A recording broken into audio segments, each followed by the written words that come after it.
Chapter 322. Rome. The sun was setting in the west and the willow branches swayed gently. The golden sunlight spread over the lake. Occasionally the wind would blow, and the lake would ripple with broken golden light. Xiao Bao sat quietly on the grass by the lake. His small figure was dyed with a layer of golden light by the setting sun. There was a fishing rod by his feet, and the long fishing line was hanging in the lake. For a long time there was no movement. Mika Kito was wearing casual clothes.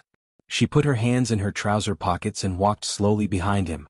She said calmly, "Fishing with a straight hook? Are you planning to learn from Jianghu?" Xiao Bao's little face was cold and his eyes were cold.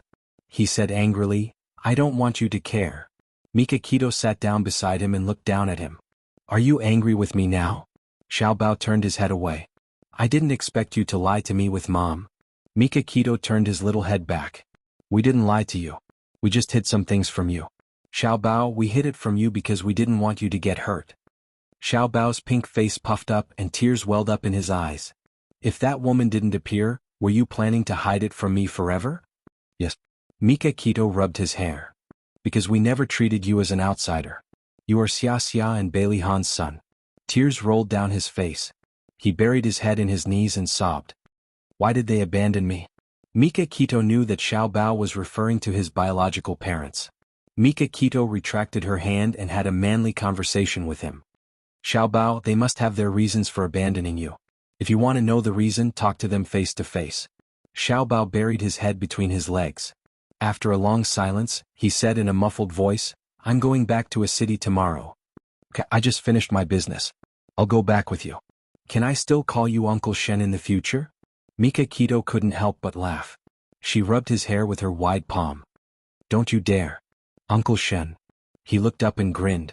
There were still traces of tears on his face. "Okay." Mika Kito responded and smiled. "Let's go. It's almost dinner time. Don't let your grandfather worry." "Okay." Xiao Bao stood up and patted the grass on his little butt. His little mouth opened, revealing two cute dimples. "Uncle Shen, I want to ride a big horse." "How old are you? Why are you still riding a horse?" Beitang Shin squatted down, stretched out his hands and placed them on both sides of his head. "Come on up." Xiao Bao sat on his shoulder.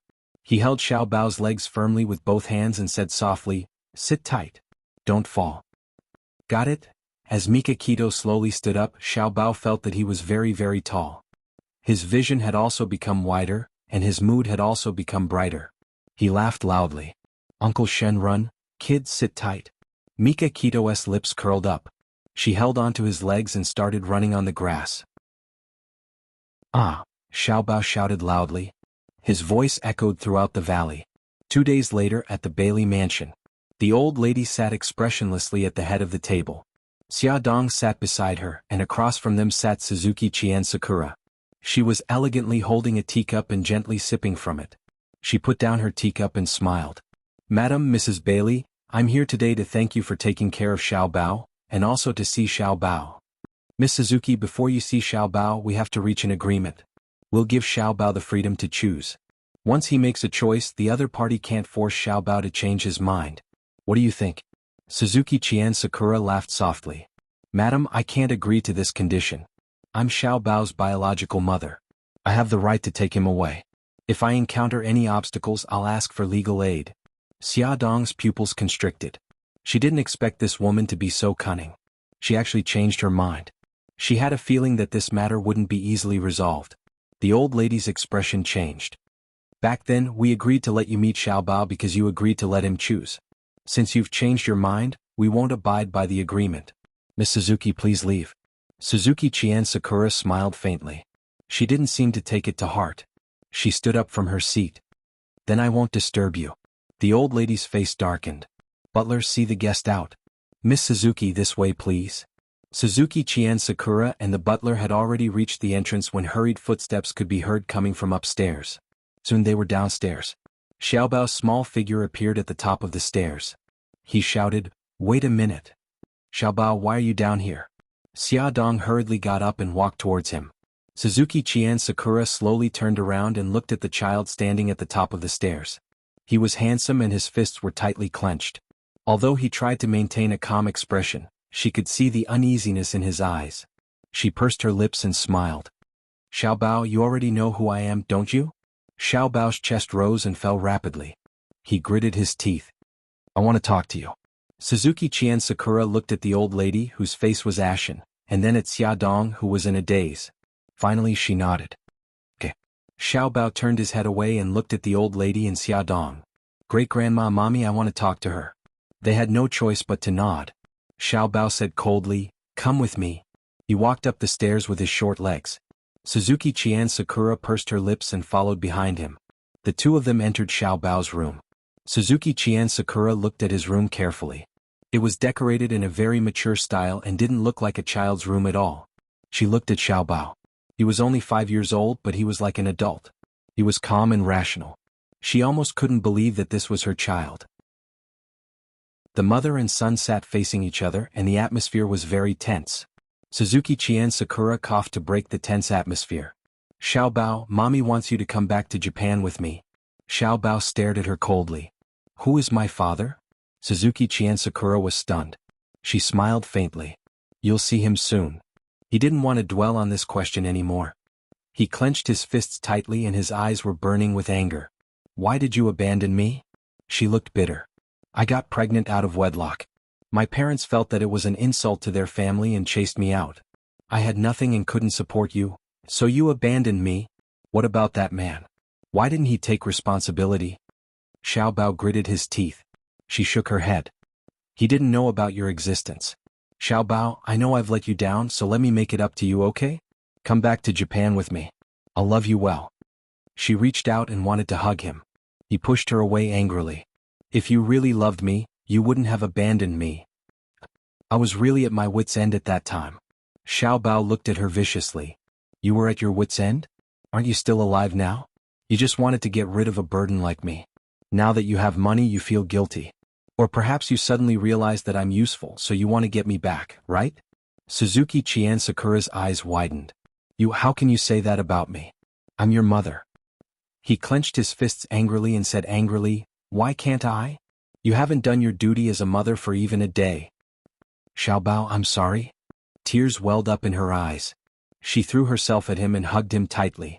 Xiao Bao, I really have my reasons. Forgive me, forgive me. Xiao Bao's eyes were also filled with tears. He hit her back hard and shouted, when I learned to walk, it was my mother who helped me. When I learned to speak, it was my mother who taught me. When I was sick, it was my mother who took care of me. Where were you? You don't deserve to be my mother. Go away, I don't want you to care about me. I'm sorry, I'm sorry. Suzuki Chien Sakura hugged him tightly and sobbed. Xiao Bao, believe me, I'll love you well in the future. I'll make it up to you and give you everything. I won't believe you. Let go of me, let go of me. Xiao Bao was very emotional. He punched and kicked Suzuki Chien Sakura. Suzuki Chien Sakura had no choice but to let him go. Her face was full of tears. Xiao Bao turned around and said in a sobbing voice, I don't want to see you now. Go away. She couldn't stop crying. Xiao Bao, he shouted hysterically, go away. Suzuki Chien Sakura hesitated for a moment and finally left in silence. The door closed. Xiao Bao threw himself on the bed and buried himself in the blankets, crying loudly. After Suzuki Chien Sakura left the room, she stood in the corridor for a long time to control her emotions. She then fixed her appearance in the makeup box before going downstairs. Old Madame Sheng had already returned to her room to rest. Xia Dong was the only one in the living room. Suzuki Chien Sakura forced a smile. Xiao Bao is a little emotional. I'll go back first. Xia Dong nodded slightly and walked her to the door. Suzuki Chien Sakura came out of the villa and walked to the parking lot. A red Ferrari approached from afar. She stood still and waited for the Ferrari to stop. Bailey Yun saw Suzuki Chien Sakura standing in front of her car from afar. He frowned but quickly relaxed. He got out of the car and walked towards her with a cold expression. Why are you here? Suzuki Chien Sakura didn't answer him. Instead, she turned around and glanced in the direction of Xiao Bao's room on the second floor. She said calmly, Yun, do you want to know our son's name? Bailey Yun's expression changed and his voice was cold. What evidence do you have to prove that the child is mine? She turned around and looked at him. If you don't believe me, you can do a paternity test with our son. His thin lips were pursed and his gaze was terrifying. She walked closer to him and whispered in his ear, Yun, our son's name is Xiao Bao. Awesome novel Song Shu 566. Chapter 323. Bailey Yun's eyes were filled with anger, and his voice was bone-chillingly cold. Say that again. There was a look of vengeance on her face. I said, our son's name is Xiao Bao, and he's calling you second uncle now. Slap. Bailey Yun raised his hand and slapped her beautiful face. He pointed at her nose and said sternly, I'm warning you, don't talk nonsense. Xiao Bao is my eldest brother's son. Ah. Suzuki Chien Sakura laughed hysterically, and tears fell from her eyes. Your whole family already knows that Xiao Bao isn't Xia Dong's biological son, but you're still in the dark? Do you know why I'm here today? I'm here to reunite with Xiao Bao. Bailey Yun felt as if he had been struck by lightning, and his heart was about to stop beating. His fingers were trembling, and the blood in his body seemed to have frozen. He suddenly abandoned Suzuki Chien Sakura and rushed towards the villa. His entire body was emitting a malicious and cold aura, and he barged into the living room like a hurricane. Xia Dong was startled to see him suddenly appear and said, Ah Yun, you're back. His face was ashen and his eyes were fixed on her. Let me ask you, is Xiao Bao your biological son? Xia Dong suddenly remembered that Bailey Yun did not know about Xiao Bao's background, and pursed her lips.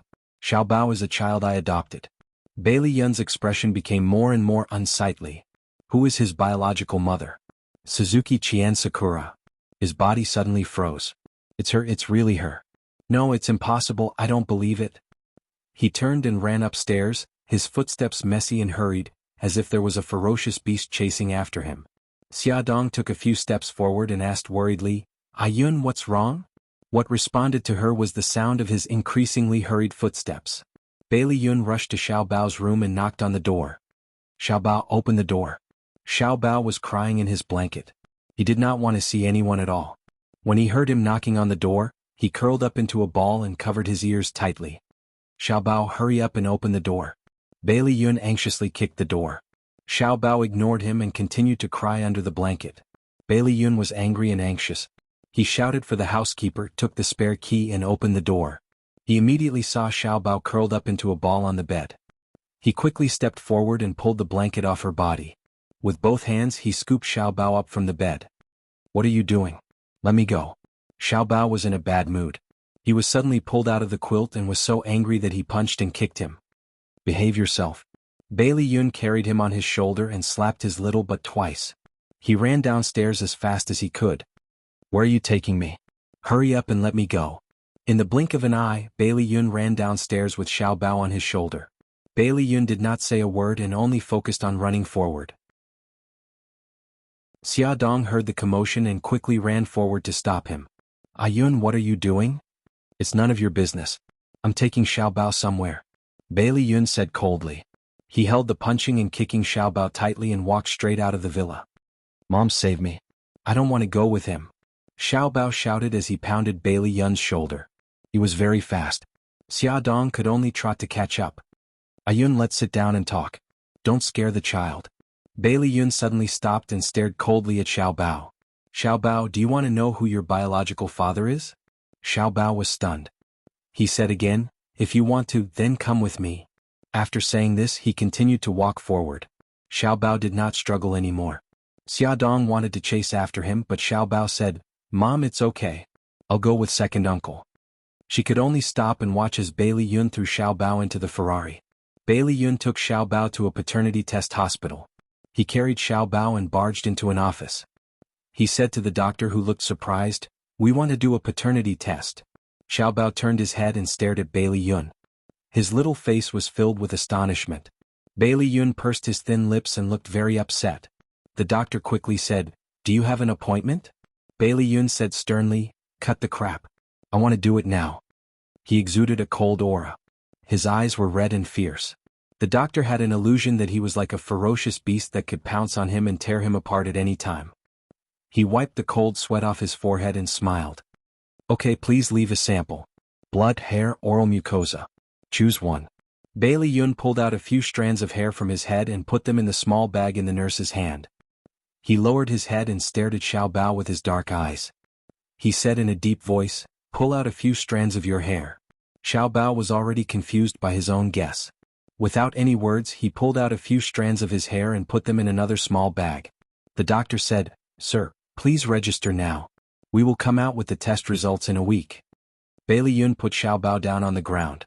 He filled in the form and asked, I will only give you 2 days. I want the results in 2 days. This is impossible. Bailey Yun slammed the pen on the table. 100,000. Give me the results in 2 days. If you can't do it, I will change to another hospital immediately. The doctor picked up the registration form and saw the 3 words Bailey Yun written on it. He suddenly thought of the biggest Bailey family in a city. His heart thumped and he quickly squeezed out a smile. Yes. We will come out with the test results as soon as possible. Bailey Yun stared at him coldly. This matter must be kept secret. If you dare to leak a word, your appraisal institution will be closed down. Understood. We will keep it secret. The doctor was more and more certain that the other party was from the Bailey family. Otherwise, who would have such a big tone? Coming out of the office, Bailey Yun walked in front. Xiao Bao lowered his head and walked behind him. The 2 of them, one big and one small, did not speak. After Bai Liyun walked out of the appraisal center, he stood by the roadside and waited for 2 to 3 minutes, but he didn't hear Xiao Bao's footsteps.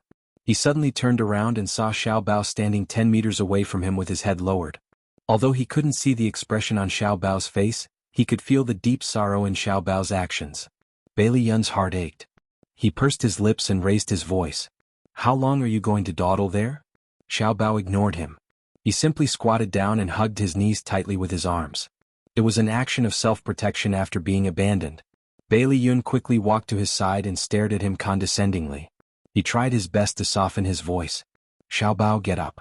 Let's go home. Xiao Bao's tears fell and hit the concrete floor. They quickly gathered into a small pool of water. He sobbed and said, That's not my home. What nonsense are you talking about? Bailey Yun suddenly pulled him up from the ground and hugged him. That will always be your home. He burst into tears. He cried until he was hoarse and heartbroken. Bailey Yun had never coaxed a child. Although he had been with Xiao Yi for a long time, Xiao Yi had never cried before. Thus, when faced with the sad and crying Xiao Bao, he was a little helpless and did not know how to comfort him. He could only pat his back and whisper, Don't cry. He cried even louder as if he wanted to pour out all his grievances with tears. Bailey Yun did not feel good either. If the test results showed that Xiao Bao was really his child, he did not know how to face him. Don't cry. Bailey Yun gently patted his back. After a while, Xiao Bao finally stopped crying. Bailey Yun wiped away the tears on his face, patted his head and whispered, Do you want to go to the amusement park? Xiao Bao nodded silently. Okay, let's go to the amusement park. Bailey Yun put him in the Ferrari. There were many people in the amusement park. They were all parents playing with their children. Bailey Yun was worried that he would be separated from Xiao Bao, so he simply carried him.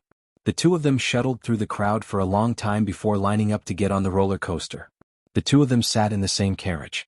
After the roller coaster started, it rushed out of the tunnel at an extremely fast speed. They climbed and rolled on the steel tube track and all the blood in his body surged. Xiao Bao was initially dispirited, but in the end, stimulated by the strong sense of weightlessness, he screamed with the people around him. The 2 of them got off the roller coaster and saw the sorry state of the people around them. They laughed loudly. Bailey Yun rubbed Xiao Bao's messy hair. He pointed to a man bent over and vomited next to him and said, Fortunately, you didn't end up like him. Xiao Bao raised his chin arrogantly. I went on the roller coaster when I was 4 years old. Do you think I'm that useless? Bailey Yun laughed. Who was screaming so loudly just now? Xiao Bao snorted twice. You were screaming louder than me just now. Bailey Yun was deliberately trying to make him happy. After being choked by him, he was not displeased. He patted his little head and said, What else do you want to do? Bungee jumping. Bailey Yun's mouth twitched. Little brat, you haven't even grown your teeth yet. What bungee jumping? Change it. Xiao Bao bared his teeth and glared at him. You're discriminating against my age. Bailey Yun also glared at him. Your bones haven't fully developed yet. Bungee jumping can easily cause your bones to fall off. Be a good boy and change it. Xiao Bao's beautiful eyes darted around. Suddenly there was a flash of light. Then let's go to the horror town. Bailey Yun's face darkened. What's there to see in the horror town? Change it. I heard that ghosts can jump out of the horror town to scare people. It's so fun. Some of my classmates have been here before. Let's go in and take a look. Xiao Bao blinked his big eyes and acted cute. Hearing this, Bailey Yun could not agree to it. No, such a young child. What if he gets scared by the horror town? Xiao Bao stared at him for a while and suddenly laughed. Second uncle, are you scared? Scared? What a joke. Why would I be scared? Bailey Yun patted his chest righteously. Your second uncle has the most guts. Then let's go to the horror town. If you don't agree, it means that you're a coward. Xiao Bao looked at him proudly with an "I've seen through you" expression. Bailey Yun gritted his teeth and rubbed his cheeks. Okay, let's go. I'm not scared of you. He held Xiao Bao's hand and walked forward. Xiao Bao covered his mouth and laughed secretly. So second uncle was afraid of ghosts. Ah. The horror town was not just for show. It was so scary. The ghosts and monsters here weren't rigid stone sculptures, they could move. In the dark room, the sound effects of horror movies were playing. From time to time, white ghosts would float above or behind them. There were also ghosts with long hair combing their long hair in front of a mirror. The mirror reflected a bloody face. Bailey Yun was about to vomit. He held Xiao Bao's hand tighter and tighter. Cold sweat broke out on his back.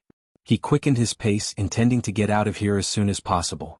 Suddenly, an arm patted him heavily on the shoulder. His body trembled. He did not dare to look back and said with a trembling voice, Xiao Bao, look. What's behind me? There was no response. Xiao Bao? Bailey Yun's heart tightened. He could not care about anything else. He quickly turned around and lowered his head. Xiao Bao was standing in front of him. He was holding his right hand and his left hand was holding a small snake. The small snake was still wiggling. Bailey Yun shouted anxiously, Xiao Bao, throw it away. Xiao Bao chuckled. Second uncle, don't be nervous. This is fake. Look, doesn't it look real?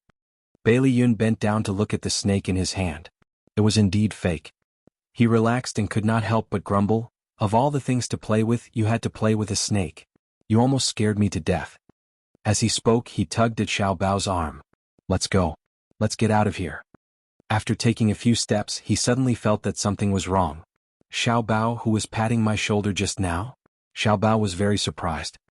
Did someone pat your shoulder? I didn't see anyone. Bailey Yun's body froze. All the hair on his body stood on end. He felt that the place was gloomy and cold. He looked around suspiciously. There was no one. Could there really be ghosts in the horror city? Bailey Yun was frightened by the thought that appeared in his mind. He suddenly bent down, picked up Xiao Bao and ran out quickly. Second uncle, what are you doing? Don't run. Xiao Bao was held tightly by his arms. He could barely breathe. This place is gloomy. It's too strange. Let's get out of here quickly. Bailey Yun hurriedly explained and continued to run forward. Don't run. There are no ghosts. Xiao Bao knew that his timid second uncle must have been frightened by the hand that patted him just now. Hey Bailey Yun, don't run. It's me. Suddenly, a familiar voice entered Bailey Yun's ears. He held Xiao Bao in his arms and stopped. He saw a white figure running towards them. Bailey Yun, it's me, Li Duobao. I didn't expect you to be so timid. Bailey Yun was so angry that he almost vomited blood. 10 minutes later, the three of them were sitting in a hot drink shop in the amusement park. Bailey Yun's face was gloomy like the sky before a storm. He used a straw to poke the lemon in his lemon tea. He completely ignored Li Duobao and Xiao Bao. Come and see. Jianghu 799. Chapter 324. Li Duobao and Xiao Bao looked at each other. Both of them stuck out their tongues at the same time and made an expression that said, we're in trouble. Li Duobao's round apple face scrunched up and she said pitifully, Bailey Yun, don't be angry. It's my fault. I shouldn't have teamed up with Xiao Bao to scare you. It turned out that Li Duobao had recognized Bailey Yun when she was playing in the City of Horrors. She wanted to prank him and tease him, so she signaled Xiao Bao not to expose her. Then she purposely patted Bailey Yun's shoulder and hid behind a stone statue. Hence, when Bailey Yun turned around, he didn't see anything. Bailey Yun poked his lemon hard and ignored her. Li Duobao pouted and turned to look at Xiao Bao. She winked and said, what should I do? He's ignoring me. Xiao Bao shrugged and sighed silently. I sympathize with you, but I don't know what to do either. Li Duobao bit her lip awkwardly. A few seconds later, she smiled happily and said, Bailey Yun, what else do you want to play? Let's play together. Xiao Bao was drinking a drink and almost choked by her jumping nerves. Bailey Yun looked up and glanced at her coldly. His tone was extremely displeased. I'm still angry. Oh, I'm sorry. Don't be angry. A man has to be magnanimous. Li Duobao put her hands together and smiled ingratiatingly. How about this? Let's have lunch together. I'll treat you as an apology, okay? Bailey Yun glared at her. You still want to eat hot pot? She quickly waved her hands. No hot pot, no hot pot. You can eat whatever you want. He said coldly, looking down on her. Really? Aren't you afraid that we'll be greedy and make you go bankrupt? It's just a meal. We won't go bankrupt. Li Duobao laughed foolishly. Xiao Bao could not help but facepalm. He had a premonition that a little white rabbit had jumped into a trap. Sure enough, Bailey Yun suddenly grinned. He put down the straw in his hand and nodded contentedly. Well, you treat us at noon. The location is Century Brocade. Century Brocade was the best hotel in a city. The dishes there were ridiculously expensive. Li Duobao almost fell on the table and looked at Bailey Yun with tears in his eyes. He looked very pitiful. Bailey Yun's lips curled into an elegant and charming smile. His voice was extremely gentle. What's wrong? Li Duobao was speechless. He pursed his lips and said, It's nothing. Century Brocade it is. She really wanted to slap her own mouth right now. She would really go bankrupt from eating this meal. Because she was worried about her wallet, Li Duobao wasn't interested in the following entertainment activities. When Bailey Yun saw this, the corner of his lips curled up. This girl's emotions were written all over her face, and it was really fun to tease her. He was completely unaware that the scene of him peeking at Li Duobao had fallen into Xiao Bao's eyes. When they came out of the amusement park, it was already lunchtime. Bailey Yun drove while Li Duobao accompanied Xiao Bao in the back seat. She thought that Bailey Yun would spontaneously drive the car to Century Brocade, so she didn't pay attention to the route. Instead, she played a game with Xiao Bao. When the car stopped, she looked out of the window and said in surprise, This doesn't seem to be Century Brocade. Bailey Yun, you're going the wrong way.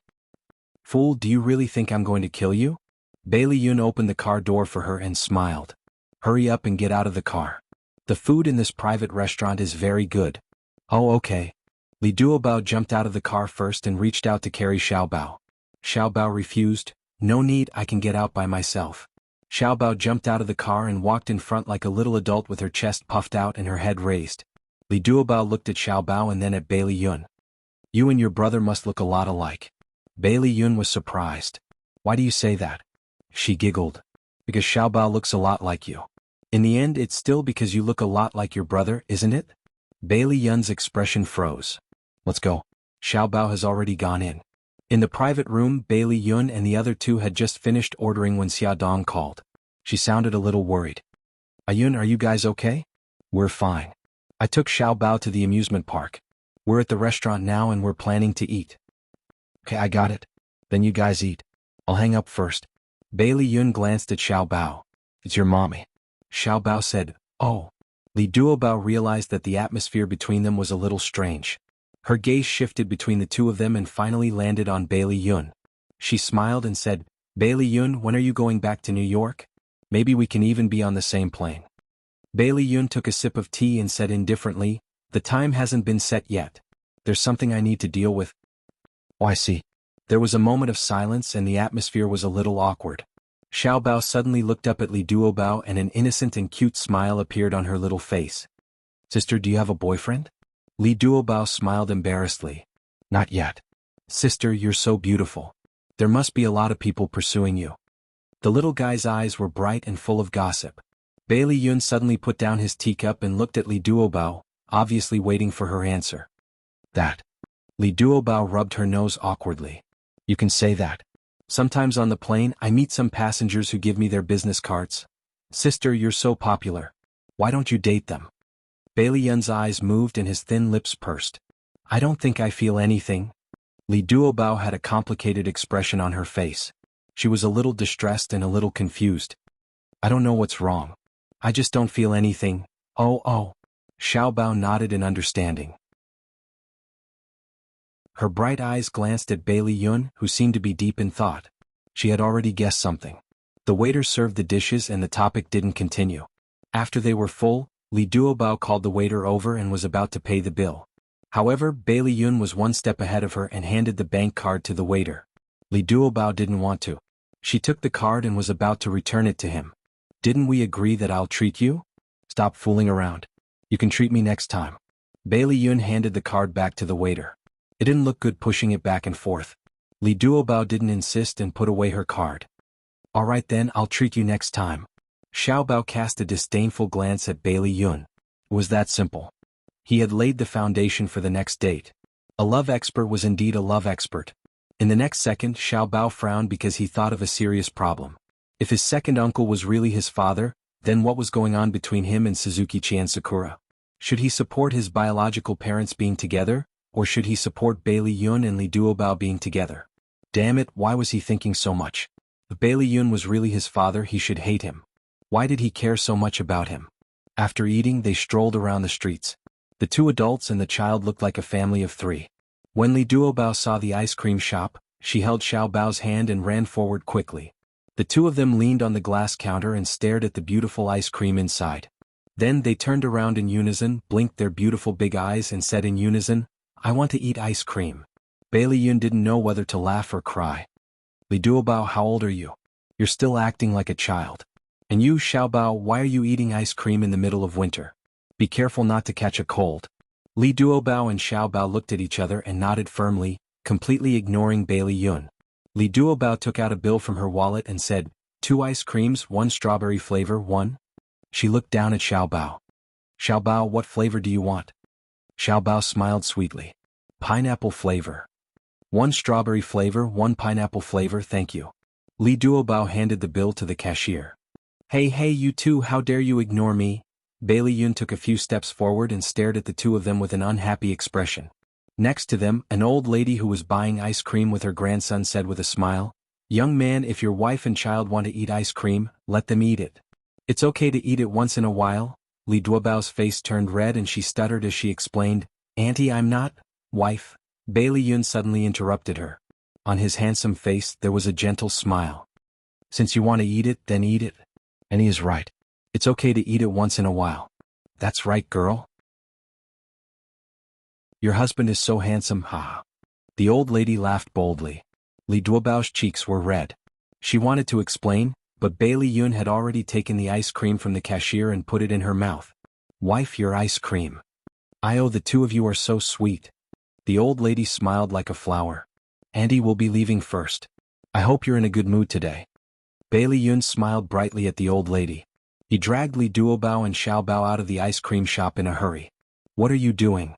Outside the ice cream shop, Li Duobao shook off Bailey Yun's hand and said angrily, "Why didn't you let me explain? Why did you let people misunderstand?" Bailey Yun raised his eyebrows. There was a mischievous smile on his lips. "Explain? Do you think it's necessary to explain so much to someone you don't know?" "Of course it's necessary. I'm an unmarried girl. I was misunderstood to be married. I also have such a big child. Shouldn't I explain?" Bailey Yun's face turned ugly. "Do you think that Xiao Bao and I have insulted your reputation? Do you discriminate against single men with children?" "Of course not. Bailey Yun, can you be more reasonable? We're not talking about the same thing, okay? I'm the one being unreasonable. I shouldn't have pestered you. Are you satisfied now?" I don't want to talk to you. You're pissing me off." Xiao Bao licked her ice cream silently. She did not intend to get involved in their boring quarrel. Awesome novel Xingwu 799.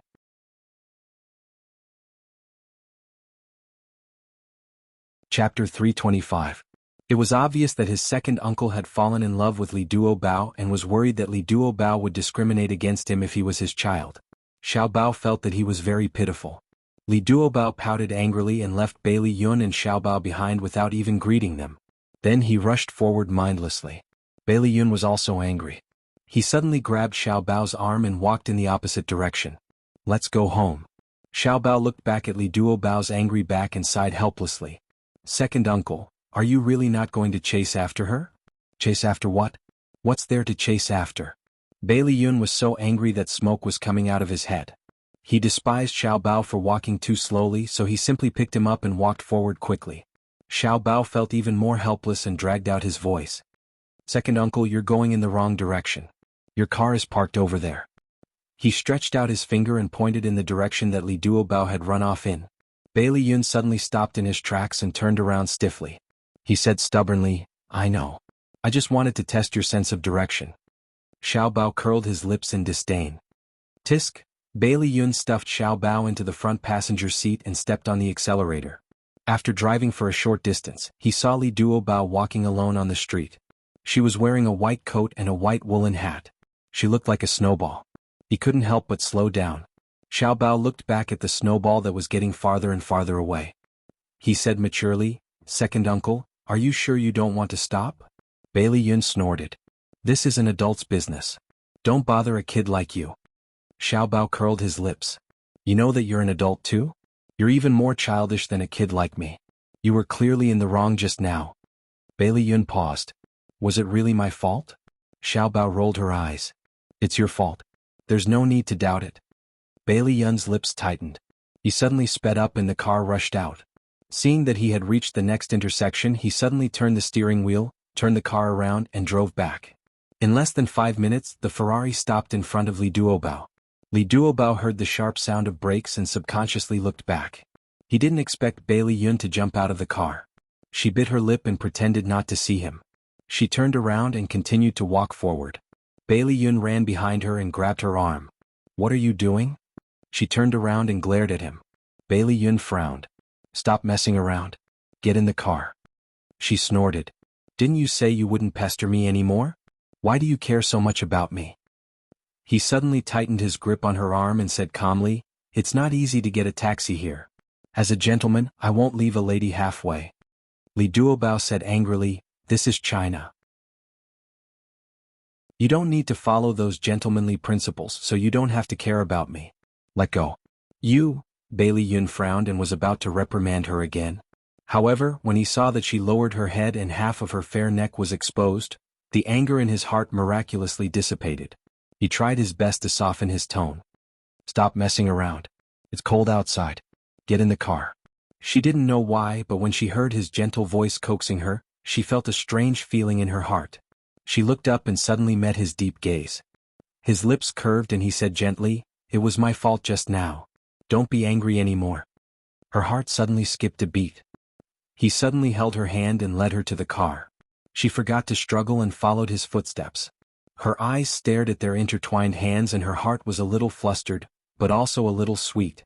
The car door suddenly opened and Xiao Bao jumped down from the front passenger seat. He chuckled and said, "Sister, you sit in front. I'll sit in the back." He wiggled his little butt and climbed into the back seat. Li Duobao glanced at Bailey Yun and pursed her lips. She pushed his hand away and bent down to get into the back seat as well. She sat beside Xiao Bao. Xiao Bao had a habit of taking an afternoon nap. Not long after the car started, he felt sleepy and dozed off in his seat. Li Duobao saw that he was sleeping so hard and carried him into her arms. Not only did the little guy not wake up, he even adjusted his sleeping position and slept soundly in her arms. Li Duobao lowered her head and looked at the little head that was pressed against her chest. Her cheeks quietly blushed. Bailey Yun saw the situation in the back seat from the rearview mirror and suddenly felt a little jealous of Xiao Bao. Li Duobao looked up and happened to see Bailey Yun's burning gaze through the rearview mirror. She blushed even more and coughed uncomfortably. She wanted to say something to break the awkwardness. You seem to be very afraid of ghosts." "I'll forget it. Pretend I didn't ask." She frowned in annoyance. She was so stupid. Why did she bring it up? Her expression pleased Bailey Yun. His eyes were filled with a smile and the corners of his lips curled up. "I've been very afraid of ghosts since I was young." Li Duobao didn't expect him to answer. She blinked and asked, "Why?" "Ghosts are all fake." The smile in Bailey Yun's eyes faded. "It's a long story. Since you've seen the gossip reports about me, you should know that I'm the illegitimate son of the Bailey family." Li Duobao grunted and quickly said, "If it's not convenient for you to say, then forget it." He looked ahead and said in a calm voice, "When I was 5 years old, I was brought back to the Bailey family. I slept alone in a very big room. It was cold and gloomy. I missed my mother, but I didn't dare to cry because I would be hated by my family." Li Duobao looked at his handsome face through the rearview mirror. His expression was indifferent as if he was talking about someone else's story. She felt a little sour in her heart. He pursed his thin lips and continued, "One night it was raining heavily. There was no one at home. They had all gone to attend old Master Bai's birthday party. I was hiding under the blanket alone.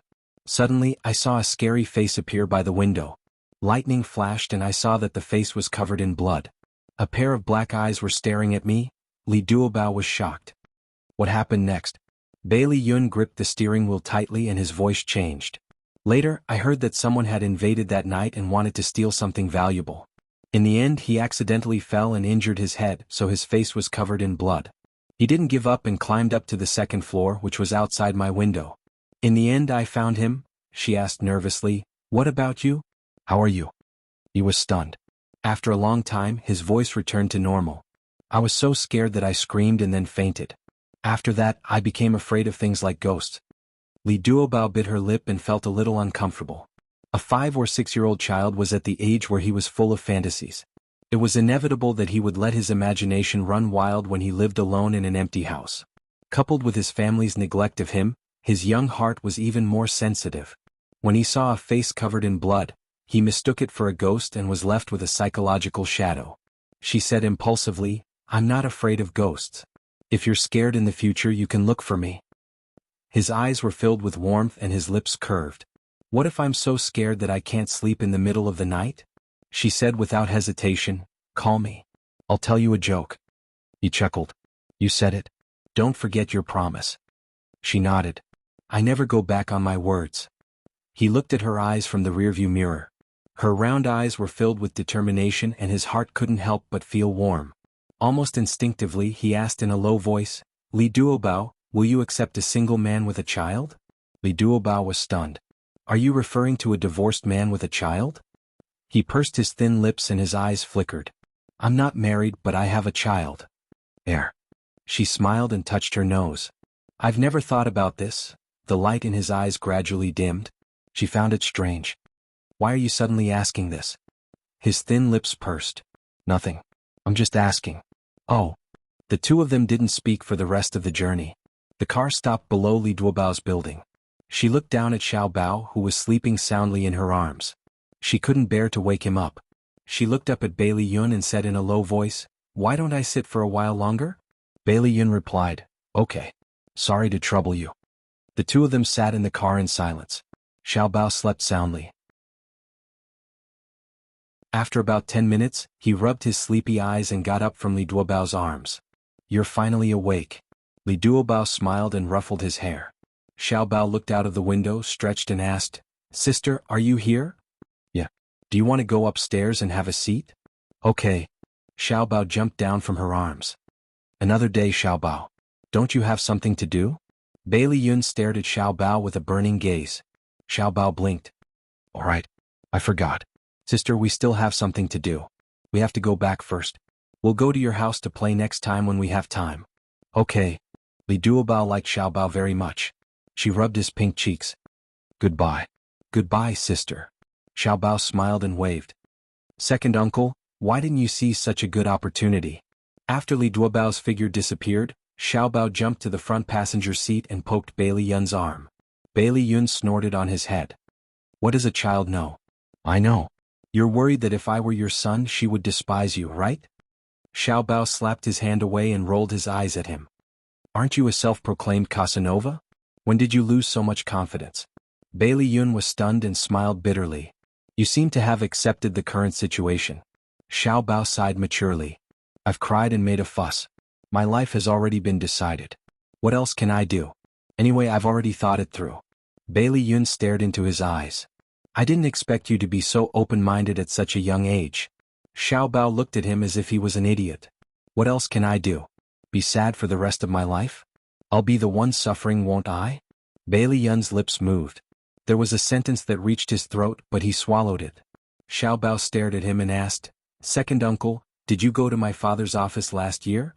Bailey Yun thought for a while and said, There was a period of time last year when I worked at your father's company. Going to his office was a common occurrence. Have you ever sat in his chair? He touched his chin. Yes, his chair was very comfortable. Xiao Bao clenched his fists nervously. It seemed that the hair he picked up in the office was most likely Bailey Yun's. Bailey Yun did not know what he was thinking at the moment. He hesitated for a moment and said, Xiao Bao, if the test results show, will you hate me? Xiao Bao's dark eyes were cold and his voice was cold. What's going on between you and Suzuki Chisakura? Bailey Yun suddenly felt ashamed of his past. He was too embarrassed to speak, but in front of Xiao Bao, he did not want to hide anything. He gritted his teeth and said, I've done a lot of ridiculous things in the past, especially after I was sent to America. I took drugs and went to jail because of a fight. I've had many girlfriends and Suzuki Chisakura was one of them. Xiao Bao said coldly, did you know about her pregnancy? No. If you knew, would you take responsibility? Bailey Yun's eyes were filled with pain. He was silent for a long time before he said, if it was me 6 years ago, I wouldn't. Xiao Bao sneered. The current you wouldn't either. Bailey Yun tried to reason with him. The current me may have a lot of shortcomings, but at least I won't be promiscuous. Unless I like her, I won't touch her. Since she's someone I like, I'll naturally take responsibility. Xiao Bao crossed his arms. He was unbelievably calm. So, even if Suzuki Chisakura comes looking for you now, you won't take responsibility because you don't like her, right? In front of him, Bailey Yun felt as if he had been stripped of all his pretense. Although he was unwilling, he had to admit that Xiao Bao's words hit the nail on the head. He nodded stiffly. Xiao Bao laughed mockingly. In the eyes of adults, what are children? Xiao Bao, forget it. It's too early to talk about this. Let's wait for the test results to come out. Xiao Bao turned his back to him and built an invisible barrier between the two of them. They did not tell anyone about the paternity test. Xia Dong wanted to ask Xiao Bao about their whereabouts today, but Xiao Bao was very tight-lipped. She had no choice. After thinking about it for a long time, she was still worried. She called Mika Kito and asked him to investigate Suzuki Chisakura's background. She felt that this woman was not simple and was worried that she would play tricks. The next day, Bailey's family received a letter from Suzuki Chisakura's lawyer. Her lawyer said that Suzuki Chisakura had filed a lawsuit in court, intending to fight for Xiao Bao's custody through legal means. Bailey's family was furious. Behind Xiao Bao's back, the old madam scolded Suzuki Chisakura. Bailey Han hired the most famous lawyer in a city at a high price to fight this case. Bailey Yun was also furious. However, he did not act rashly. He was waiting for the results of the paternity test. Awesome novel Hongcha 866.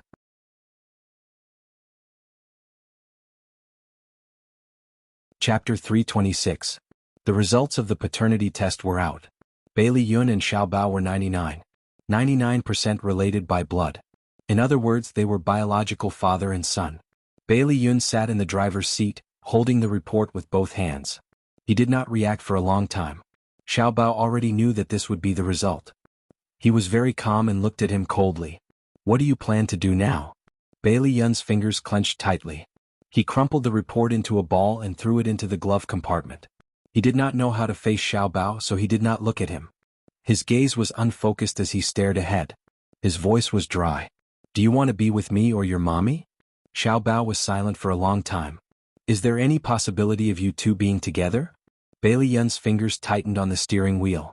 The veins on the back of his hand were throbbing. He had never been so embarrassed before.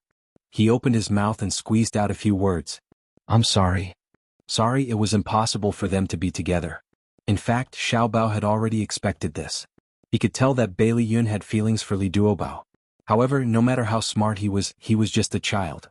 He wanted to have a complete family with his biological parents. Xiao Bao turned around.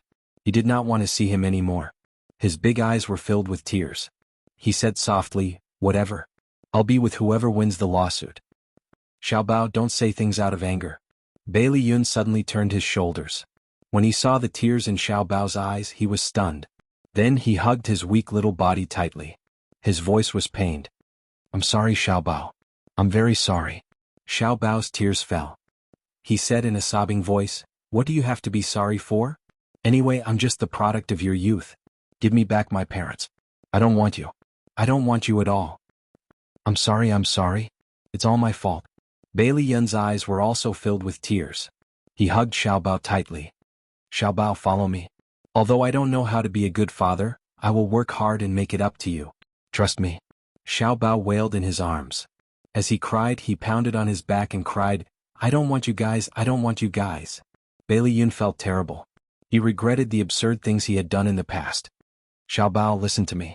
If you follow me, you won't have to leave your parents. You'll even have a father who loves you, okay? Just follow me, okay?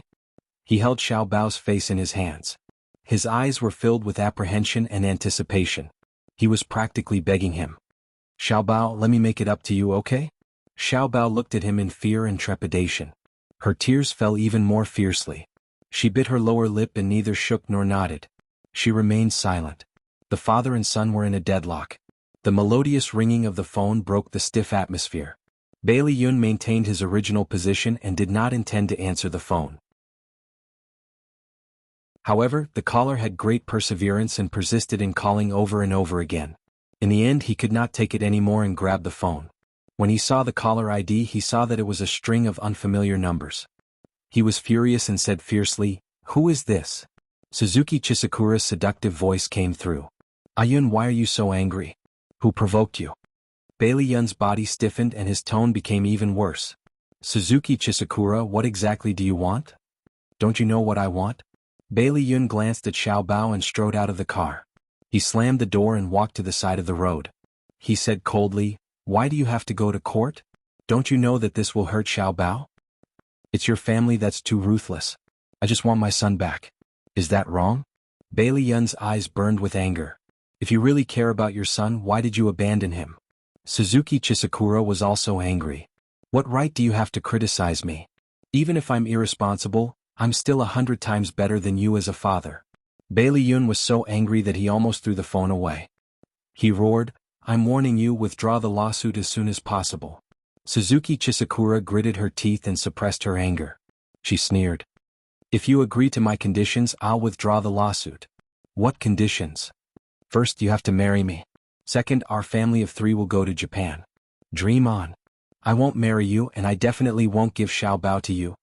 Bailey Yun wanted nothing more than to drag Suzuki Chisakura over from the other end of the phone and give her a good beating. Although he never hit women, he didn't mind making an exception. Suzuki Chisakura laughed. "Actually, I'm very curious. If the old madam and your father know that Xiao Bao is actually your son, do you think they'll agree to my conditions?" Bailey Yun's heart suddenly tightened. He was on guard. "What are you going to do?" She giggled. "Me? I'm on my way to your house now. What do you think I'm going to do?" Bailey Yun was furious. "Suzuki Chisakura, stop it right now.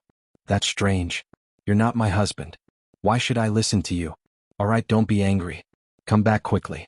Maybe our family of 3 will have a chance to reunite at your house." Suzuki Chisakura, "Hey D***M woman, how dare you hang up on me?" Bai Liyun angrily threw the phone onto the road. Coincidentally, a car sped past and ruthlessly ran over the phone. The poor phone was completely scrapped. He jumped into the car angrily. His face was livid. He stepped on the accelerator and the car sped away. Xiao Bao saw his angry face and puffed up his cheeks. "What did that woman say?" Bailey Yun's voice was filled with uncontrollable anger. "She wants to expose our relationship. To great-grandmother and the rest." "Yes." On the other side, at Bailey's old residence, Suzuki Chisakura walked gracefully into the living room under the guidance of the butler. She sat calmly opposite the old madam. The old madam's expression was ugly as she said coldly, "Miss Suzuki, what brings you here today?" Suzuki Chisakura smiled faintly. "Old madam, Bailey's family is reputable after all. It won't look good if we go to court. I intend to settle this privately. What do you think?" The old madam's eyes were sharp. "You were the one who went to court. Now you want to settle this privately? What do you take Bailey's family for?" "Old madam, don't be so agitated. I have my concerns too." She chuckled and changed the topic. "Why don't you listen to my conditions first?" The old madam said stiffly, "All right, I'll listen to them." Suzuki Chisakura smiled. "It's not difficult to get me to give up Xiao Bao's custody. As long as Bailey Yun marries me and agrees to live with me in Japan, I'll withdraw the lawsuit." The old madam was stunned. "What does this have to do with Ayun?"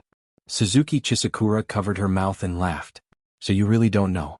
Xiao Bao is Ayun and my son." "What?" The old madam was shocked. Her eyes widened in disbelief. "How could this be? 6 years ago, Ayun and I met in the United States. We had a short relationship. I got pregnant and went back to Japan to give birth to Xiao Bao, but he didn't know about it," Suzuki Chisakura explained calmly. The old madam placed her hand on her chest. It was obvious that this matter was too much for her. She couldn't catch her breath for a long time. "Old madam, what do you think of my suggestion?" Suzuki Chisakura calmly took a sip of tea as if she hadn't said the shocking news. The old madam stroked her chest and forced herself to calm down. She frowned. "You said that Xiao Bao is your and Ayun's child. What evidence do you have? If you don't believe me, we can do a paternity test. Or, Ayun has already done a paternity test with Xiao Bao. When Ayun comes back, you can ask him. Then you'll know if I'm telling the truth. Suzuki Chisakura had told Bailey Yun about Xiao Bao's background in advance. It wasn't unreasonable. She had already planned everything. She had calculated the first and the second step very well. The old madam was, after all, experienced and knowledgeable. She quickly realized this point. She stared at Suzuki Chisakura with her deep eyes. If what you said is true, then you took Bailey's family to court to force Ayun to marry you. The older the ginger, the spicier it is. Old madam saw through my little trick at a glance. Bailey's family is a prestigious family in a city. Some people are envious, some are jealous. You don't know how many pairs of eyes are watching you. If there's a scandal in the Bailey's family, and the second young master's illegitimate son is adopted by the eldest young master's wife, and the birth mother comes to ask for custody of the child many years later, don't you think it will attract a lot of attention? The old madam's eyes were burning with anger. She said coldly, Suzuki Chisakura, have you ever thought about who will be hurt the most if this matter becomes an uproar? Xiao Bao. Have you ever thought about him? Suzuki Chisakura stopped smiling and looked indifferent. Xiao Bao is my son. Of course I think about him. He needs a complete family. If I don't do this, will you agree to let Bailey Yun marry me? The old madam was so angry that she pointed at her nose. You're just doing it for your own selfish desires. You don't deserve to be Xiao Bao's mother. Suzuki Chisakura sneered. If I don't deserve to be Xiao Bao's mother, then I wouldn't have given birth to him 5 years ago. For him I've suffered so much. Who among you can understand? Her words not only shocked the old madam, but also shocked Bailey Yun, who appeared at the door with Xiao Bao in his arms. Before the old madam could speak, Bailey Yun roared angrily, Suzuki Chisakura, shut up. Suzuki Chisakura's body stiffened and she slowly turned her head. She saw Bailey Yun appear at the door with Xiao Bao in his arms. He was sweating profusely, and it was obvious that he had run in a hurry. Xiao Bao was staring at her with a pair of cold eyes. It was obvious that her words had hurt him. A hint of panic flashed across her eyes. Xiao Bao, listen to me. I didn't mean it that way. Xiao Bao lowered his eyes and ignored her. He jumped down from Bailey Yun's arms and said politely to the old madam, Great-grandmother, I'll go back to my room first. Attention Jianghu 799.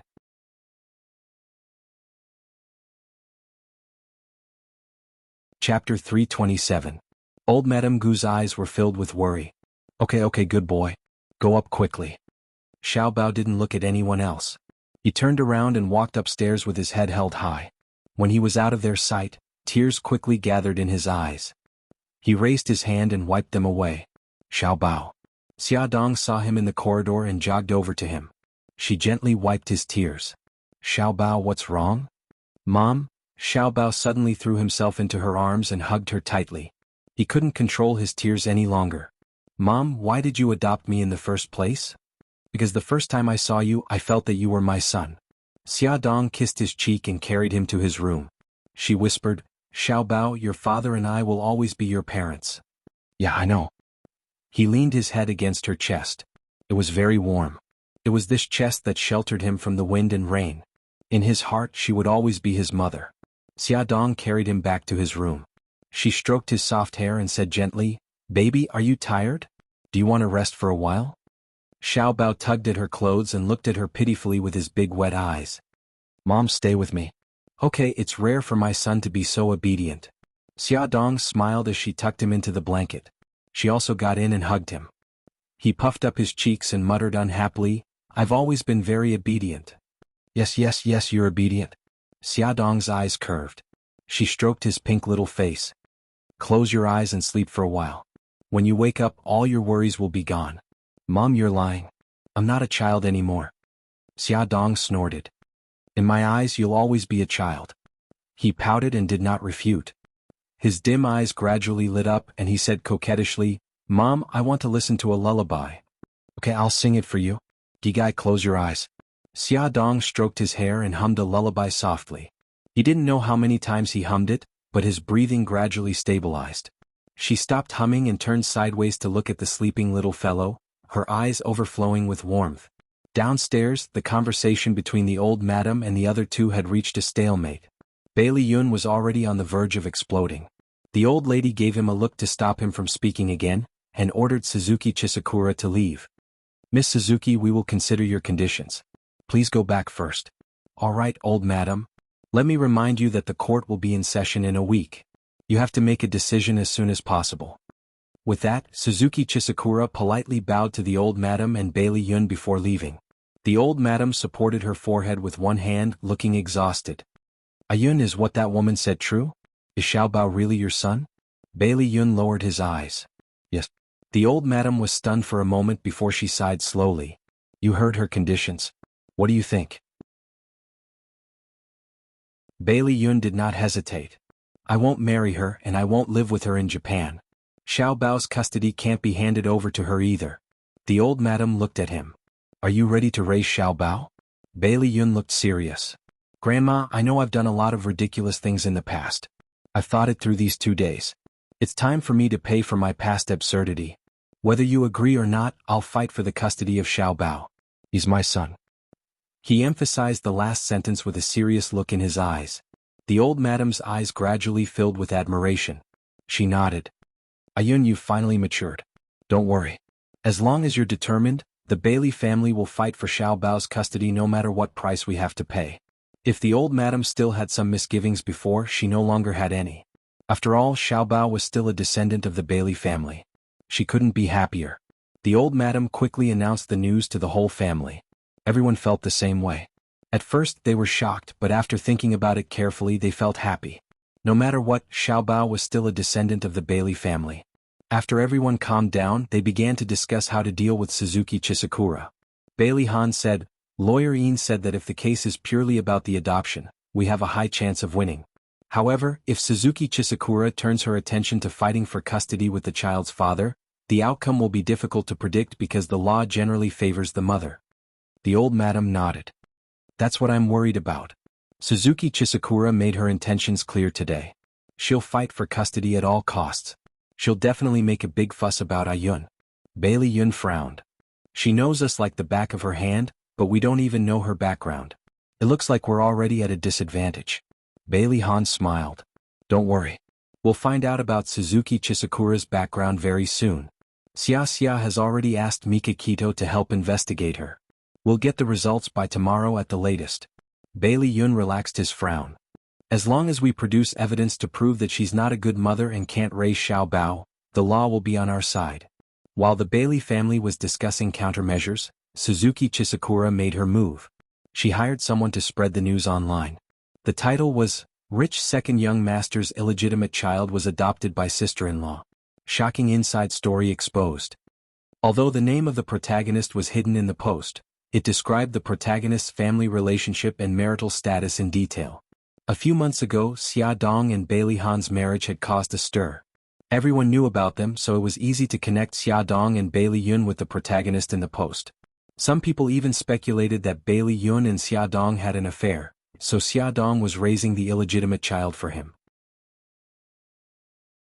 After the post became popular online, it quickly attracted the attention of the media.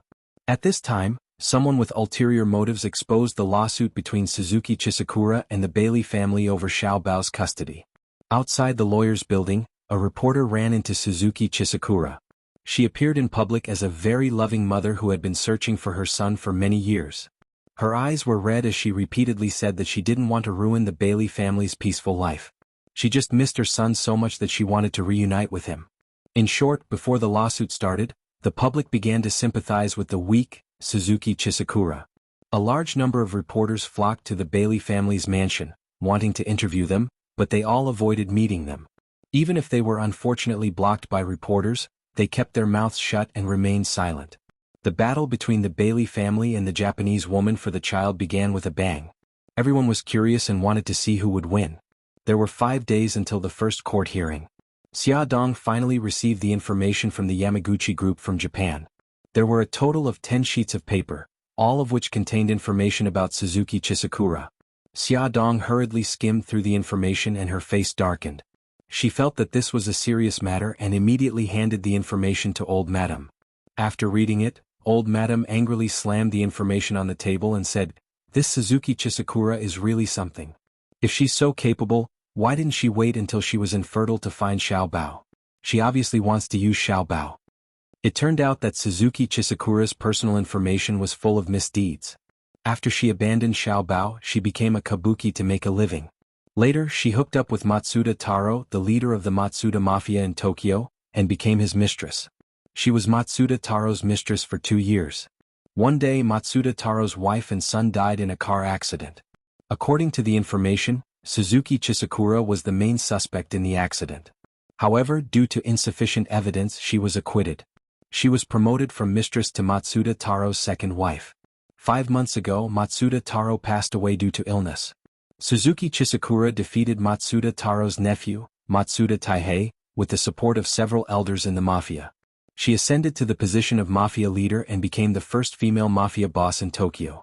According to the information, Suzuki Chisakura did not give birth to a child for Matsuda Taro in the past few years. She had gone to the gynecology hospital for a checkup. According to the doctor, she had lost her ability to conceive.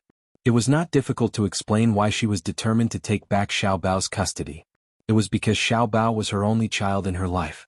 Moreover, although she controlled the Matsuda Mafia, her power was still weak. If the power behind her genius son helped her, it would be much easier for her. Xia Dong frowned and said, "Grandma, if these things are exposed, Suzuki Chisakura won't have the upper hand in court.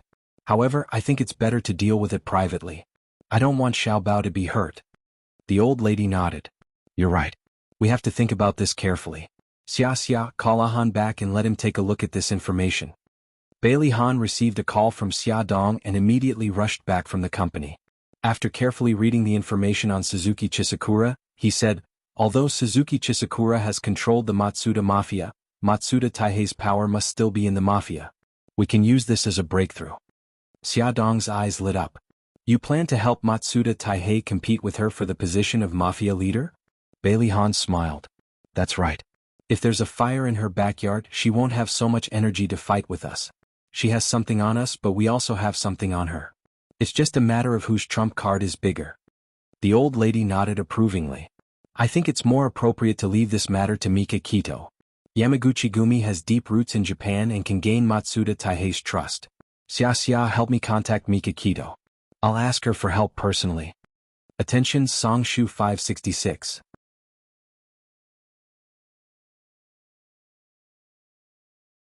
Chapter 328. On the day of the trial, the media gathered. There were many reporters and cars outside the courthouse. As soon as the plaintiff, Suzuki Chien Sakura's luxurious Maserati appeared, all the cameras were focused on her. Not far away, the host of the live broadcast introduced Suzuki Chien Sakura to the audience in front of the TV. "Ladies and gentlemen, the car driving into the courthouse is the plaintiff, Suzuki Chien Sakura. Suzuki Chien Sakura is the second wife of Matsuda Taro of the Matsuda Group. She came all the way to China to find her son who had been separated from her for 5 years. In front of the public, Suzuki Chien Sakura's image as a mafia boss was gilded. The Mafia Matsuda Group had also transformed into a famous industrial group in Tokyo. Just as the female host was talking about Suzuki Chien Sakura and the case, Bailey Yun's car slowly drove into the media's line of sight. He had changed his usual cool and unrestrained image in front of the media. It was rare for him to wear a formal suit and tie, and his blonde hair was dyed black. Obviously, he wanted to win the favor of the public and the judge with his image. "Hello, Second Master. What are your thoughts on today's trial? Are you confident?" "Second Master, did you know beforehand that Xiaobao was your son?" "Second Master, what happened between you and Miss Suzuki Chien Sakura? Is it possible for you to get back together and give your child a complete family?" Second Master. In the face of the torrent of questions from the reporters, Bailey Yun's expression was cold and solemn. He replied in an official tone, "The trial is about to begin. Please wait and see." After that, he did not speak again. His thin lips were pursed as he walked to the courthouse under the protection of his bodyguards. Then, both sides' lawyers entered the courthouse and were also besieged by the reporters. However, the lawyers were all experienced and could not be influenced by anything. They solemnly said, "No comment," and stepped into the courthouse. There were 10 minutes before the start of the trial. The plaintiff and the defendant had already taken their respective seats. Suzuki Chien Sakura looked at Bailey Yun, who was sitting opposite her. The corners of her lips curled up and a smug look appeared in her eyes. She had a lot of evidence about Bailey Yun's absurd behavior in his early years, which was enough to push him into a disadvantageous position. Bailey Yun also stared at her with his deep eyes. His expression was calm and composed, as if he had a card up his sleeve. Suzuki Chisakura raised her eyebrows, treating his current behavior as a meaningless struggle before his death. There were still 5 minutes to the start of the trial. The judge slowly took his seat. Chien Sakura's phone suddenly rang. She glanced at the caller ID, pressed the answer button, and whispered in Japanese, "Ikeda, what's up?" "Madam, something bad has happened. Matsuda Taihei has convinced the 5 elders and plans to elect a new gang leader in 3 days." "What?" Suzuki Chisakura's expression changed. "How could this be? Didn't we already take care of those old men?" "It's said that Matsuda Taihei bribed the 5 elders. In short, we'll be electing a new leader in 3 days. Madam, you should hurry back to Japan." "Got it." Suzuki Chisakura hung up the phone with a gloomy face. The court session was about to begin. The staff reminded everyone present to turn off their phones or put them on silent mode. Just as Suzuki Chisakura was about to turn off her phone, a text message popped up on her phone. It was from Bailey Yun. "Withdraw the lawsuit immediately, or you won't be able to keep your position as the gang leader." Damn it, this was Bailey Yun's doing. Suzuki Chisakura's hand trembled as she held the phone. She raised her head angrily and glared at Bailey Yun. Bailey Yun had a calm smile on his face. His slender eyebrows were slightly raised, and there was a hint of mockery in his eyes. His slender fingers slid across the phone and sent a text message from the draft box. Another text message popped up. Suzuki Chisakura opened the message. "We already know all of your secrets. If you don't withdraw the lawsuit, I don't mind letting the lawyer expose your scandals to the public." Suzuki Chisakura was so angry that she gritted her teeth, her beautiful face contorted. "Everyone please be quiet. The court session is about to begin." The clerk was already announcing the rules of the court. Suzuki Chisakura's fingers were tightly twisted together. Her eyes were downcast and there was a look of struggle in her eyes. The judge began to announce the cause of the case and the parties involved. Suzuki Chisakura gritted her teeth and suddenly stood up. "Your Honor, I request to withdraw the lawsuit." There was a sudden commotion in the silent courtroom. The judge knocked on the table. "Quiet. Plaintiff, your request to withdraw the lawsuit will need to be reviewed."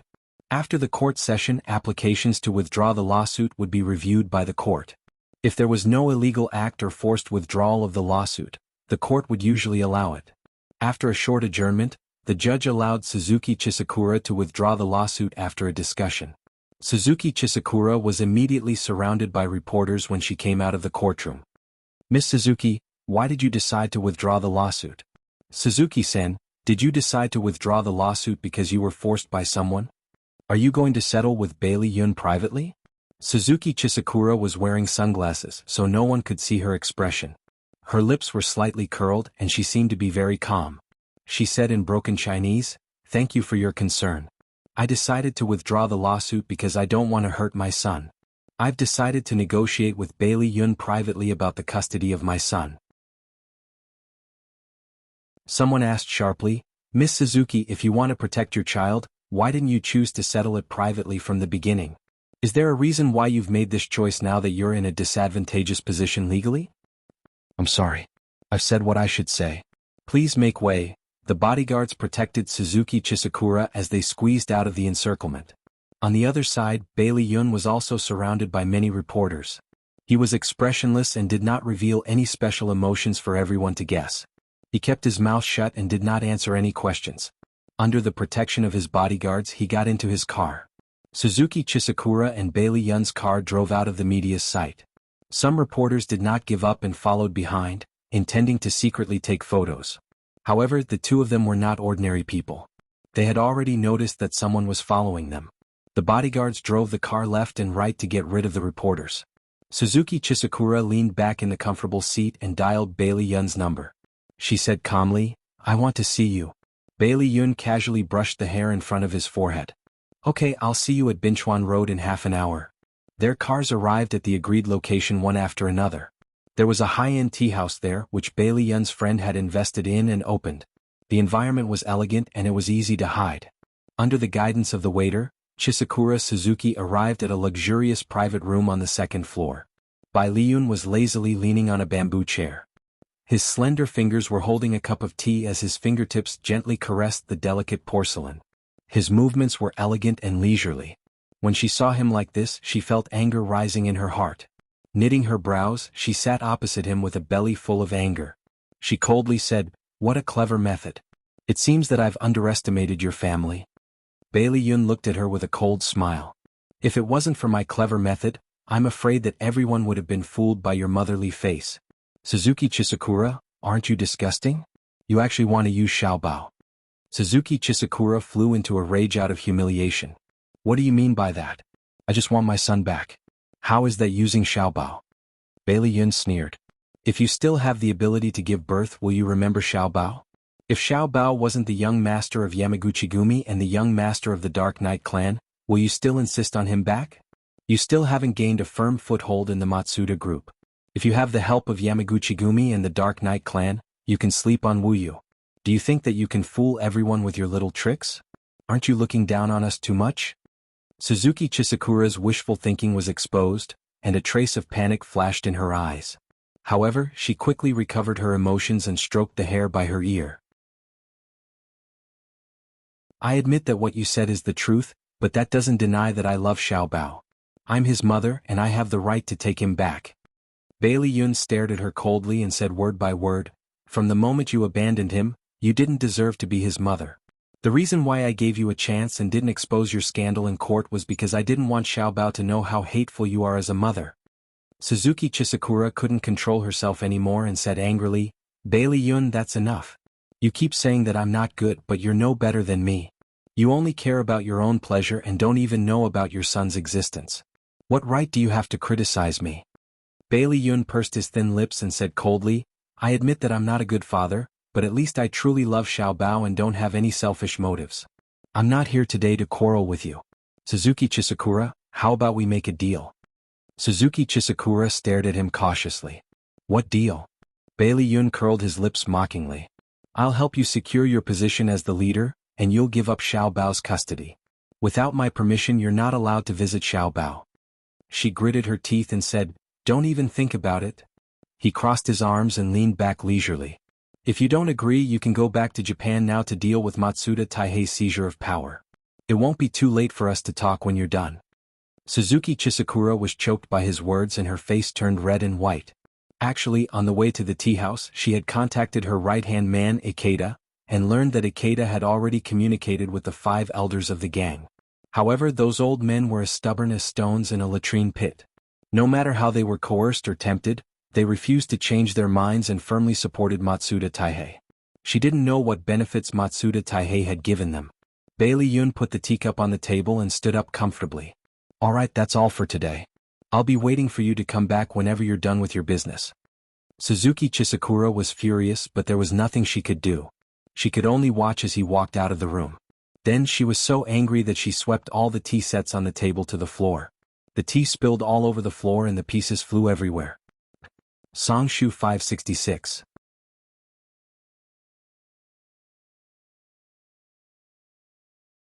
Chapter 329. Bailey Yun, who had just walked out of the door, naturally heard the noise inside. He patted the shoulder of the waiter standing next to him and winked at him.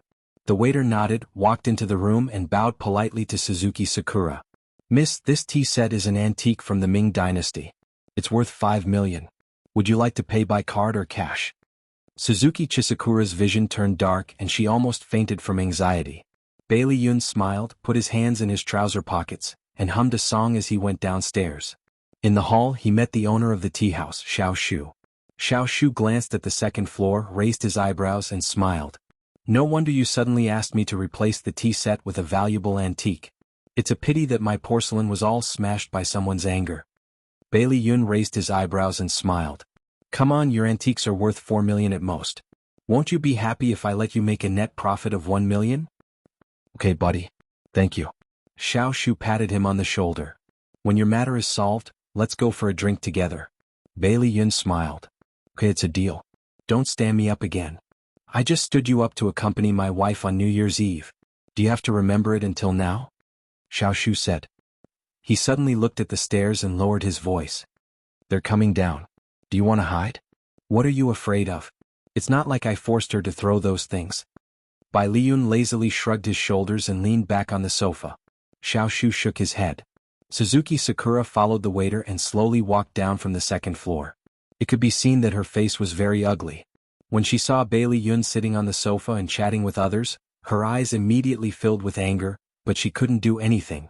The waiter led her to Xiao Shu and said politely, "Miss Suzuki, this is the boss of our tea house, Mr. Xiao. Mr. Xiao, Miss Suzuki accidentally broke your favorite Ming Dynasty tea set. She wants to discuss the compensation with you face to face." Xiao Shu extended his hand in invitation. "Miss Suzuki, please sit." Bailey Yun's eyes were filled with a mischievous smile. He coughed and said, "Xiao Shu, since you still have something to do, I won't bother you anymore. Let's meet again another day." Xiao Shu patted his shoulder, the smile in his eyes self-evident. "Alright, take care." Bailey Yun completely ignored Chisakura Suzuki. After bidding farewell to Xiao Shu, he put on his sunglasses and walked out of the tea house. Suzuki Chisakura held back her anger and negotiated with Xiao Shu, saying that her lawyer would ask someone to evaluate the value of the antique, and then she would compensate. Xiao Shu didn't seem to have any intention of making things difficult for her and nodded in agreement. However, there was a saying that a strong dragon couldn't suppress a local snake. It wasn't difficult for people like Xiao Shu to make the antique appraiser give an extra million when evaluating the tea set. Bailey Yun suppressed Suzuki Chisakura and caused her to lose money, so he was in a good mood. He predicted that she wouldn't last long and would surrender to his conditions.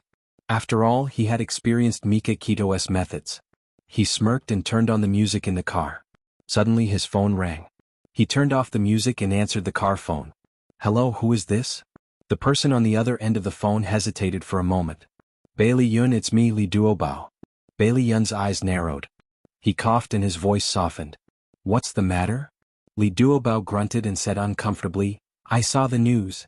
It's about you and Xiao Bao." He tightened his grip on the steering wheel and his expression became cold. "Well, I heard that Suzuki Chisakura withdrew the lawsuit today. Are you okay?"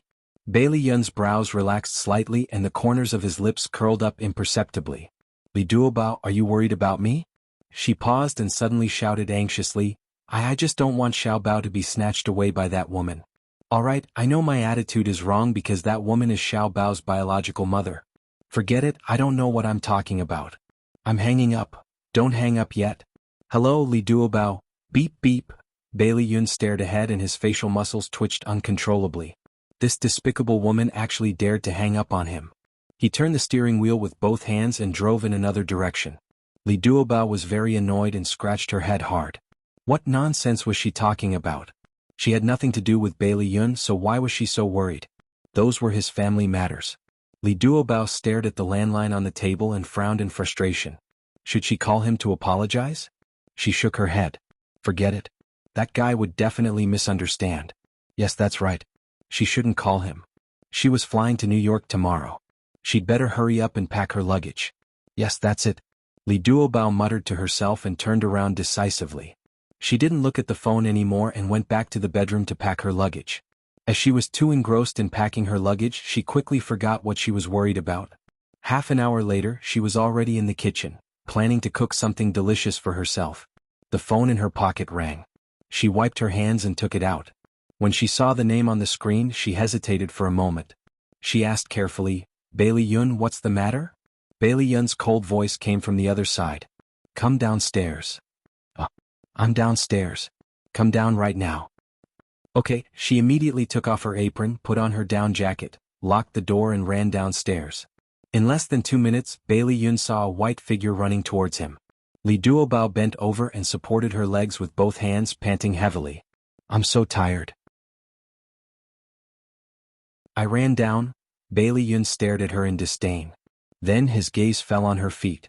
She was wearing a pair of furry slippers with rabbit ears. Isn't there an elevator? Also, why didn't you change your shoes and zip up your clothes? She scratched her head embarrassedly. I was afraid that you'd wait for too long. His eyes flickered.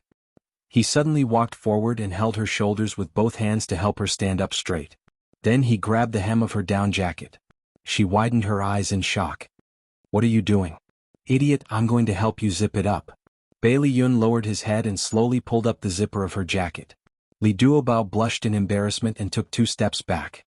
Why are you looking for me? Which floor are you staying on? Let's talk upstairs. Bailey Yun turned and walked towards the building. She was stunned for a moment and ran after him. I'm on the 5th floor. The room wasn't big, but it was very clean and decorated cozily. There were 3 or 4 cartoon character pillows on the sofa in the living room. There was a thin blanket on the back of the chair. Seeing that he was staring at the blanket, she quickly put it away and hid it behind her back. She smiled awkwardly. I like to lie on the sofa and watch TV. Have a seat first. I'll be back soon. She ran back to the bedroom with the blanket and quickly rushed to the kitchen to make a pot of hot tea for him. The aroma of rice wafted from the rice cooker. Bailey Yun looked up at the kitchen. You're cooking? Yeah, I haven't cooked yet. Do you want to stay for dinner? All right, he answered quickly. She hesitated for a moment and said, Why are you looking for me? Bailey Yun leaned back and leaned against the sofa comfortably. He held his chin with one hand and looked at her with a burning gaze. Let me ask you, were you worried about me when you called me just now? Her cheeks were slightly hot. I wasn't worried about you. I was worried about Xiao Bao, he pressed on. You were asking about me. She lowered her head and scratched the sofa with her fingers. She said stubbornly, That was a slip of the tongue. I wanted to ask if you guys were okay. His lips moved. He wanted to say something, but she stood up and said angrily, I'm not going to talk nonsense with you anymore. I'm going to cook. Bailey Yun watched as she busied herself in the kitchen. His irritable mood gradually calmed down. He thought that it was time to sort out his feelings for Li Duobao. Was it a spur-of-the-moment interest in her? Was it because he found her fresh and interesting, or did he really like her? Li Duobao still remembered the embarrassing incident when she treated him to hot pot last time. This time, to take care of his taste, some dishes didn't have chili, while some dishes only had a little chili. Bailey Yun helped her bring the fragrant dishes to the table. The dishes that looked, smelled, and tasted good made his appetite wet. He ate with relish and praised, I didn't expect you to know how to cook when you look so silly. She puffed up her cheeks. Her big eyes were filled with dissatisfaction. Are you praising me? When I was young, my father passed away early. My mother was very busy with work. When I came home from school, I would cook and wait for my mother to come back so that we could eat together. Bailey Yun looked at her with a complicated expression. She suddenly burst out laughing. You don't know. When I first learned how to cook, I was only 7 years old. I was too short. Here I was this tall. She gestured with her hand. When I was cooking, I couldn't reach the pot, so I moved a small stool in front of the gas stove and stood on it to cook. In the end, one time I was too close to the gas stove and the flames almost set my clothes on fire. Fortunately, I smelled the stench. Bailey Yun's heart felt stuffy and a little uncomfortable. He stared at her. You were almost injured. How can you still laugh? She touched her nose embarrassedly. It was very dangerous at that time. But now that I think about it, I feel that it's very funny. Bailey Yun suddenly had an impulse to hug this silly girl in his arms. She grew up in a single-parent family and had a perverted stepfather. However, she had developed a cheerful personality. She did not complain about misfortune and was positive and optimistic about life. She was a very silly but very cute girl. His gaze made Li Duobao a little uncomfortable. She touched her cheek and pouted. Why are you staring at my face? Is there something dirty on it? He suddenly grinned. Come here. I'll help you wipe it. Okay. She obediently moved her face closer to his. He leaned over and gently planted a kiss on her rosy cheeks. Her eyes suddenly widened. He said, Li Duobao, let's date. This time I'm serious. Add Songshu 566.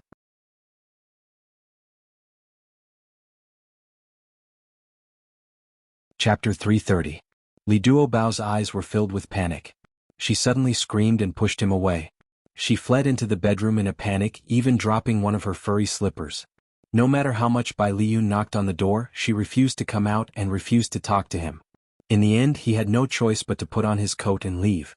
Before leaving, he knocked on her door again. Li Duobao, I'm serious. I think I like you. Think about what I said. Bai Liyun nodded and said, Li Duobao, I'm serious. I think I like you. There was still no response from the room. Bailey Yun was a little disappointed and annoyed. He walked out of the building dejectedly. An hour later, he was still sitting in the Ferrari looking at the floor where she lived from afar. He pounded the steering wheel in annoyance. How could he have been so reckless? He must have scared her now. When he thought of her panicked eyes as if he was a pervert, he couldn't help but feel annoyed. He called her number but no one answered. Maybe he should give her time to calm down and think about it. Bailey Yun sighed and finally started the car. Suzuki Chisakura returned to Japan that day. However, she didn't give up on Xiao Bao. She had people secretly follow Bailey Yun and monitor the situation at Bailey's house. When she rushed back to the Matsuda group, she realized that the situation was so serious that she couldn't solve it. Even the subordinates who used to support her had now transferred to Matsuda Taihei's camp. When she communicated with the 5 elders, she found out that Mika Kito had intervened in the matter. He was using the power of Yamaguchi-gumi to put pressure on the 5 elders. Suzuki Chisakura immediately contacted Mika Kito and wanted to negotiate with him, but Mika Kito refused to talk to her. He asked Suzaku to pass on a message to her. He said, "If you don't give up Xiao Bao's custody, she can never be the leader of the Matsuda group." Suzuki Chisakura was so angry that she threw the phone on the floor. She crazily pushed everything on her desk to the floor. After a while, she slumped against the back of the chair and took out a very small photo from the drawer. In the photo was a cute baby. Her slender fingers caressed the photo as tears slowly slid down her face. After a long time, she put the photos back into the drawer. There were still 2 days left. She hoped that things would turn around. However, fate did not favor her. The subordinates who were monitoring Bailey Yun and the Bailey family reported that they did not find any evidence that could be used against them. Chien Sakura even thought of kidnapping the Bailey's family to threaten them, but they seemed to be prepared. They rarely went out in the past 2 days, and even if they did, there were at least 2 bodyguards following them. It was almost impossible to kidnap them. On the 3rd day, it was time for the Matsuda group to elect a new leader. Matsuda Corporation headquarters, inside a spacious and luxurious conference room. Wearing a kimono, Suzuki Chisakura sat at the head of the table with an expressionless face. Matsuda Taihei arrived late. He was wearing a black suit, and there was a gentle smile on his handsome face. It was obvious that he had a card up his sleeve. He was followed by the 5 elders, who looked like they were at his beck and call. "Annie, I'm late. Please don't mind." Matsuda Taihei greeted her politely, but in Suzuki Chisakura's eyes, it was a provocation. Her beautiful eyes suddenly narrowed, and then she smiled. "Taihei, you're a nosy person. It's understandable that you're late." The 2 of them had already begun to exchange words. The elder coughed and said, "Ladies and gentlemen, today's meeting is to discuss the re-election."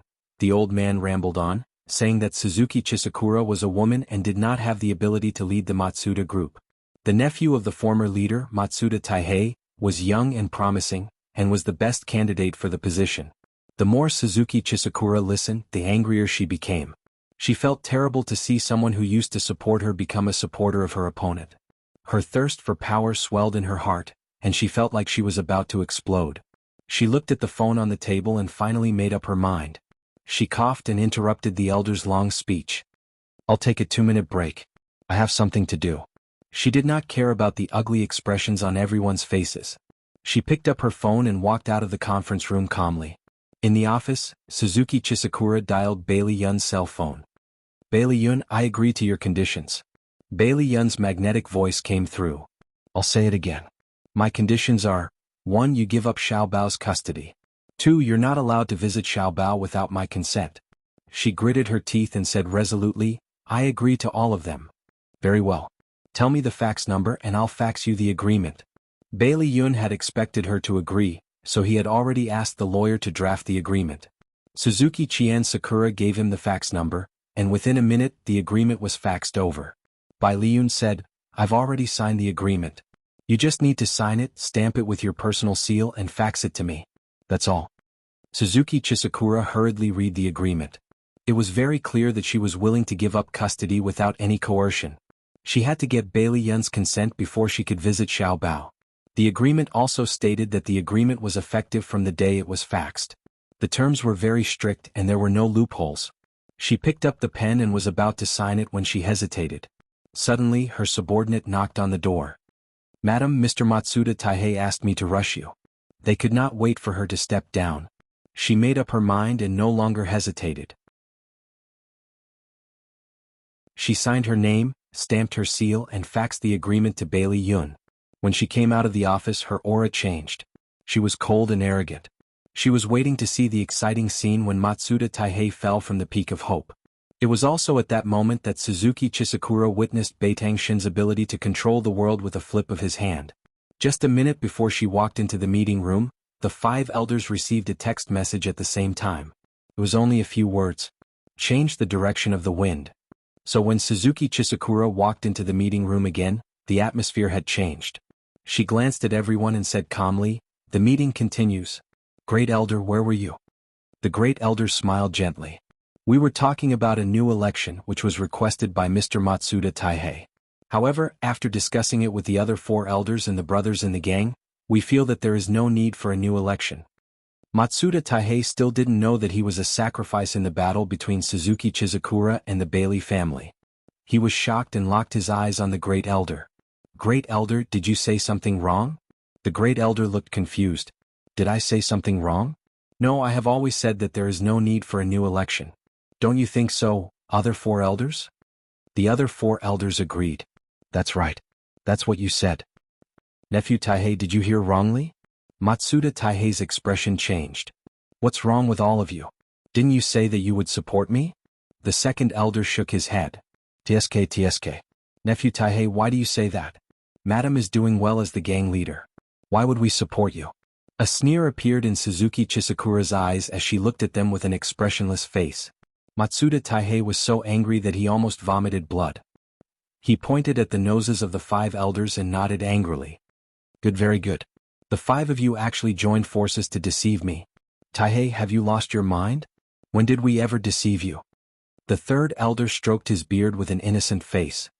Suzuki Chisakura, this is all part of your scheme, isn't it? Matsuda Taihei pounced on Suzuki Chisakura in anger. The bodyguard behind her immediately rushed forward and stopped him. Suzuki Chisakura raised her hand and stopped the bodyguard from escorting Matsuda Taihei out. Taihei, why are you so agitated? I didn't do anything. Every injustice has its perpetrator. This is the Yamaguchi-gumi's doing. If you have the ability, go and make trouble with Mikakito. Matsuda Taihei's eyes narrowed as hatred flashed in his eyes. Mikakito? Yes. We've all been tricked by him.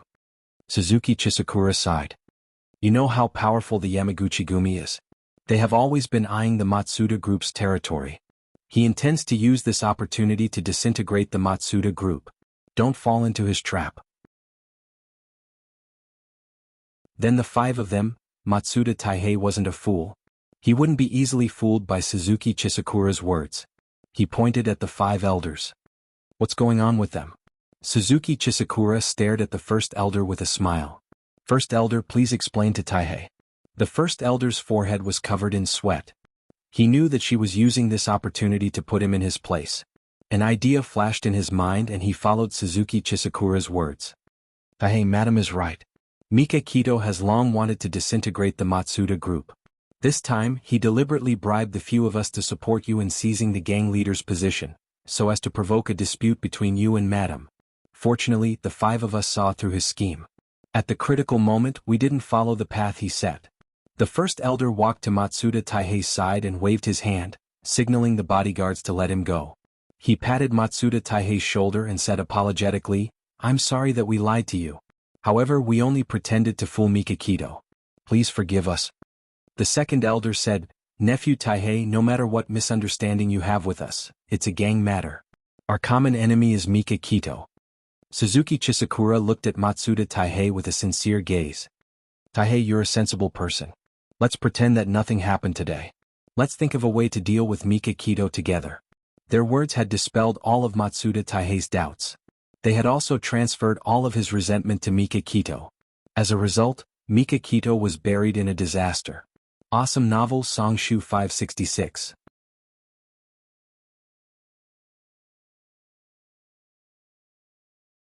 Chapter 331. Mikakito had played a crucial role in the successful resolution of Xiao Bao's matter. In order to thank him, old Madame Han brought the whole family to treat him to a meal at Century Splendid.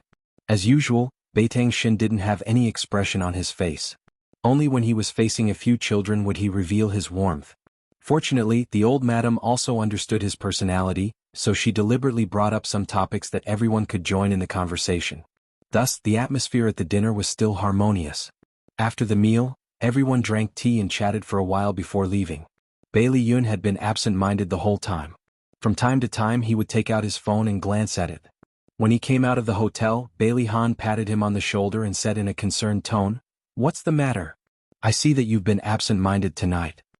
Bailey Yun shook his head. "It's nothing. If you have something to say, say it. Don't keep it to yourself." Bailey Yun's eyes moved. He was a little surprised. Bailey Han would never say such words in the past. Although they were brothers, they rarely interacted with each other.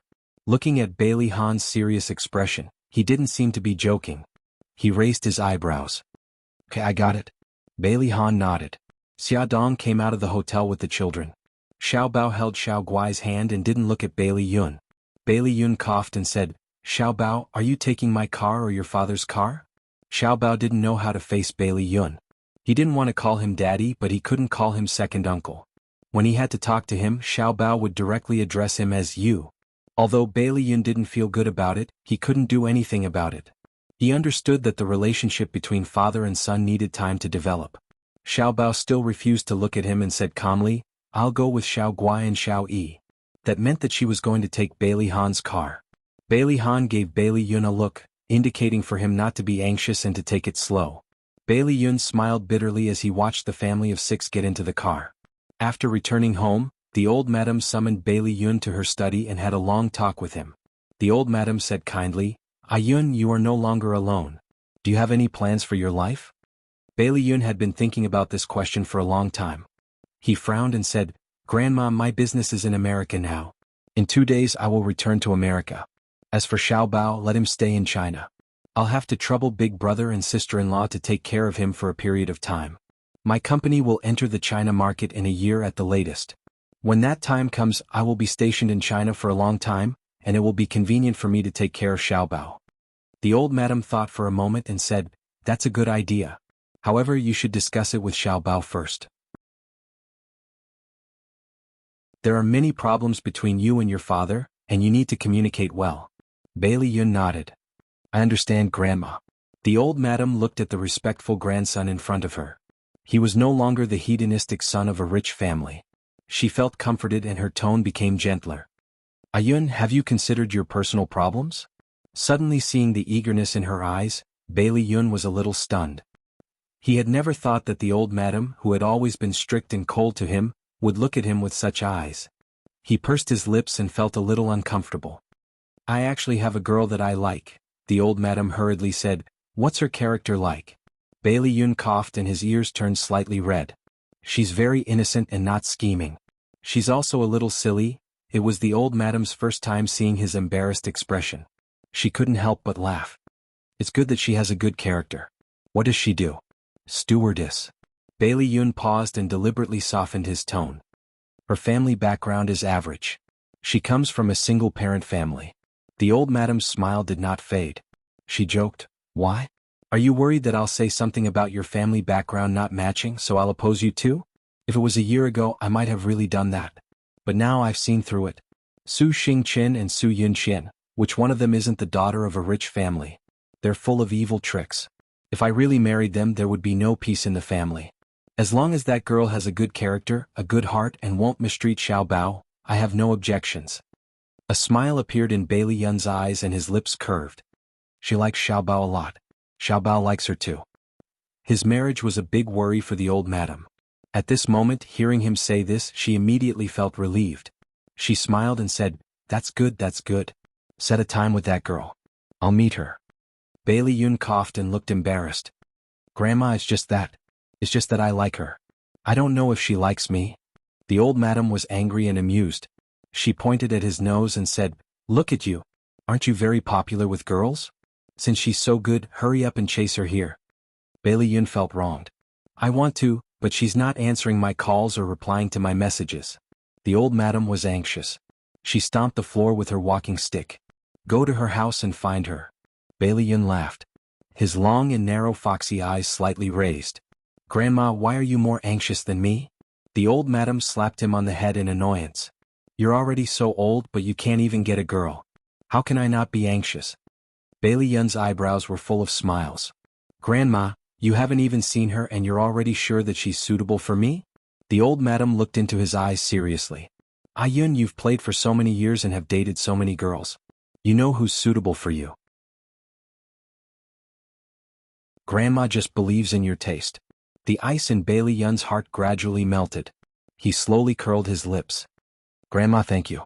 The old madam patted his shoulder and said gently, Yun, we neglected you in the past. I hope that we can make it up to you in the future. I'm old and I've seen many things. Right now, I only know one reason, and that is, family is the most important. No matter where you go, you have to remember that at home, there's still someone thinking about you. Bailey Yun was slightly startled and then chuckled. Grandma, I'll remember. The old madam smiled. Go get that girl as soon as possible. All right. Bailey Yun came out of the study and stood in the empty corridor for a long time. On the way back to his room, he passed by Xiao Bao's room. He hesitated for a moment, raised his hand and knocked on the door. Xiao Bao, it's me. Can I come in? Xiao Bao's voice was muffled. Come in. What are you doing? Bailey Yun walked into the room and saw Xiao Bao sitting in front of the desk. His back was straight and he was holding a pen in his right hand, writing something quickly. Xiao Bao did not even turn his head. I'm doing my winter homework. School will start in a few days. Bailey Yun stood behind him. After you're done, I'll check for you, okay? He tried his best to play the role of a father. No need. Xiao Bao rejected him immediately. A certain someone was a little hurt. His fingers scratched the back of the chair and he cried silently in his heart. Xiao Bao seemed to realize that he had rejected him too quickly. He puffed up his cheeks and added, My answers are 100% correct, so there's no need to waste time checking. A certain someone was energized as if he had been injected with chicken blood. Then do you want to listen to a bedtime story? Xiao Bao pursed his lips. No need. I'm not in the mood today. Oh. A certain someone was crestfallen again, and he sighed from time to time, like a resentful wife who had been abandoned. Xiao Bao's mouth twitched and the handwriting on the exercise book became messy. He suddenly turned around and looked at the certain someone behind him, who was walking around resentfully. Are you bored? Bailey Yun's resentful eyes immediately drifted over, and he looked like a resentful wife. You don't seem to need me at all. I'm really an incompetent father. As he spoke, he squatted down and hugged his knees with both hands. He looked up and stared at Xiao Bao with pitiful eyes. Xiao Bao was about to explode. He slammed his pen on the table and shouted at the certain someone who was pretending to be pitiful. Hey, you're an adult. Don't you think your current behavior is very shameful? Bailey Yun shook his head fiercely. His gaze was pitiful and his tone was desolate. I think it's more shameful to be ignored by my own son. Ah, Xiao Bao was about to go crazy. Why did he have such a shameless father? If you have nothing else to do, get out. Bailey Yun's tone was bleak. Son, don't worry about me. Please continue to ignore my existence. When you're done with your homework, just give me 10 minutes. We'll have a good talk. I can't do my homework with you here, okay? Xiao Bao threw caution to the wind. He moved a small stool over and sat in front of him. Tell me, what do you want to talk to me about? Bailey Yun patted his head. His foxy eyes narrowed into slits. Call me daddy and I'll tell you. Xiao Bao silently turned his head and stood up. He didn't even want the small stool. He sat back down on the chair in front of the desk, picked up his pen and continued to do his homework. Bailey Yun was really injured. He hid in a corner and licked his fur to heal his injuries. After a while, he pretended to be lighthearted and said, Son, actually, I really do have something to talk to you about. Xiao Bao's body didn't move. He continued, In a few days I'll continue to work in America. In a year at the latest, after the company enters the China market, I'll be stationed in China. If you want, you can come with me to America. If you want to stay in China, your parents will take care of you. I'll also come back to visit you often. The little guy still didn't make a sound. Bailey Yun lowered his eyes and said in a deep voice, Xiao Bao, I was born into an incomplete family. When I was very young, I told myself that if I had a child in the future, I must treat him well and love him. Although I still don't know how to be a good father, I'll work hard. Are you willing to believe me? He raised his head and looked at Xiao Bao. His small figure looked a little lonely under the light. He didn't respond, nor did he make any movements. Bailey Yun smiled bitterly and stood up. I won't disturb you from doing your homework. Finish your homework and rest early. As the door closed with a bang, the tears in Xiao Bao's eyes fell. Come and see. Hongcha 866.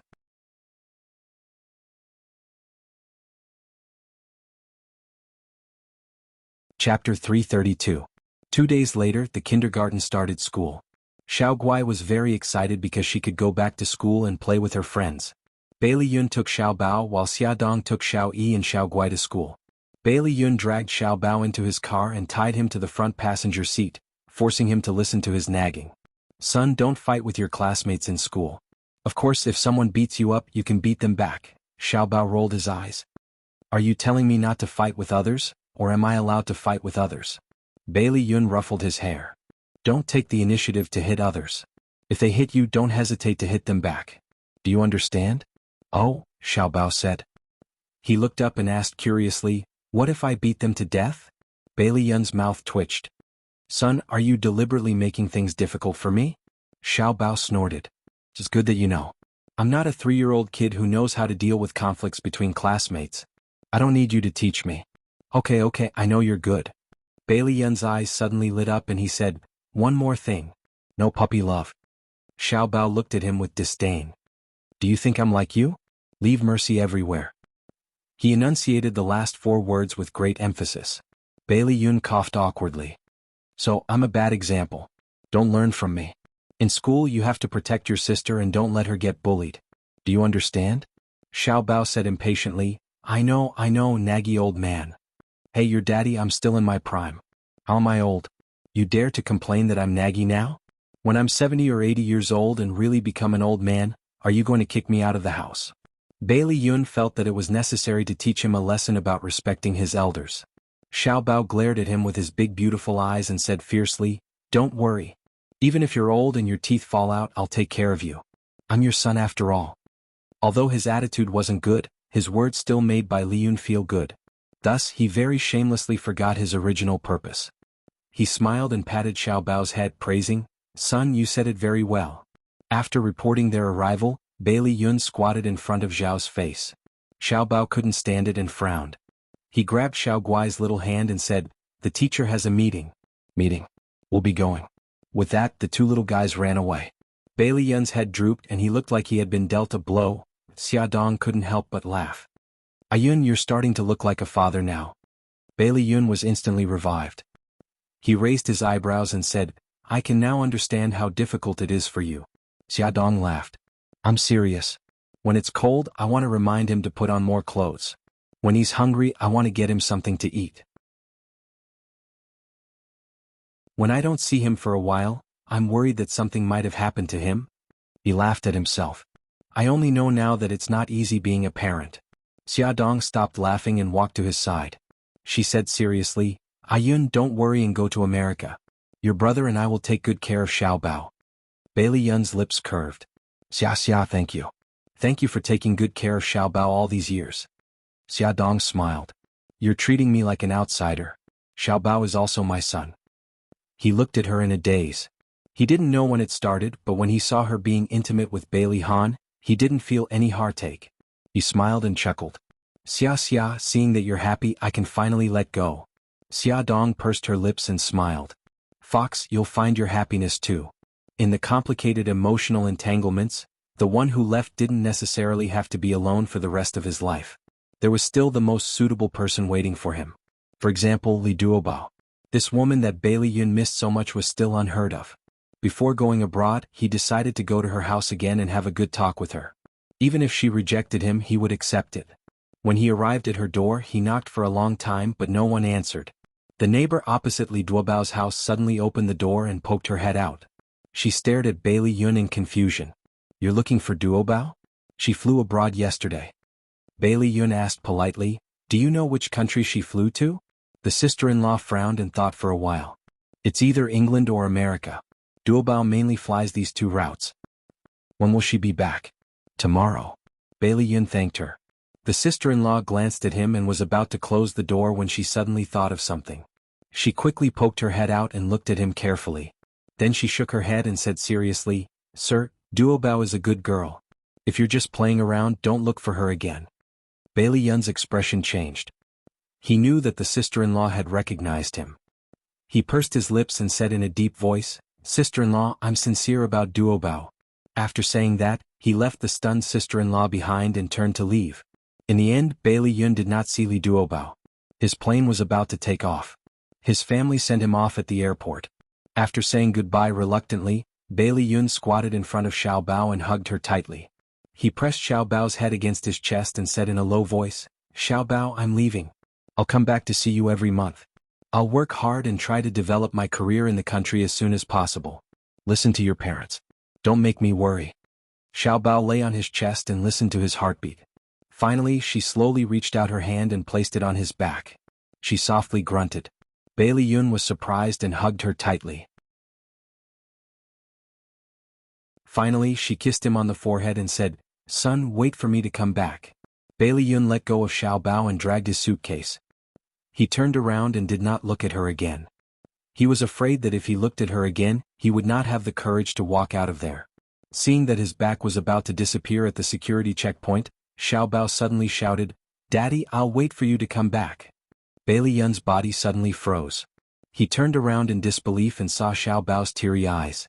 He threw down his things and ran towards Xiao Bao. He rushed to him at an extremely fast speed and picked him up from the ground. He hugged him tightly in his arms and his heart was beating wildly. "Son, what did you just say?" Xiao Bao wrapped her arms around his neck and smiled as tears streamed down her face. "Daddy, I'll wait for you to come back." "Good son, Daddy loves you." Bailey Yun kissed him hard on the cheek as tears rolled down his cheeks. "Shame, you're already an adult and you're still crying. Don't let your great-grandmother and the others see this." Xiao Bao smiled through her tears. She took out a handkerchief from her pocket and wiped his tears. Bailey Yun hugged him and smiled foolishly. She pressed her forehead against his little one. "Son, I'm so happy." Xiao Bao bared her teeth and made a face. Old Madam and the others had red eyes and used handkerchiefs to wipe the corners of their eyes.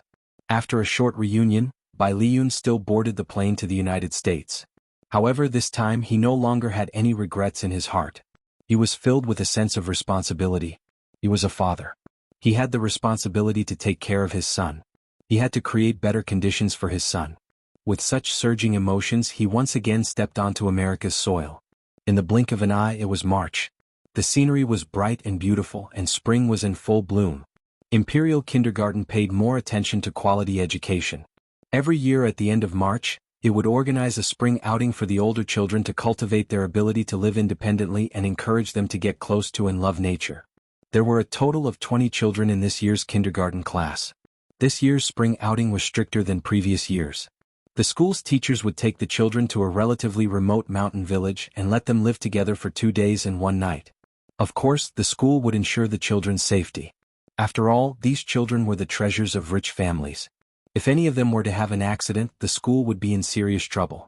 The night before the spring outing, Xia Dong prepared a suitcase and a backpack for each of the 3 children at home. The suitcase contained the children's clothes, and the backpack was filled with food and water. There were also some commonly used medicines such as cold medicine, burn medicine, and so on. Xia Dong was afraid that she would forget something, so she dragged Bailey Han out of the study and read out the things she had prepared to him. "Honey, look. What's missing?" Bailey Han touched his chin. "If you have to say what's missing, it's the 2 of us." Xia Dong said angrily, "I'm talking to you about something serious. Don't joke around." He stroked her hair and said softly, "Honey, the purpose of the kindergarten spring outing is to cultivate the children's ability to live independently. If you've prepared everything for them, what else do you need them to do?" Xia Dong bit her lip. "I know, but I'm just worried." Bailey Han took her into his arms and stroked her back. He said softly, "When I was 4 or 5 years old, I was already learning taekwondo and judo from my teacher. Xiao Bao and Xiao Yi are boys. In the future they will inherit the Bailey family. They can't be weak. We have to cultivate their ability to be independent from a young age." Xia Dong lay in his arms for a long time. Finally she nodded. "Okay, I'll listen to you." He smiled and said, "There's one more thing, honey. I've already contacted the coach. Starting in April, the coach will teach the 3 children martial arts. Xiao Guai is a girl. Although she doesn't have to be as strict as her brothers, she still has to learn basic self-defense skills." The children of the Bailey family had to learn martial arts from a young age. It was a family tradition. Xia Dong knew about it a long time ago. Moreover, Xiao Bao had learned martial arts from Mika Kito when she was in Japan. Therefore, she didn't have any objections and nodded in agreement. "Okay, don't worry about the 3 little guys. The school will take good care of them." Bailey Han bent down and carried her to the bedroom. "It's getting late. We should rest." Beauty novel Xingwu 799.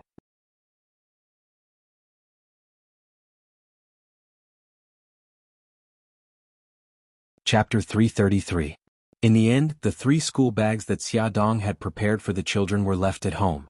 The little guys dragged their small suitcases to the school gate to wait for the school bus. Many parents reluctantly accompanied and escorted them. Xia Dong was also one of them. Xia Dong did not know that while she was worried about the children, Bailey Han had already made arrangements.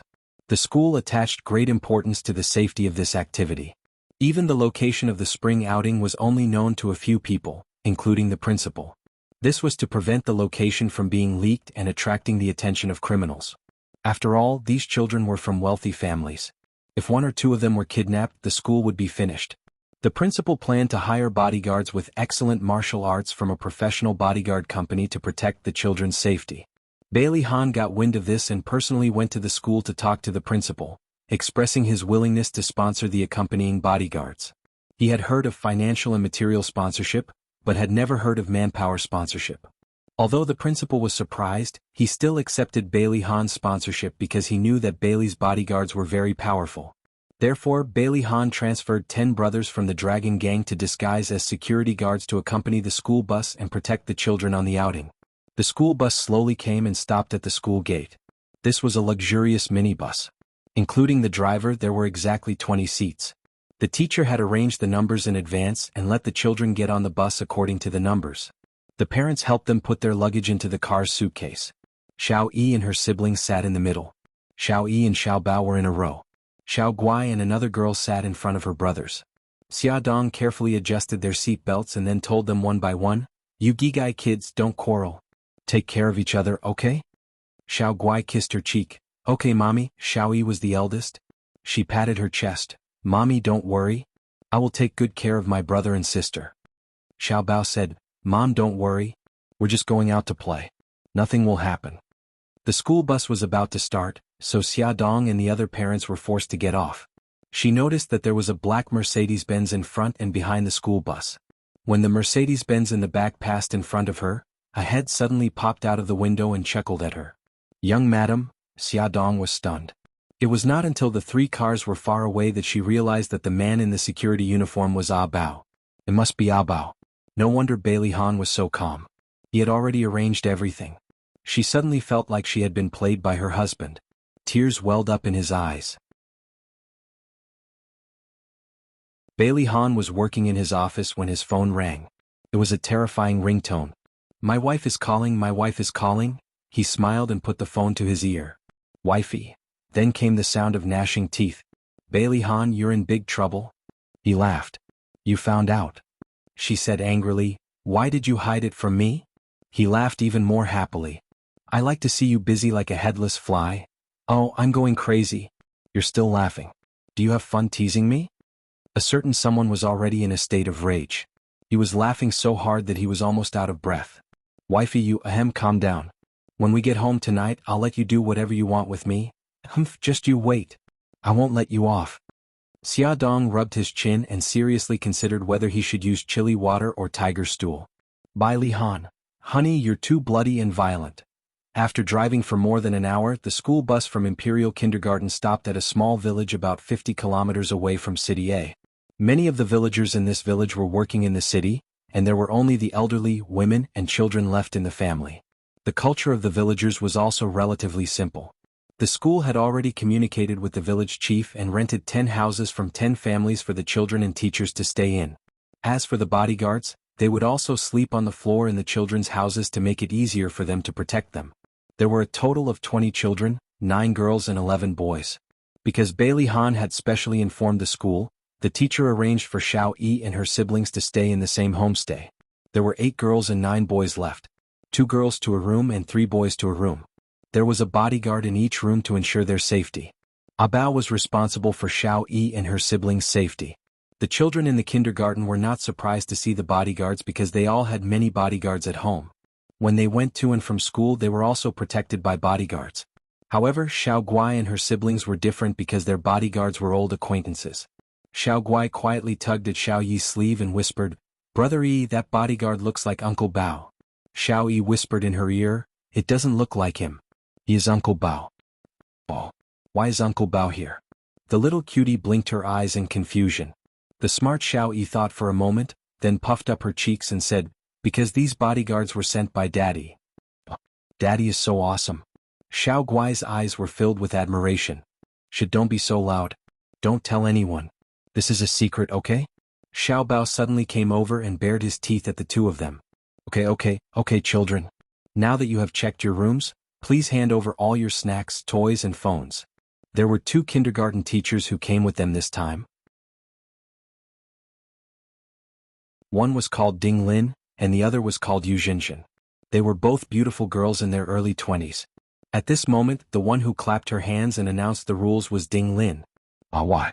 I don't want to hand over my toys. We can't hand over our phones either. I want to talk to Daddy and Mommy. Many children began to protest, but Xiao Yi and the other 2 did not feel any pressure. Xiao Yi raised her chin proudly and said, Mommy is so wise not to prepare snacks and toys. Xiao Bao grinned. He would not tell Xiao Yi and Xiao Guai that he had secretly seen his mother prepare 3 big bags of things, but his father had forcibly stopped her. Although the children strongly protested, Ding Lin and Yu Jinjin still took away their snacks and toys. 2 delicate little girls cried loudly, saying that they wanted to go home and not participate in the activity. The scene was chaotic for a moment. Fortunately, the teachers were very patient. They comforted and persuaded them to quiet down. Then Ding Lin said, Before we confiscate your phones, you can call Daddy and Mommy to tell them that you are safe. You can't talk for more than 5 minutes. The children hurriedly made the phone calls. After Xiao Yi dialed the number, he handed the small phone to Xiao Guai like a big brother. Xiao Guai said in a childish voice, Mommy, we are fine now. I am very obedient and I didn't cry. Okay, I know. The teacher said that you can only talk for 5 minutes. I will give the phone to my brothers. Xiao Yi and Xiao Bao also talked to Xia Dong on the phone. They manly comforted her not to worry and said that things were going smoothly. Ding Lin and Yu Jinjin finally heaved a sigh of relief when they finally took away the children's phones. Then it was lunchtime. Everyone was given a boiled egg, a boiled potato, and a steaming hot meat bun. The children carried their lunch and returned to their little nest. Although the room was very simple, it was very clean. There was a very large wooden bed that was completely big enough for the 3 of them to lie down. The 3 children sat on small stools. Small bowls of food were placed on the small wooden table. Xiao Yi took out a stack of wet wipes from the suitcase and gave one to each child. After the 3 children wiped their hands clean, Xiao Bao picked up an egg. Gigai, eat the meat bun first. I will peel the egg for you. Oh, Xiao Guai hugged the steaming hot meat bun and carefully took a bite. Her delicate brows furrowed. It's so hot, silly, blow it first. Xiao Yi took the meat bun from her hands and patiently helped her blow it. Okay, you can eat now. Hee, thank you, big brother. Although the conditions were very difficult, the children took care of each other and were very sweet. The children took an hour of lunch break. Then the teacher took a loudspeaker and went door to door to wake them up. Some of the children were grumpy when they woke up. After they got up, they hugged their quilts and cried loudly. The teacher's hair almost turned white from worry. She didn't know if the spring outing could be completed successfully. The bodyguards were also in a particularly heavy mood. Although the boss had said that as long as the children weren't harmed by bad people and didn't have any accidents, it was very difficult to pretend to be deaf and mute when their ears were full of the children's cries. Therefore, while Ah Bao expressed deep sympathy for his subordinates, he was also very glad that his young master and young miss were very well behaved and never cried. All right, children, stand properly. Now let's start counting. After making sure that all the children were present, the teacher, Yu Jinjin, clapped her hands and said, The arrangement for this afternoon is like this. We will first enjoy the scenery in this area. After an hour, everyone will go to the orchards and fields to help the farmers pick fruits and vegetables. At 4:30, we will gather on the grass by the river and prepare to make dinner. Is everyone understood? Understood, the children said in unison. Xiao Bao raised her little hand. Teacher, I have a question. Classmate Xiao Bao, please ask. Teacher, is dinner prepared in the form of a picnic? Yes, when it's time to make dinner, I will explain some rules in detail. Now let's enjoy the scenery first. Do you have any questions? No, a soft child's voice said. Okay, now children, please follow the team and don't get separated. Although this mountain village was remote, the natural scenery was very good. On the hillside, peach blossoms were blooming and the clouds were rising. A clear river flowed by the side of the field. Large golden rapeseed flowers bloomed enthusiastically. An old hen was leading a group of chicks in search of food in the field, clucking happily. Attention Hongcha 866.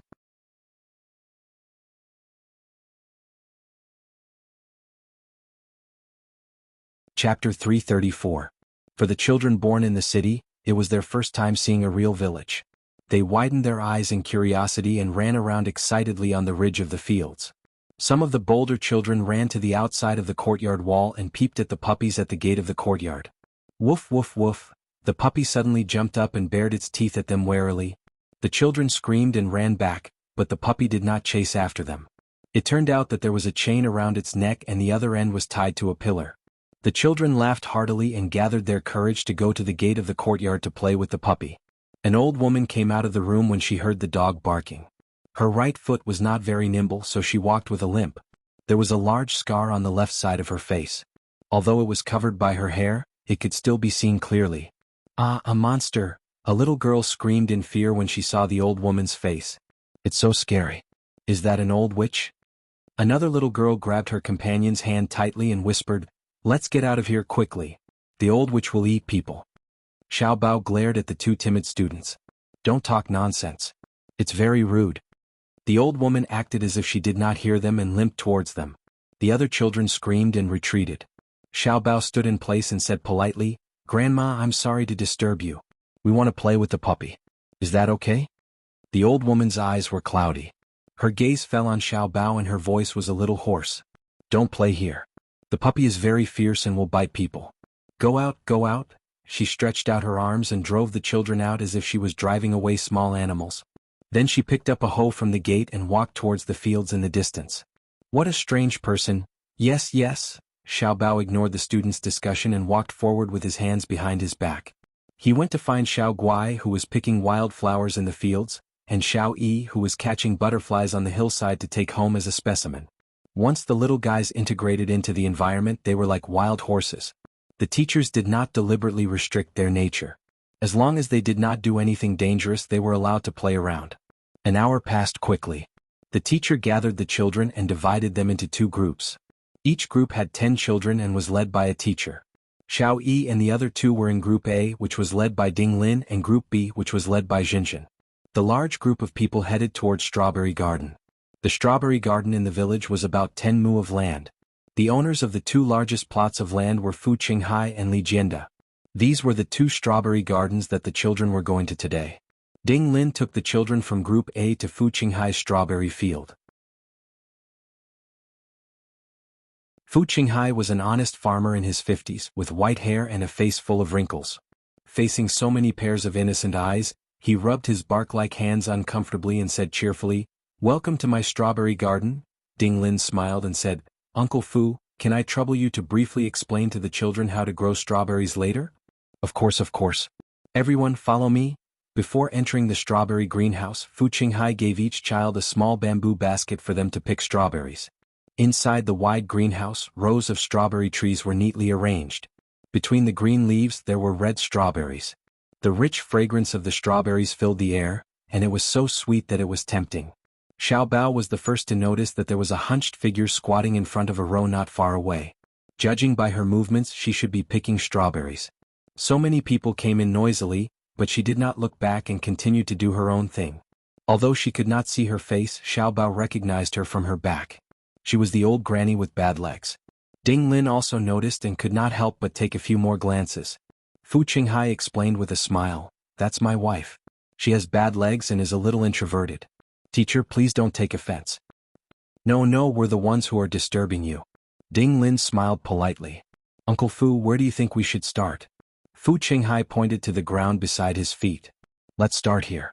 Children, I'll explain to you the techniques of picking strawberries."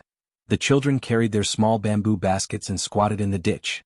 They looked up and listened attentively to Fu Qinghai's explanation of how to identify ripe strawberries and how to pick them. "Okay, everyone can start picking strawberries now." While the children were enthusiastically picking strawberries, Fu Qinghai walked around them and gave them pointers from time to time. Occasionally he would explain some knowledge about growing strawberries. Because they were too young, he did not go into too much detail. Most of the time he talked about some interesting details such as what diseases strawberries were prone to, what insects liked to eat strawberries, and so on. Xiao Guai picked a red strawberry. It was crystal clear and so cute. She could not help but sniff it and lick her pink lips. She looked up at Fu Qinghai and said sweetly, "Grandpa, these strawberries look so delicious. Can I have one?" Fu Qinghai smiled wholeheartedly. The wrinkles on his face piled up together. "Little girl, although these strawberries look very clean, you still have to wash them before you can eat them. There's a sink over there. You can wash them there." He raised his hand and pointed to a spot near the door. There was a sink with a running water pipe. It was not very high and Xiao Guai could reach it on her tiptoes. "Oh, thank you, Grandpa," Xiao Guai smiled brightly, revealing her cute little dimples. Her beautiful big eyes twinkled. "Grandpa, can I take 3? I still have 2 older brothers." Fu Qinghai smiled and said, Of course. You can eat as much as you want. Other children, if you want to eat strawberries, you can also wash them at the sink." The kindergarten had already paid him a generous sum of money. The money was enough to buy a few hundred kilograms of strawberries. "Okay, thank you, Grandpa," the tender voices of children sounded. It turned out that Xiao Guai was not the only child who coveted the cute strawberries. They were just too embarrassed to say it out loud. The children held strawberries in their hands and ran in 2s and 3s to the sink at the door. Xiao Yi and Xiao Bao told Xiao Guai not to move and that they would go wash the strawberries. Xiao Guai refused and insisted on doing it herself. She was not greedy at all. She took 3 strawberries and ran to the sink with her little butt swaying. She lined up behind the other children. At this moment, the old woman who was picking strawberries not far away walked towards the exit with a basket full of strawberries. After Xiao Guai finished washing the strawberries, she happily walked back. She bumped into the old woman who was carrying a bamboo basket. She sweetly called out, "Hello, Grandma." The old woman stopped in her tracks and stared at Xiao Guai. After carefully examining her, a complicated expression surged in her eyes. There was shock, disbelief, and pain. Xiao Guai then noticed the scar on the old woman's face. Her little mouth opened in shock, but she did not show any fear. After staring blankly for about 2 seconds, she suddenly stretched out her little hand and showed the strawberries in her palm. She smiled brightly and said, "Grandma, thank you for your strawberries." She skipped away like a lively little rabbit. The old woman turned her head stiffly, her eyes fixed on the little figure. She watched as the little girl ran in front of the 2 little boys and fed them 1 strawberry each before putting the last one into her own mouth. The 3 children laughed merrily, and the laughter flew to her side. She opened her mouth and breathed rapidly. Her chest rose and fell rapidly. The bamboo basket in her hand seemed to weigh 1,000 kilograms, and her body was tilting towards the ground. "Wife, what's wrong with you? Are you sick?" Fu Qinghai noticed that something was wrong with his wife and hurried over. He snatched the bamboo basket from her hand and placed it on the ground, supporting her with one hand. The old woman supported her chest with one hand and slowly shook her head. "I'm fine. Go to your work. Don't worry about me." "You don't look like you're fine." Fu Qinghai took out a bottle of spray from the pocket of her coat and sprayed it at her nose and mouth a few times. He grumbled, "I told you to rest at home, but you didn't listen and insisted on coming out to work. Are you feeling better now?" She nodded. "I'm much better. I'm fine now. Hurry up and go home to rest. I'll do the work in the field." She sighed. "I'm the one who dragged you down." Fu Qinghai lowered his voice and said, "We're already an old couple. Why are you still saying this? Let's go. I'll take you home." "It's okay. I can go back by myself.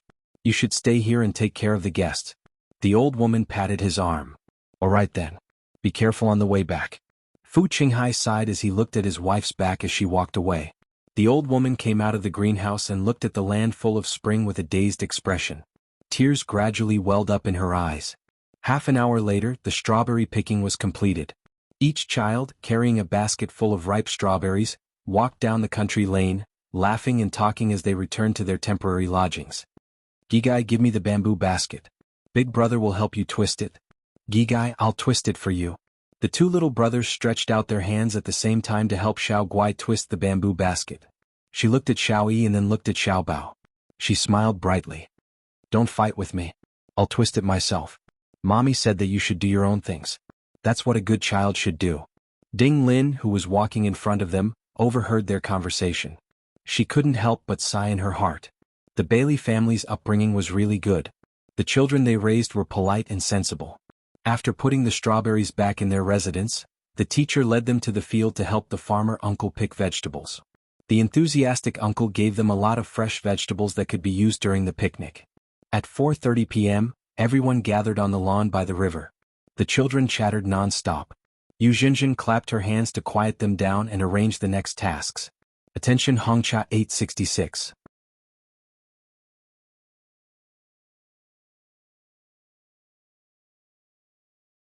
Chapter 335. Yu Jinjin announced, Next we will start preparing dinner. For tonight's dinner, you will need to find your own ingredients and collect your own firewood. As for the pots, pans, ladles and other kitchen utensils, they will be prepared by the teachers. Tonight's dinner will also be cooked by the teachers. Ding Lin added, we will still follow the previous grouping. Group A and Group B, each group will elect a group leader. The group leader will arrange for everyone to search for ingredients or collect firewood. Each group will be given a map. You just need to search for ingredients according to the houses marked on the map. Do you understand?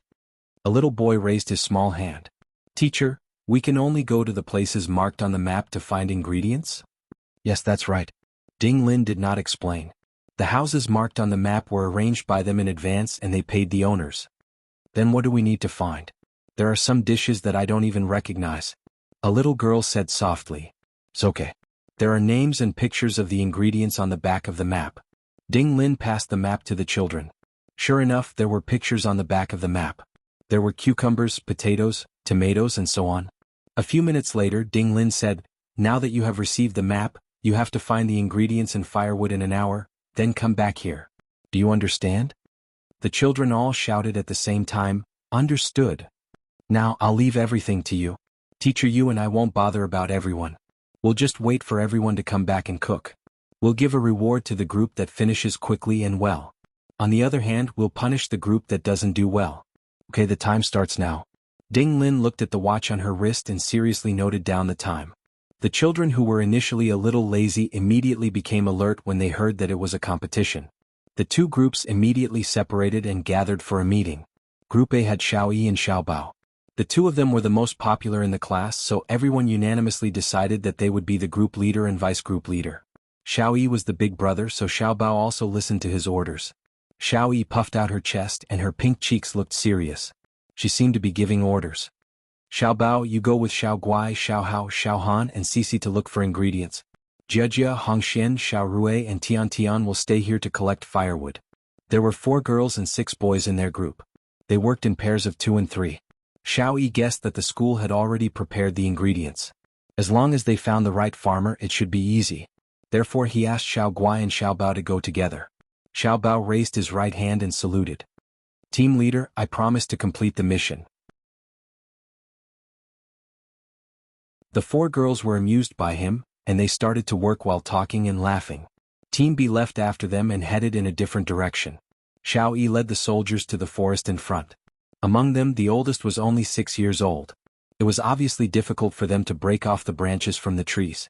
Xiao Yi asked the 2 girls to be responsible for collecting the existing branches in the forest, while he and the 2 boys were responsible for the branches on the trees. Xiao Yi looked at them and frowned. If this went on, there was no way they could collect enough firewood to make dinner. He pondered for a moment and his eyes suddenly lit up. He shouted, Uncle Bao. A Bao, who was hiding somewhere, quickly appeared. In front of outsiders, he did not call Xiao Yi young master. Instead, he called him by his name. Xiao Yi, what's the matter? Uncle Bao, you must have brought a dagger, right? Xiao Yi quickly ran in front of him and stretched out her hand. Lend me the dagger. A Bao was alert. What do you want to do? I won't do anything bad. Hurry up and lend it to me. Okay. A Bao pulled out a dagger from his calf and handed it over. This dagger is very sharp. Be careful. Got it. Thanks. You can disappear now. Xiao Yi turned and ran. A Bao's mouth twitched. How could he be at ease and disappear when the young master had such a dangerous item in his hands? Thus, he stood in place and waited to see what Xiao Yi was going to do. Little Wingzi ran back to his companions and mumbled something to them. A Bao saw little Wingzi stab the dagger at his waist and walk up to a pine tree that was as thick as a bowl. Little Wingzi wrapped his arms around it and clamped his legs together before climbing up. A Bao's heart was in his throat. Xiao Yi, hurry up and come down. It's dangerous. Xiao Yi was an expert at climbing trees. He quickly climbed up and soon reached a branch that was as thick as a wrist. His small body stood on it and he looked like he was going to fall at any time. The 2 girls could not help but scream. A Bao rushed forward and stood under the tree with his arms open. Xiao Yi, it's too dangerous. Hurry up and come down. Xiao Yi's expression did not change. Uncle Bao, don't worry. I'll be fine. Don't stand here. I'm going to chop the branches. Everyone else start working. We don't have much time left. So this was what he was going to use his dagger for. Xiao Yi held onto the tree trunk with one hand and held the dagger with the other. He aimed at the branches beside him and chopped them down. It was indeed a sharp dagger. Even though he did not have much strength, a branch that was as thick as 2 fingers was chopped off and fell to the ground. When the other 2 boys saw this, they looked for small trees within their strength and planned to break off the branches. Xiao Yi said, "Don't choose those small saplings. They will die if they break off the branches." Also, pine trees and cypress trees are flammable. Even wet firewood can be ignited. Look for these 2 types of branches. The oldest, Hong Xian, asked curiously, "Xiao Yi, how do you know so much?" Xiao Yi raised his eyebrows proudly. "Daddy told me." Fortunately, Daddy had told him about his survival experiences on a deserted island. That was how he learned this knowledge. Just as the woodcutter Xiao Yi was busy chopping firewood, Xiao Bao led Xiao Guai and the others to start collecting ingredients according to the route on the map. The process was very smooth. Soon they had collected 2 big bags of ingredients. Naturally, the 2 boys were holding them. The last house was Fu Qinghai's house. Xiao Bao asked the boys who were holding the bags to wait by the roadside. He led Xiao Guai and Cici forward and knocked on the door. "Hello, is anyone home?" After a few minutes, they heard the door creak open. An old lady appeared at the door. The moment she saw Xiao Guai, her eyes lit up. But soon, her eyes dimmed again. She asked, "What can I do for you?" Xiao Guai tilted his head, revealing his cute little dimples. "Grandma, can you give us some vegetables?" The old lady's voice softened. "What kind of vegetables do you want?" Xiao Guai quickly tugged at Xiao Bao's hand. "Brother, take a look. What's missing?" "Grandma, we also need cucumbers, potatoes, eggs, and fish. Do you have any of these?" The old lady looked at Xiao Bao and then at Xiao Guai. So they were siblings. The 2 children did look a little alike. She nodded. "You 2 come in with me." With that, she walked into the yard and pulled the puppy aside to prevent it from biting the children. "Cici, stay here and wait for us," Xiao Bao instructed. He held Xiao Guai's hand and followed behind the old lady. The yard wasn't big. Some flowers and plants were planted and it was very clean. There were 4 or 5 red brick bungalows. The old lady led them directly to the kitchen. She bent down in front of the fridge to look for what they needed. She asked Xiao Guai casually, "Little girl, you look very cute. Do you look like your mother?" Xiao Guai replied crisply, "Yes, everyone says that I look like my mother. Granddad also said that I look exactly like my mother when we were young. It's as if we were cast from the same mold." Pa! An egg slipped from the old lady's hand and smashed on the ground. Xiao Bao said, "Grandma, where's the broom? I'll help you clean it." "No need." The old lady refused but quickly changed her mind. "It's in the yard outside. Help me get it." Xiao Bao responded and turned to run into the yard. The old lady suddenly went up to Xiao Guai and asked in a low voice, "Little girl, what's your mother's name?" Xiao Guai blinked her big beautiful eyes. "Grandma, why do you want to know my mother's name?" Daddy had once taught her not to tell strangers her parents' names. The old lady was stunned and said, "Because you look very much like my friend's daughter?" Xiao Guai replied with an "oh." She tilted her head and looked at her, as if she was considering whether the old lady was a good person.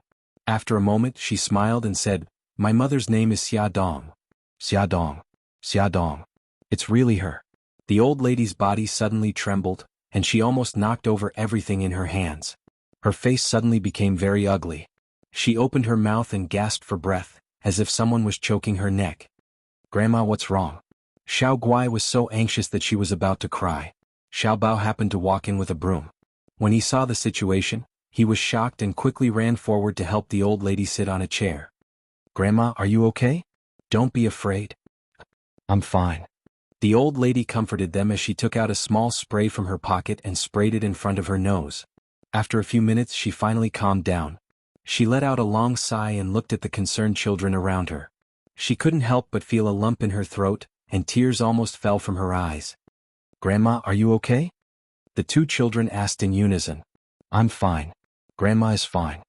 The old lady wiped the corners of her eyes and forced a smile. However, because of the scar on her face, her smile looked a little scary. She reached out to touch the 2 children's hair and said softly, "How old are you?" Xiao Guai said first, "We're 5 years old. We're in kindergarten." "Good, very good." The old lady's eyes were full of smiles. She looked at them carefully and asked softly, "How are your parents?" "Come and see." Hongcha 866.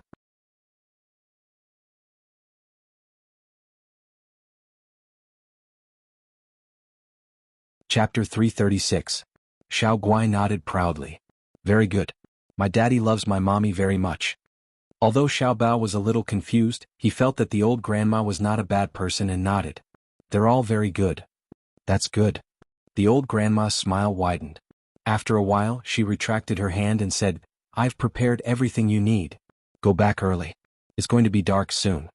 She put the things she had tidied into a convenience bag and sent them to the gate. Thank you, Grandma. Goodbye, Grandma. The children waved at her. She smiled and waved back. Her hunched body leaned against the gate until their figures disappeared from her sight. Then, she slowly retracted her gaze and returned to the yard with a lonely expression. When the sun set, the children rushed back to the river with the treasures they had found. Soon they found 2 cooking stoves on the lawn. The teacher had already washed the pots and pans and was waiting for them to come back so that they could start cooking. Wow, teacher, you're so amazing. Are these used for cooking? How did you build them? Ding Lin had already used the firewood Xiao Yi and the others had picked up to start the stove. She wiped the sweat off her face and smiled as she explained to the children how to build a simple stove and how to ignite the firewood to make the fire burn brighter. Then, she instructed the students in Team A that the boys would be in charge of fetching water, the girls would be in charge of washing the vegetables, and she would handle the fresh fish by the river. Under the teacher's lead, the 2 groups of people started to cook.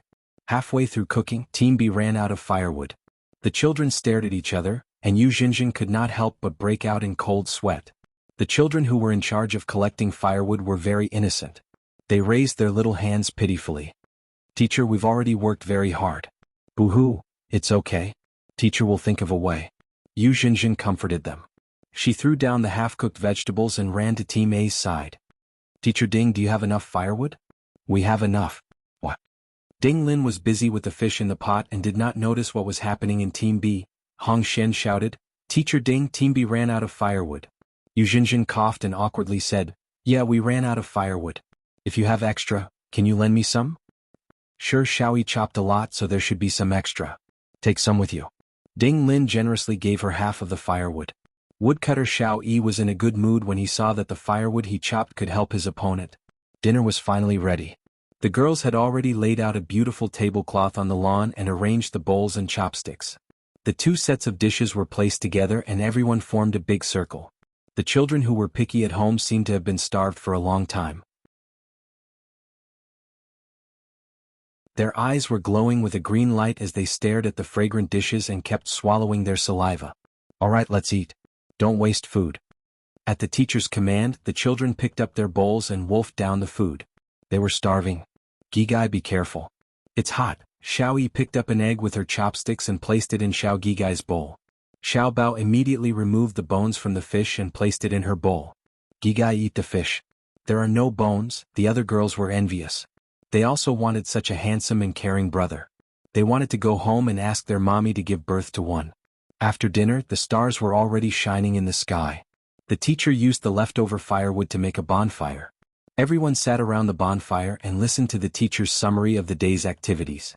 Ding Lin glanced at the children who were staring at her and said, Everyone did a great job today. Did you all learn a lot? Yes, they said in unison. We would like to especially commend Xiao Yi. He has great organizational and leadership skills. He also did a great job collecting firewood.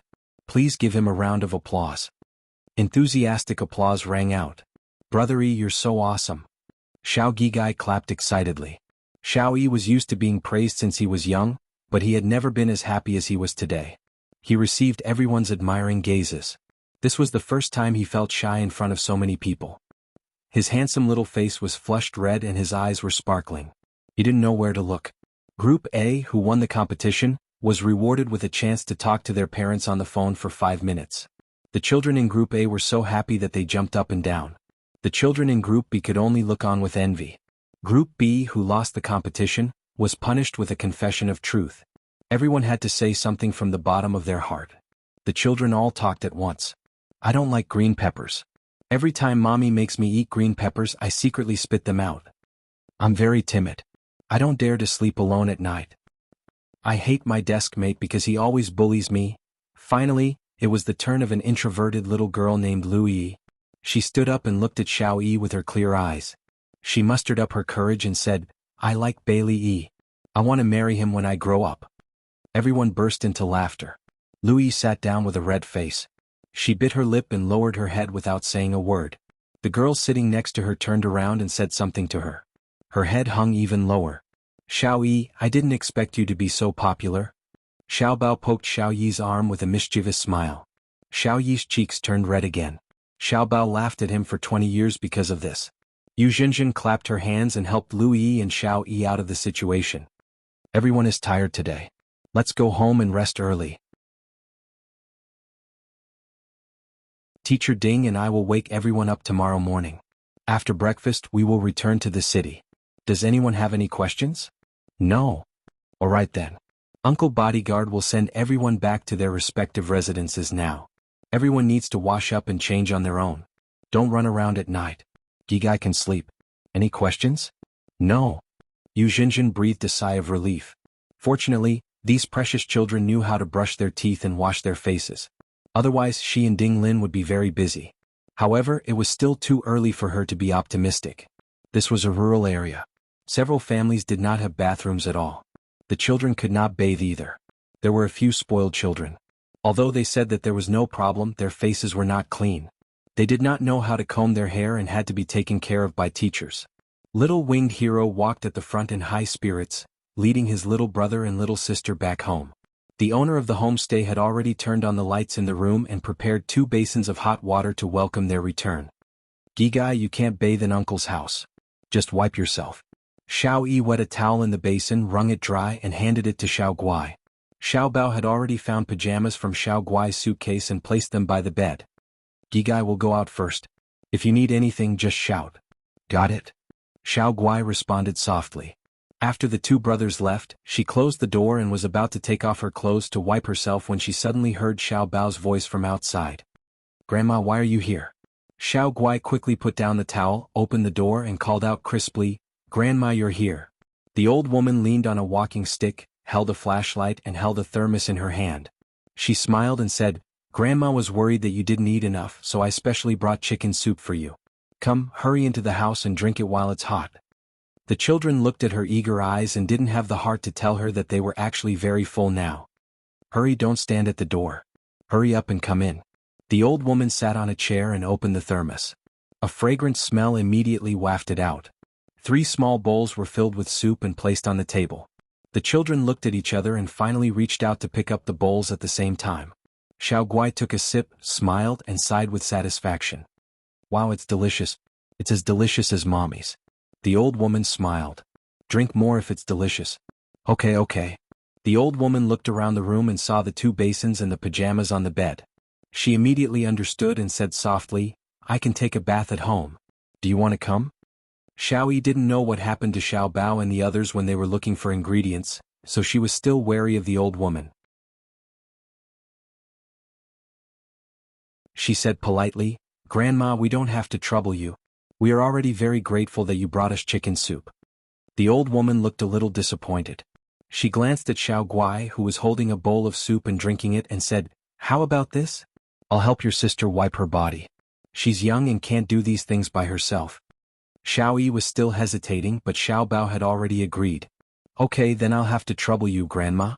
10 minutes later. The door was closed and Xiao Guai's giggles could be heard from time to time. Xiao Bao and Xiao Yi were squatting in a corner of the yard. Xiao Yi muttered unhappily, How can you agree to a stranger's request so casually? Xiao Bao lowered his voice and said, Grandma isn't a bad person. I've already checked. Also, didn't you just drink her chicken soup? Xiao Yi muttered, Grandma was so enthusiastic. I couldn't refuse. Xiao Bao patted his shoulder. It's okay. She really isn't a bad person. 20 minutes later, the door opened. Xiao Guai was wearing cute plaid bear pajamas and her little face was clean. The old woman held her in her arms and wiped her face with children's moisturizer. Her rough fingers rubbed against her cheeks and Xiao Guai couldn't help but laugh. Grandma, it's so itchy. It'll be done soon. Bear with it. The old woman's eyes were kind, and her movements were very gentle. Xiao Bao and Xiao Yi saw that they were getting along so well. They looked at each other and were a little surprised. The old woman seemed to like Xiao Guai very much. When you go to bed at night, cover yourself with a blanket and close the door. If you have to go to the bathroom in the middle of the night, wake up Uncle to accompany you. Do you understand? The old woman reminded the 3 children repeatedly before she left. Okay, Grandma. Be careful when you go home. It's very dark on the road. The three children walked her to the gate of the yard. The old woman waved at the children. Go back to sleep. It wasn't until the three small figures left that she sighed and limped home with the help of her walking stick. Come and see. Hongcha 866.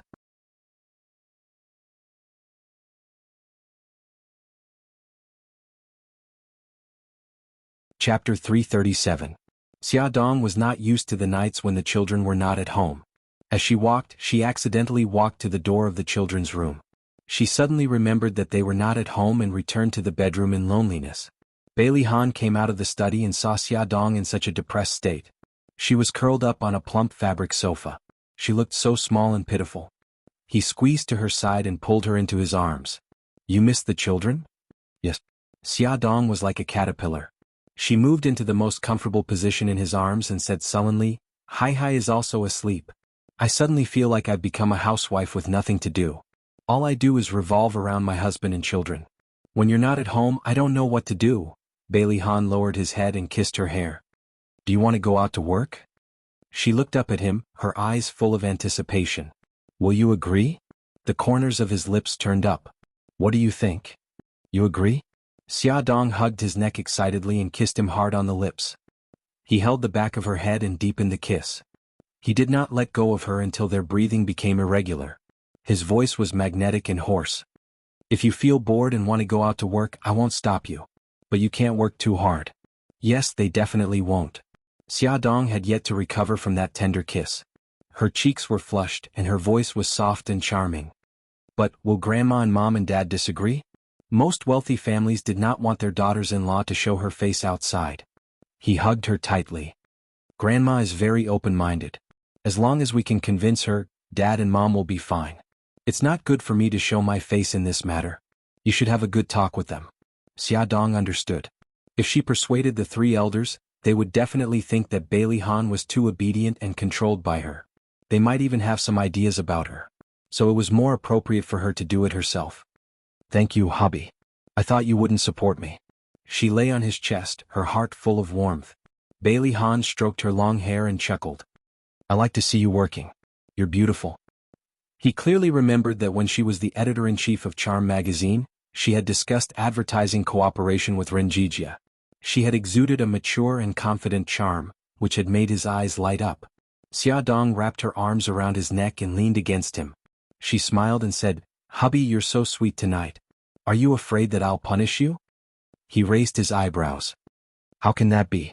Didn't I say that you can do whatever you want with me? Have you thought of how you want to deal with me?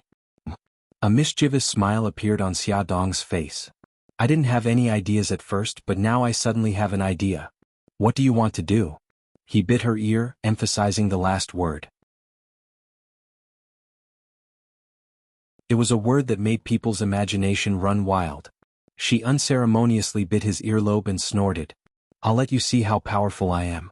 Let's see if you dare to hide it from me in the future. She was still brooding over the fact that he had secretly sent bodyguards to protect the children. His sexy laughter came from the depths of his throat as his chest heaved up and down. Wifey, I can't wait to see how powerful you are. She pinched his face and said to him in a libertine tone, Little girl, go to bed and wait for me. His chest heaved up and down even more. He almost laughed until he was out of breath. Wifey, so you have this kind of hobby when you're angry. Xia Dong's cheeks flushed red. However, since she had already taken this step, she was going to go all out. She angrily patted his chest. Be serious. I'm being serious. Bailey Han held back his laughter. It wasn't easy for him to get this kind of benefit. He was afraid that if he continued to laugh, his wife would shrink back. He nodded seriously. Okay, master. This servant will go lie on the bed and wait for your pleasure. That's right. Go quickly. Xia Dong deliberately touched the bulge in front of his chest and then quickly jumped down from his body. By the time she found what she needed and rushed back to the bedroom, Bailey Han had really stripped himself down to a pair of shorts and was spread out on the bed like a pancake. His limbs were spread out, and a certain part of his body was already standing up impatiently saying, Hey hey hey. Hello. Xia Dong's cheeks reddened, but a certain person's expression was extremely calm. It was as if he was talking about the weather as he called out to her. Master, this servant can't wait any longer. Xia Dong almost spat out blood. He was too perverted. Don't be anxious. I'll be right there. She coughed and thought of her punishment plan. She forced herself to calm down and climbed onto the ridiculously large bed. She took out a few neckties from her pocket and tied his wrists to the headboard. Wifey. Bailey Han had a bad premonition. His wife had turned into a little devil. He could almost see 2 small horns on her head. Xia Dong smiled evilly. After confirming that he couldn't move, she knelt by the bed and slowly took off her clothes. After taking off a piece, she casually threw it off the bed. Not long after, she was only left with a pair of black lacy underwear. Her silky long hair poured down and half covered her beautiful figure. Her soft and towering breasts were enveloped by the soft light and her entire body was suffused with an alluring luster. Bailey Han's Adam's apple bobbed, and his deep eyes blazed with fire. She deliberately threw him a coquettish glance and supported herself with her arms. Like a lazy little wild cat, she slowly climbed up his body. Her silky smooth skin was tightly pressed against him, rubbing against him inch by inch. Her buds had already bloomed and were slowly moving up his sturdy abdomen. As she teased him, sparks flew in all directions, almost setting the prairie ablaze. Her concave area rubbed against his convex area. The moist heat soaked the black lacy underwear and stained his scalding skin. His mouth was dry and his eyes were burning. He panted heavily and his smooth chin was raised in impatience. Beads of sweat rolled down his forehead. He was already having a hard time enduring and was about to explode from the pain. But that little devil was still unwilling to let him go. She deliberately rubbed against his chest and licked his earlobe with the tip of her tongue. She whispered seductively, "Ahan, I'm so hot." He panted heavily and looked at the little woman on top of him. His eyes had already turned red from lust. "Wifey, let go of me." "No, I haven't played enough." Her slender fingers grasped his perky buttocks and slowly tightened. Her movements were very jerky but very seductive. He raised his chin high and was almost unable to control himself. After he exploded, she wiped the liquid on her hands and got off the bed with a naughty smile on her lips. "Hubby, I'm going to take a shower. Gigai can lie here." Little rascal, she clearly knew that a certain part of his body was not appeased and was even more inflamed. She actually left him here just like that. Bailey Han gritted his teeth and the sound of fabric tearing could be heard. Before Xia Dong could react, her body was already in the air. The next moment she was lying on the soft mattress. A certain someone's hideous face that was tortured by lust suddenly appeared above her. "Little rascal, you want to escape after lighting me up?" A certain someone imprisoned her in his arms. His hot breath sprayed on her face and his low and hoarse voice was filled with lust. Over the next few hours, Bailey Han tortured her until she cried and begged for mercy. Reality proved that she would always be the weaker party in front of him. Even with the help of neckties and ropes, she could not succeed in her counterattack. This was what it meant to reap what you sow. The next day, Xia Dong rubbed her aching waist and came to the conclusion that made her cry. On the other side, the children in the kindergarten were extremely excited. They could finally leave this small mountain village and go home. After breakfast, the children dragged their small suitcases and ran happily to the minibus. Little Wingzi and his siblings walked at a leisurely pace at the back of the group. Lil Guai looked back at the village, her beautiful eyes filled with reluctance. Big brother Wingzi, I think this place is pretty good." Xiao Bao touched her hair and said seriously, "If that's the case, then Gigai shouldn't go home with us. You can stay here." Xiao Yi also looked serious. "Yeah, we'll tell Daddy and Mommy that Gigai can't bear to leave this place." "Ah." Xiao Guai's little face immediately fell. She said pitifully, "Are you going to leave me behind?" Xiao Yi nodded. "Yeah, you said you couldn't bear to leave this place." Xiao Guai frowned and almost cried. "I just couldn't bear to leave. I didn't say I was going to stay here. Brother Yi, don't leave me behind, okay? I miss Daddy and Mommy so much." Xiao Bao laughed. "Little fool, we're just teasing you. How could we leave you behind?" Xiao Yi touched her head and sighed. "Gigai, why are you so naive? I'm so worried that you'll be sold off one day and still help them count the money." Xiao Guai was stunned. Then she said angrily, "You're so mean. When I get home, I'm going to tell Daddy and Mommy that you bullied me." In the distance, Teacher Ding Lin shouted, "Xiao Yi, Xiao Bao, Xiao Guai, it's only the 3 of you left. Hurry up and get in the car." "Coming?" Xiao Bao answered and grabbed the suitcases from Xiao Guai. "Let's go. The teacher is rushing us." Xiao Bao dragged the 2 suitcases forward. Xiao Yi dragged the suitcases with one hand and held Xiao Guai's hand with the other. Xiao Guai suddenly stopped in her tracks and pointed to a big tree on the right. Brother Yi, look over there. It looks like an old granny. Xiao Yi followed her line of sight. It really was that strange old granny. She leaned on a walking stick and leaned against the big tree. She kept staring in their direction, but no one knew what she was looking at. Yeah, it's the old granny. Let's go. Xiao Yi turned around and tugged at Xiao Guai's little hand. Brother Yi, you guys go first. I'll go say goodbye to Granny. Xiao Guai ignored Xiao Yi's attempts to stop her and ran toward the big tree. The old woman looked at Xiao Guai running over from afar with a hint of warmth in her eyes. Xiao Guai ran in front of her and smiled. Granny, we're leaving. Goodbye. The old woman touched her head and smiled kindly. Goodbye. The minibus drove far away. Xiao Yi looked back and saw the old woman standing beside the big tree, staring at them from afar. Ad Hongcha 866.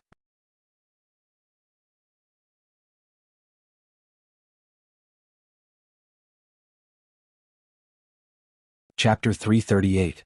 After returning home, the children told Xia Dong and Bailey Han about the old lady. They all thought that the old lady liked children, so she took special care of them and did not take it to heart. The impact of this spring outing on the children was obvious. Xiao Guai, who had always been picky about food, was not only not picky about food, but also ate all the food in her bowl at every meal, not wasting a single bit. Little Wingsy and Little Treasure both had the thought that they were not strong enough. So when Bailey Han announced that he had hired a coach to teach them martial arts, they cheered and jumped for joy. Their spirits were high as they looked forward to the arrival of April. Just as they were craning their necks and gazing into the distance, April stepped into the world with the warm spring breeze. The Taekwondo and Judo coaches also arrived as scheduled. Every morning at 6 o'clock, the three little guys were dragged out of bed by Bailey Han with sleepy eyes and brought to the training room. At first, the three of them were not used to it. They stood weakly in the empty training room and yawned. Slowly, after they got used to it, they did not need to be called. When it was time, they would get out of bed and wait for the coach on the training field. Gigai was waiting for the coach. The day before the Qingming festival, Bailey Yun came back from the United States to visit Xiaobao. In the afternoon, the plane arrived in City A. After he walked out of the airport, he looked at his watch and got into the car that his family's chauffeur had sent to pick him up. He did not go home directly, but asked the chauffeur to drive the car to the gate of Imperial Kindergarten. When the car arrived at the kindergarten, school had just finished. Xiao Bao and her siblings came out of the school gate and saw Bailey Yun leaning on the Rolls-Royce at a glance. He, who always valued his image, looked travel-worn. However, this did not detract from his handsome appearance and elegant temperament. He lazily crossed his arms, and there was a warm smile on his handsome face. He looked handsome and unrestrained. Many parents who came to pick up their children were attracted by his outstanding figure. Second uncle, Xiao Yi and Xiao Guai shouted excitedly and enthusiastically threw themselves at him. Xiao Bao pursed her pink lips. She lowered her head slightly and walked slowly at the back. Little guys, did you miss second uncle? Bailey Yun snorted on Xiao Yi's head, then picked up Xiao Guai and kissed her cheek. Finally, he looked at Xiao Bao, who was slowly walking towards him.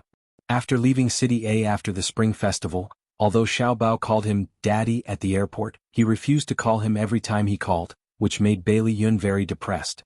At this moment, the awkward child dawdled for a long time before approaching him. Bailey Yun placed Xiao Guai on the ground. He reached out his arm and pulled Xiao Bao, who was standing a meter away from him, over. He rubbed his hair hard and chuckled. Son, Daddy is back. Don't you want to give Daddy a warm hug? Xiao Bao puffed up his cheeks and turned his face awkwardly. Oh, welcome back. Yo, you're really cold. I've been working overtime these past few days in vain, just to squeeze out a few more days to accompany you.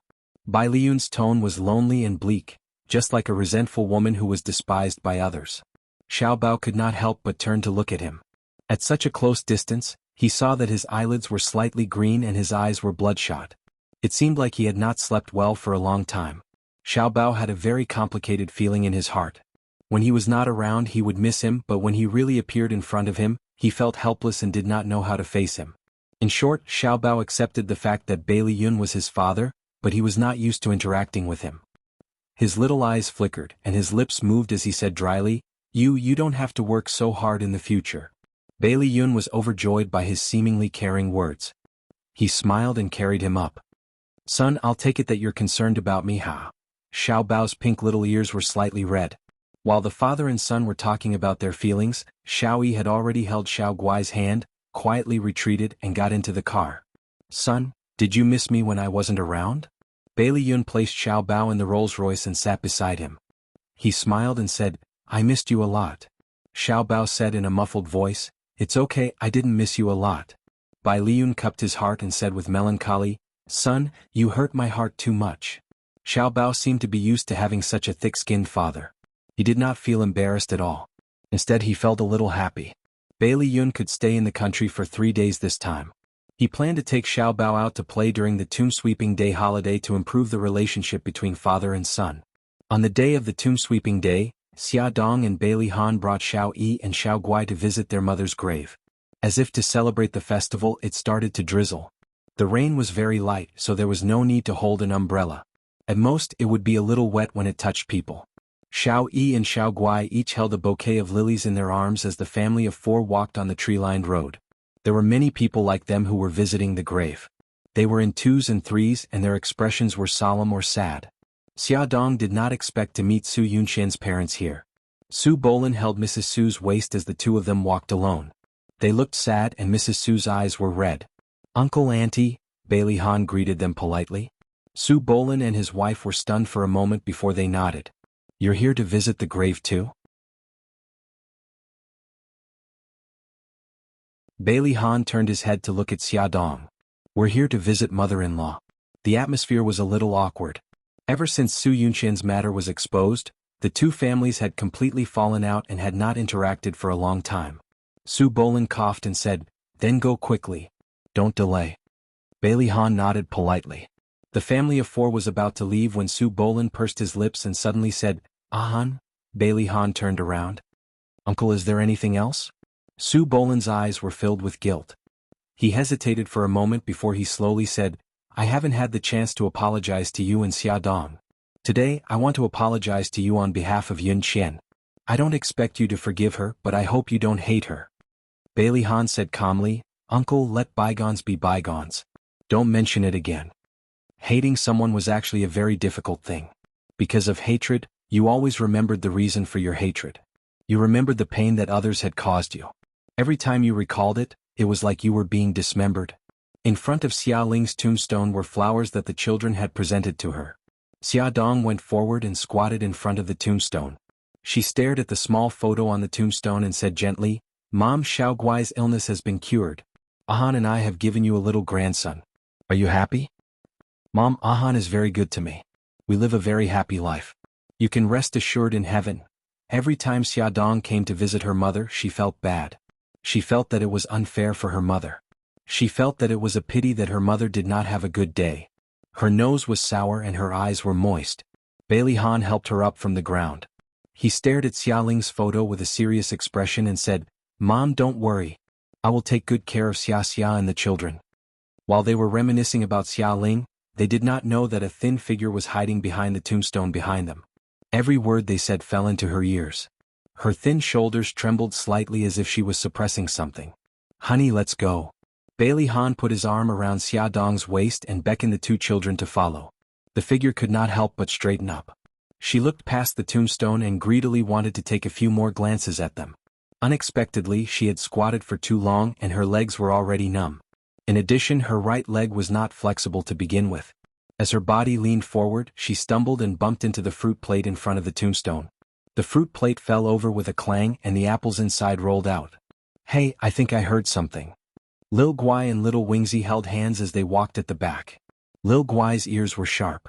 Suddenly they stopped in their tracks and looked around. However, they did not discover anything because the figure had quickly retreated behind the tombstone. An apple rolled to her feet with a gurgle. Xiao Guai stared at the big red apple at her feet and shouted, Mommy, there's an apple. So strange. Where did the apple come from? Maybe someone accidentally dropped it during the ceremony. Xia Dong also looked around. Finally, she found several apples scattered in front of the tombstone on the left. She pointed there and said, It probably rolled over from there. Then I'll take this apple back. Xiao Guai bent down to pick up the apple and ran to the tombstone on the left. The person hiding in the back didn't have time to dodge and was hit by her. Xiao Guai looked at the figure in surprise and smiled sweetly. Grandma, you're here too. The old woman had no choice but to stand up. With her back facing Xiaodong, she lowered her voice and said, Yes, Xiaoguai, hurry over. Your daddy and mommy are still waiting for you. Xiaodong and Bailey Han were surprised to see the old woman's back. Xiaodong asked Xiao Yi, does Xiaoguai know that old woman? Xiao Yi had already recognized the old woman's back and nodded. She's the old woman we met during the spring outing in the mountain village. I see. Then we should go over and say hello to her and thank her for taking care of you. Hubby, what do you think? Bailey Han had no objections. Grandma. Xiao Yi ran in front and greeted the old woman affectionately. Xiao Yi, you're here too. The old woman pretended to have just seen her. Hello, Auntie. It was Xiaodong who spoke. Hearing Xiaodong's familiar voice, the old woman suddenly froze. She lowered her head and did not dare to look back at her. Seeing that the old woman did not respond, Xiaodong walked in front of her and said politely, Auntie, I heard from the children that you took care of them during their spring outing. I thank you on behalf of the children. The old woman still lowered her head. Her right hand gripped the walking stick tightly as she said in a hoarse voice, It's okay. I like the 3 children very much. Bailey Han sized up the old woman. She was neatly dressed and had white hair. Her right leg was not agile and she was holding a walking stick in her hand. Perhaps it was because of the scar on her face, she kept her head down and was unwilling to look up at them. He did not take it to heart and smiled. Auntie, it's not easy to get a taxi on this road. If you don't mind, I can give you a ride. The old woman shook her head. It's okay. There's no need to trouble you. I can go back by myself. Xiao Guai blinked his big eyes and said softly, Grandma, there's still a long way to go from here. Why don't you take our car? Xiaodong said, Yes, Auntie. It's not safe for you to take a car alone. Let us take you to the bus station. The old woman lowered her head and was silent for a moment. Finally, she said in a hoarse voice, Okay then. Sorry to trouble you. Xiaodong smiled. It's no trouble. Shall we help Grandma? We're leaving. Bailey Han realized that the 2 children were really close to the old woman, especially Xiao Guai. She walked on the left side of the old woman with a bright smile on her little face. She would say something that he did not understand from time to time. It sounded like a story that an old person would tell a child. He guessed that the old woman might have told it to her in the past. The old woman also liked Xiao Guai very much. She would stroke her little head from time to time and laugh softly. The old woman and the young girl would laugh together like a pair of grandmother and granddaughter. The group of people walked on the shaded road and headed out of the cemetery. A man walked towards them. His hair was white and the corners of his eyes were full of wrinkles.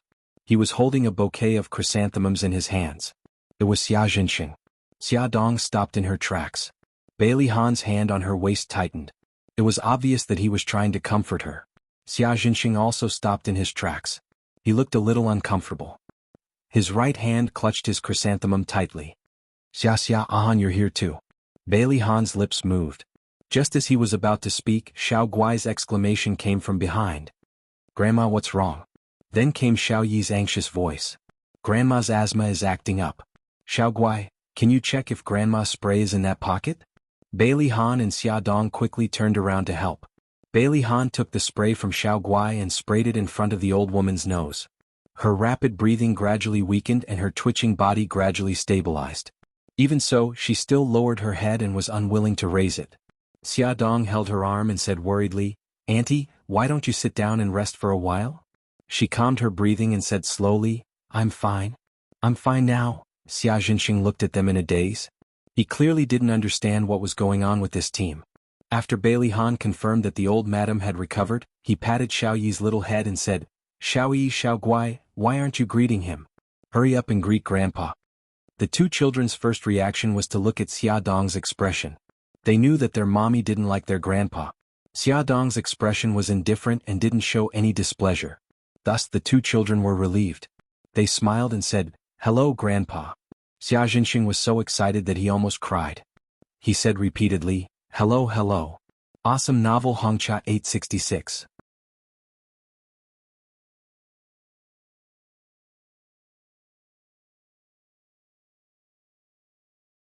Chapter 339. Let's go. It's getting late. Xiaodong patted the 2 children's shoulders, still ignoring Xia Jinxing. After all, their relationship had been rigid for so many years. Even if she was willing to let go of her hatred for him, she was still not ready to face him. Xia Jinxing's expression stiffened. Bailey Han smiled and said lightly, "Father-in-law will go first." Xia Jinxing was suddenly shocked, and his eyes quickly filled with joy. He nodded again and again. "Okay, you go first. I'll accompany your mother-in-law." Xia Dong's expression changed and her lips tightened. She wanted to say something, but in the end she held it back. The old woman's fingers holding the crutch suddenly trembled, and her body was unstable. Xia Dong quickly supported her. "Auntie, are you okay?" "I'm fine." Her voice was a little trembling. Xia Dong thought that she had not recovered from her illness, so she did not care about being angry with Xia Jinxing and helped her out of the cemetery. Xia Jinxing looked at their departing figures. In the end, his gaze landed on the old woman and his brows furrowed slightly. That thin and frail figure was hunched over, as if she was carrying 1,000 kilograms of weight on her back. Her entire body exuded a sorrowful and lonely aura, causing him to feel sorrow in his heart. The old woman seemed to be very afraid of others seeing her face. Along the way she kept her head down, shrank herself in the corner, and did not say a word. Bailey Han sent her to the station, where she could take the minibus back to the town. After the couple sent her to the bus, the minibus had not yet started. Xia Dong saw many fruit vendors around the station. She whispered a few words to Bailey Han, and then quickly walked to the fruit stall to buy some fruits. Xia Dong got on the minibus intending to give the fruits to the old woman. She looked around and saw an old face in the second last row. The left side of the face was uneven with terrible scars, and the right side was full of wrinkles which set off her gray hair. Her turbid eyes were filled with surprise. She lowered her head in a panic, avoiding Xia Dong's gaze. The driver was already urging them. Xia Dong did not have time to think anymore.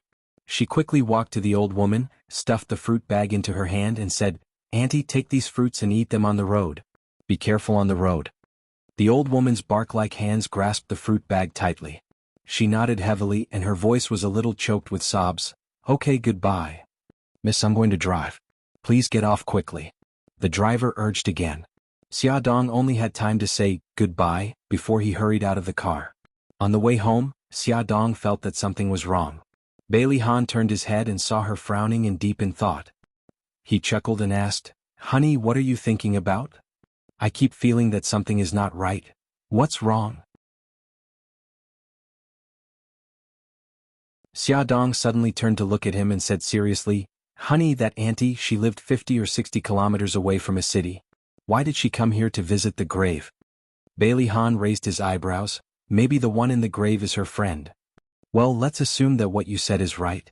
I found that the apple plate in front of the grave was overturned, and the apples rolled on the ground. If that's the grave of the auntie's friend, why did she let those apples roll on the ground and not pick them up? Maybe it happened so suddenly that she forgot. Honey, aren't you thinking too much?" Bailey Han thought that the old woman was a very ordinary old woman, and there was nothing special about her. "Maybe."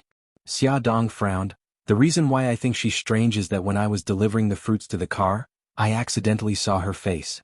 Although it was full of wrinkles and scars, and it was almost impossible to see her original face, I felt that there was something familiar between her eyebrows." Hearing her words, Bailey Han also had some ideas. She kept her head down all the way as if she didn't want us to see her face. Xia Dong suddenly had an idea. "Honey, do you think the old auntie is someone I used to know?" Bailey Han smiled. "Honey, don't worry too much. If fate wills it, we'll meet her again.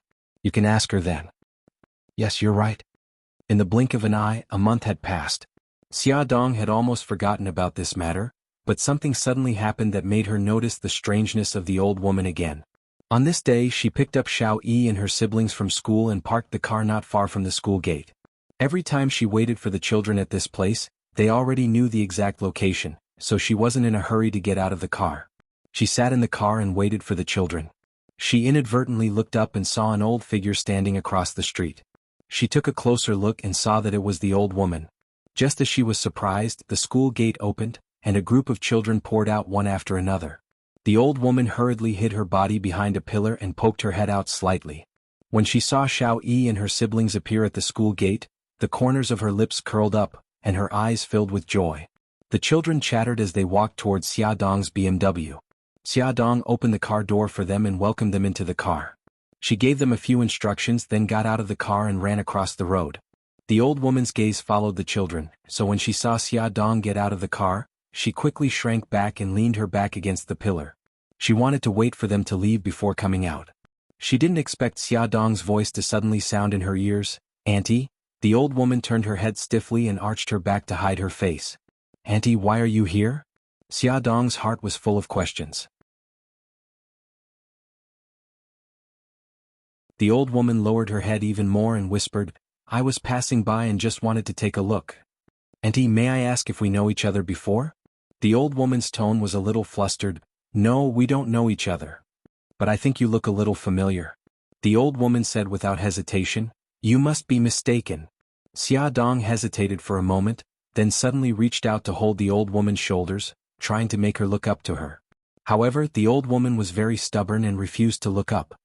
"Auntie, I want to see your face." "No, my face is too scary." "It's better not to scare you." "Madam, I should go. Please let go of me." Xia Dong had no choice but to let go of her. "Auntie, where are you going? I'll send you." "No need." The old woman didn't want to stay a moment longer. She leaned on her walking stick and walked quickly to the intersection, but her legs were inconvenient and she almost tripped several times. Her back view looked flustered and disheveled. Xia Dong felt an inexplicable sadness in his heart. She bit her lip and ran to the old woman's side.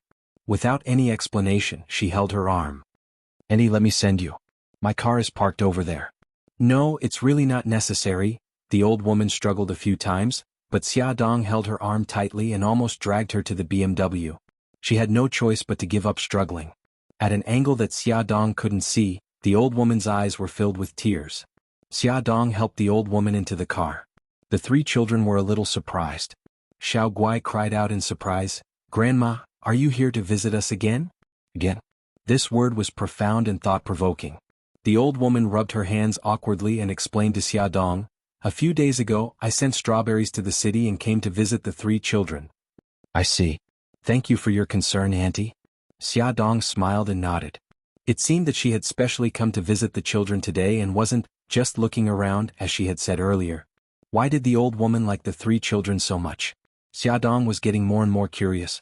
Through the rearview mirror, Xia Dong saw the old woman affectionately stroking Xiao Guai's hair and telling a story to the children in a low voice.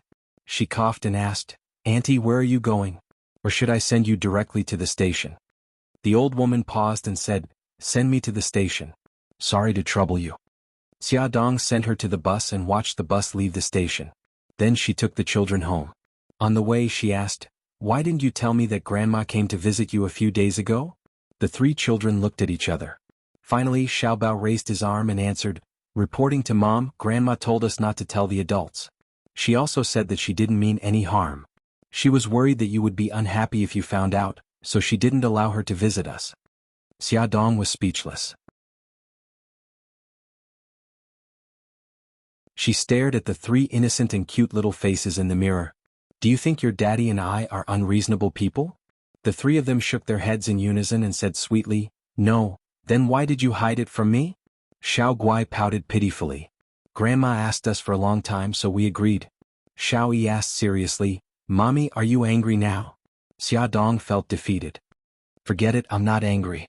Xia Dong had an idea. She wanted to investigate the old woman's identity. Although she could tell that the old woman didn't mean any harm, she felt that the old woman was hiding something from her. That night, she went to Xiao Bao's place to ask about the old woman's address. Xiao Bao drew a simple map for her and said, "Mom, are you really going to Grandma's house?" "Yes, I feel that Grandma is hiding something from us. I want to find out." "Okay then. Mom, if you're lost, you can ask anyone about Fu Qinghai's house. You'll find it." "Fu Qinghai." "Yes, that's Grandma's husband's name." "Oh, by the way, I haven't asked. What's Grandma's name?" Xiao Bao scratched his head in frustration. "I don't know either." As a junior, who would ask an elder's name in front of them? That would be rude. Xia Dong patted his shoulder in amusement. "It's okay. When I get there, I'll ask anyone and I'll find out." Attention Hongcha 866.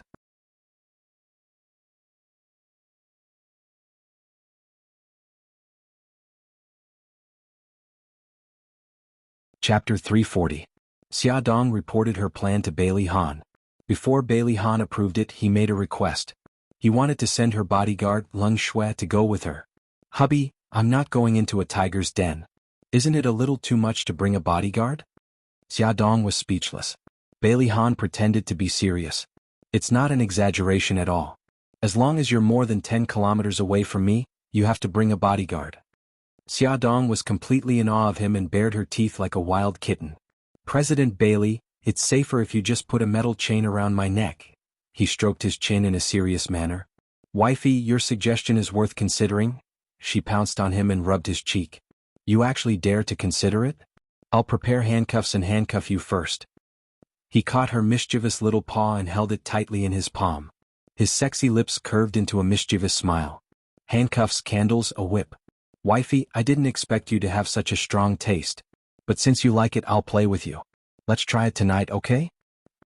She would never be his match in terms of shamelessness.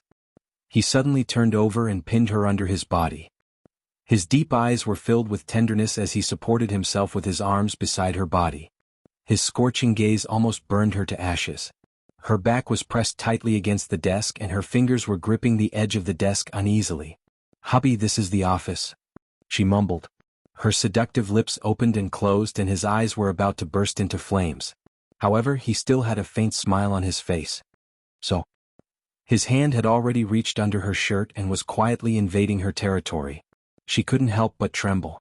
Her fingers clasped his arm tightly and she muttered, "You're a disgrace to the gentleman." A low and magnetic laughter came from the depths of his chest. He suddenly carried her up and walked quickly to the lounge.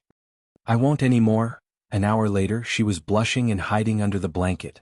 She was curled up like a caterpillar and refused to come out. She had only come to the company to discuss some matters with him during his lunch break, but she was abducted to the bed by him. Her willpower was too weak. Bailey Han stood by the bed, neatly dressed. There was a relaxed smile on his handsome face, and his eyebrows were raised. That was the unique high-spirited feeling that came after a satiated meal. He bent down and hugged the bulging blanket in his arms. He chuckled softly. Tired? She arched her body like a little bug and accurately found the position of his chest. She leaned her little head against it and muttered in a muffled voice, "How am I going to get out later?" When she came to find him, she was wearing one set of clothes. The two of them stayed in the office for more than an hour, and when she left, she changed into another set of clothes. Even a fool could guess what they did. Come out, don't be bored. Bailey Han pulled the blanket down from her head. Her cheeks were flushed and she still looked charming. Her eyes were watery and lively. He rubbed her soft hair affectionately. Just walk out like this. No one will dare to laugh at you. Tears welled up in her eyes. They just won't laugh in front of me. She believed that such a good source of gossip would be unforgivable if she didn't spread it everywhere. Don't mind what others think. As long as we live comfortably, it's fine. Bailey Han lowered his head and kissed her forehead. He comforted her gently. If you don't want to go out alone, I'll accompany you downstairs. She quickly shook her head. That will only make things worse. I'll face it alone. She pushed his chest. Don't you still have a meeting? Hurry up and go. He looked up at her. His eyes were filled with tenderness. The corners of his lips curled up. Are you sure you'll be fine by yourself? Hearing him say that, she felt a little embarrassed. It's fine. I was just casually complaining. Hurry up and go to your work. Don't worry about me. He caressed her face gently. Silly girl, you don't have to be so righteous in front of me. You don't have to pretend to be relaxed. Honey, sometimes you're so sensible that it makes my heart ache. Actually, he had wanted to say this to her for a long time. He liked to see her throw a tantrum in front of him. He didn't like it when she was willing to be wronged for his sake. Xia Dong leaned her head on his chest and wrapped her arms around his waist. She felt as if a hot spring had flowed through her heart. It was warm and comfortable. She knew a long time ago that she hadn't married the wrong person. She was glad that he had forcefully tied her to his side. She was also glad that she had made the decision to open her heart to him. Otherwise, she would have missed the love of her life. In the end, Bailey Han still wrapped an arm around her waist and sent her downstairs under the watchful gazes of the employees who were pretending to be busy but were actually gossiping. Xiushui Village. The village was like its name. Clear water surrounded the valley and spring covered the mountains. It was a beautiful sight. Xia Dong stepped on the green grass and walked between the fields. She held a simple map drawn by Xiao Bao in her hand as she looked for Fu Qinghai's house. Leng Shui followed behind her at a distance. After all, it was the first time that Xia Dong had come to this unfamiliar place. Eventually she got lost. By the field, a 7 or 8-year-old child was leading an old cow. The old cow was eating grass leisurely with its head buried in the ground. The child looked at them curiously. Xiaodong smiled in a friendly manner. Little kid, do you know where Fu Qinghai lives? The child nodded shyly and pointed at the hill. Go over this hill and turn right. You'll see a brick house. That's Grandpa Fu's house. Little kid, do you know the name of Grandpa Fu's wife? The child shook his head. I don't know, but we all call her Grandma Xia. Her surname was Xia? Was it a coincidence? Xiaodong had an idea. She took out a handful of candies from her pocket and stuffed them into his hand. Thank you, little kid. The child smiled embarrassedly. You're welcome, Auntie. Thank you for the candies. Xiaodong smiled and stroked his head. She walked in the direction he pointed. After climbing over the hillside, what came into view was a lush green vegetable field. A few peasant women were picking vegetables in the field, chatting and laughing about family matters. Xiaodong did not forget the purpose of her visit. She walked to the field and smiled at them. Big sister, sorry to disturb you. May I ask if Fu Qinghai lives here? The women looked up at her at the same time. One of them pointed at a house in the distance and smiled honestly. Yes, it's over there. Okay, thank you. Xiaodong followed her gaze and looked at the house. She smiled and said, Big sister, may I ask what the name of Fu Qinghai's wife is? The women exchanged glances with each other and began to discuss among themselves. Finally, someone said, We only know that her surname is Xia and we've always called her Big Sister Xia. We really don't know her full name.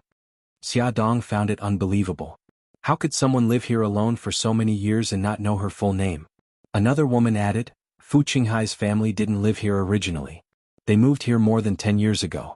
Actually, we don't know much about their family. Xiaodong nodded. Big sister, do you know if they have any relatives? The big sister looked at her in confusion. Who are you? Why do you keep asking about their family? Xiaodong smiled. It's like this. Our children came here for a spring outing more than a month ago. Auntie Xia took special care of the children, so I came here to thank her. The big sister was relieved. She smiled and said, I see. The Fu family doesn't seem to have any relatives. Other than the neighbors, they rarely interact with others. Someone said, They have a son, but he's a good-for-nothing. Hey, Auntie Wang, don't tell anyone about those things. I'm just saying it casually. Xiaodong didn't get much information from them. It seemed that Fu Qinghai's family was quite mysterious. In front of her was a one-story red brick courtyard. The courtyard door was closed. Xiaodong raised her hand and knocked on the door. Is anyone home? She called a few times but no one answered. She only heard the sound of dogs barking in the courtyard. It was morning now, so they might be working in the fields. Xiaodong thought of the strawberry garden that Xiaobao mentioned. She asked a few people on the way and successfully found the Fu family strawberry garden. Outside the greenhouse, an old couple was busy packing strawberries. The old woman sat on a low chair and packed the strawberries while Fu Qinghai bent over to carry them. Xiaodong went forward. Uncle, Auntie, sorry to disturb you. The old woman acted as if she didn't hear her and continued with what she was doing. Fu Qinghai put down the box in his hands and turned around. He was slightly startled when he saw a young and beautiful woman standing in front of him. Then he seemed to have thought of something and his face turned pale. Xiaodong was also looking at Fu Qinghai. Although his face was full of wrinkles, she could vaguely see that he looked like a young man. Just like the old woman, he gave her a very familiar feeling. Where had she seen him before? Fu Qinghai forced himself to return to normal and coughed. Who are you looking for? Xiaodong put the two gift boxes on the ground and said with a smile, Uncle, I'm Xiao Yi and her sibling's mother. You and Auntie took care of the children last month, so I'm here to thank you. Fu Qinghai rubbed his hands uncomfortably. He glanced at the old woman and said, You're too polite. My wife doesn't like strangers, so don't mind her. Let's go home and have a cup of tea. Stay for lunch. Xiaodong came to find out more about the situation, so she didn't refuse. She smiled and said, Uncle, let's finish this first. I'll help you. No need, no need. I'm not in a hurry anyway. Wife, hurry up and accompany the guests home. I'm going to town to buy some groceries. Uncle, a simple meal is fine. Xiaodong hurriedly stopped Fu Qinghai. If you're so polite, I'll be too embarrassed to stay and trouble you. Fu Qinghai smiled honestly. Daughter, you don't know we don't have any relatives. It's rare to have guests, so we're happy. It's only 100 meters from town, so it's very convenient. You and my wife go home first. I'll be back soon. Daughter, come with us. The last sentence he said was referring to Leng Shui, who was not far from Xiaodong. Attention Hongcha 866.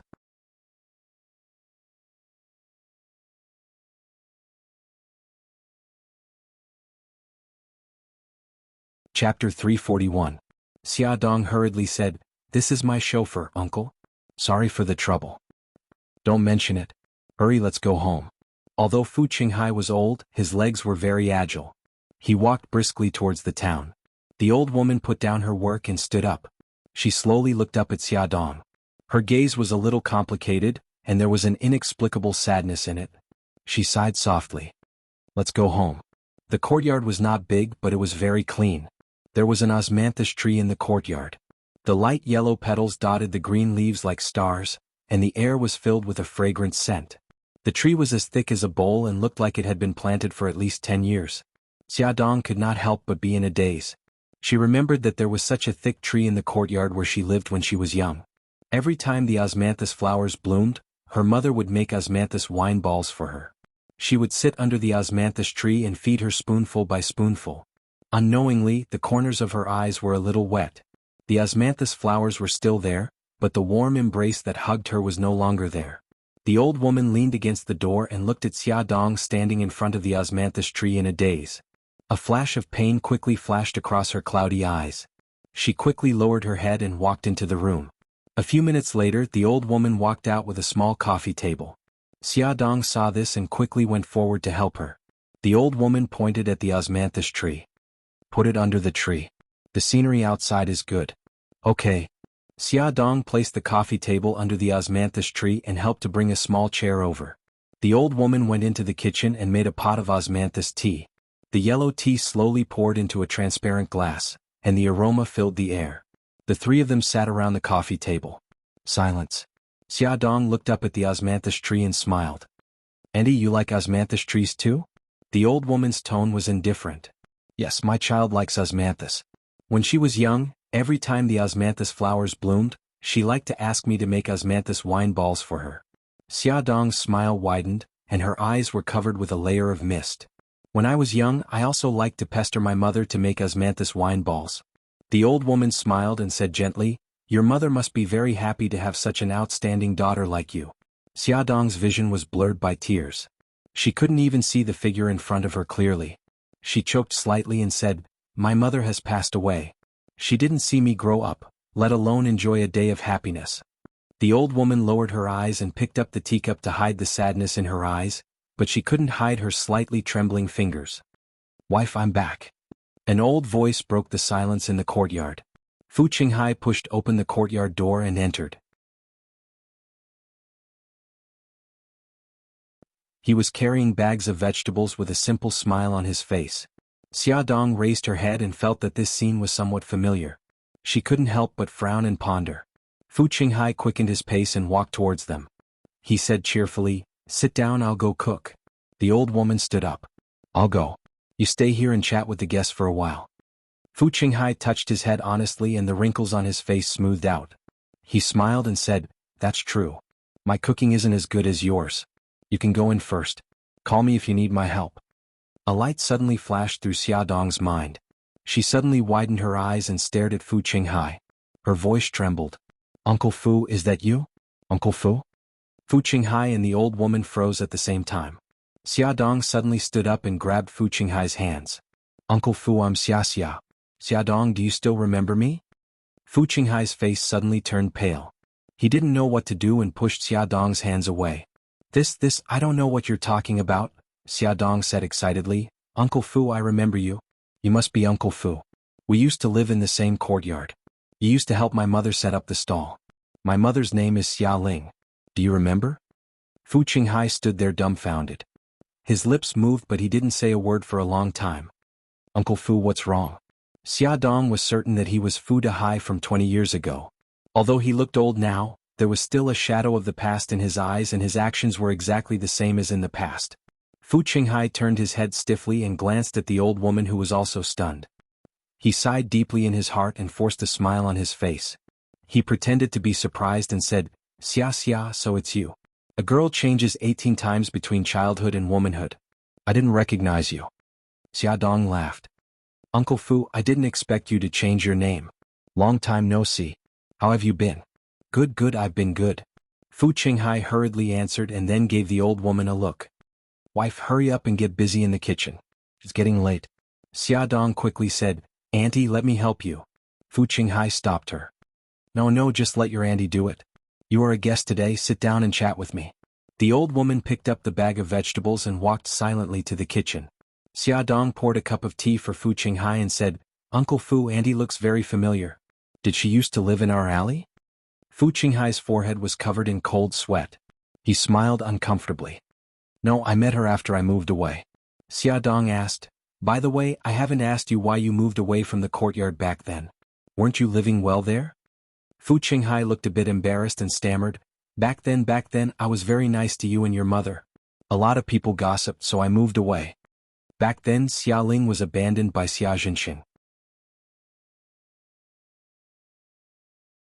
She took her daughter with her and painstakingly set up a food stall. Fu Qinghai pitied the mother and daughter and came to help almost every day. In the end, Xia Ling rented a shop and opened a small restaurant. He simply closed the shop and went to the restaurant to help her. At that time they worked under the same roof and lived in the same courtyard. It did attract a lot of criticism. Even the young Xia Dong thought that he would become her stepfather. But at that time he suddenly moved away from the courtyard. Not long after, Xia Ling's restaurant was smashed. Not long after, she set a fire and burned herself to death in her room. From then on, Xia Dong had never seen Fu Qinghai again. She did not expect to see him today. She had mixed feelings. She was happy and sad because when she saw Uncle Fu, she could not help but think of her mother. Fu Qinghai coughed and interrupted Xia Dong's memories. Xia, how have you been all these years? Xia Dong smiled. Pretty good. I'm a mother of 4 now. You've already met Xiao Yi and her siblings. I also have a daughter who's only a few months old. Fu Qinghai nodded with relief and asked, Does your husband treat you well? Xia Dong's smile widened. Pretty good. Fu Qinghai said, Good. He was very emotional. Time flies. Back then you were only this tall. He gestured in the air. Now you have children. We're getting old. Xia Dong was also emotional and full of questions. Uncle Fu, why did you move here? Fu Qinghai was stunned and said slowly, Back then your mother passed away. I didn't have a job in the city, so I moved to the countryside to farm and raise chickens. It's not bad to live a peaceful life like this. The two of them chatted for more than half an hour before the old woman called Fu Qinghai's name from the kitchen. Fu Qinghai smiled. Your aunt is done cooking. You can cook first. I'll help set the table. During dinner, Fu Qinghai enthusiastically asked her and Leng Shui to eat more. He even scooped a bowl of hot chicken soup for them. The chicken soup was delicious. After swallowing it, there was a sweet taste left in the mouth. If one did not pay attention, they would not notice it at all. Xia Dong's expression changed. When she was a child, her mother always liked to add some wolfberries and dates to make chicken soup. The taste was exactly the same as this chicken soup. Even though she had not drunk it for many years, she still remembered this familiar taste. Her fingers trembled and the spoon in her hand fell into the bowl. Her heart almost stopped beating. She stared at the old woman's face without blinking. Although she had aged a lot and there were still scars on her face, her eyebrows were somewhat similar to the young Xia Ling. She widened her eyes in disbelief and opened her mouth slightly. She wanted to say something, but her throat seemed to be blocked by cotton and she could not say anything. Xia, what's wrong? Fu Qinghai asked worriedly when he saw her pale face and strange expression. The old woman's eyes were also filled with worry. Xia Dong's eyelashes fluttered, and tears quickly gathered in her eyes. A teardrop rolled down from her eye and fell into the bowl of chicken soup. She opened her mouth and cried out in a heart-wrenching voice, Mom! The old woman's body suddenly froze and the chopsticks in her hand fell to the ground. Xia Dong threw herself at her and hugged her tightly. She burst into tears. Mom, you're still alive, aren't you? The old woman let her hug her and slowly closed her eyes. Her voice was hoarse. I'm not your mom. You've got the wrong person. No, I didn't recognize the wrong person. You're my mother. Only my mother knows that I like osmanthus wine and meatballs. Only my mother puts wolfberries and jujubes in her chicken soup. Mom, don't hide it from me anymore. I'm your daughter. How could you hide it from me? Xia Dong cried so hard that it was as if she wanted to cry out all the grievances she had suffered over the years. 2 streaks of tears flowed from the old woman's tightly shut eyes. She shook her head and denied it. I'm not. Your mom is already dead. Xia Dong held her shoulders and stared at her with teary eyes. She screamed at the top of her lungs, "We couldn't find your body in the fire that year. Don't lie to me anymore." "What? Why won't you admit it? Mom, do you know how sad I was? Why did you abandon me?" Beauty novel Song Shu 566.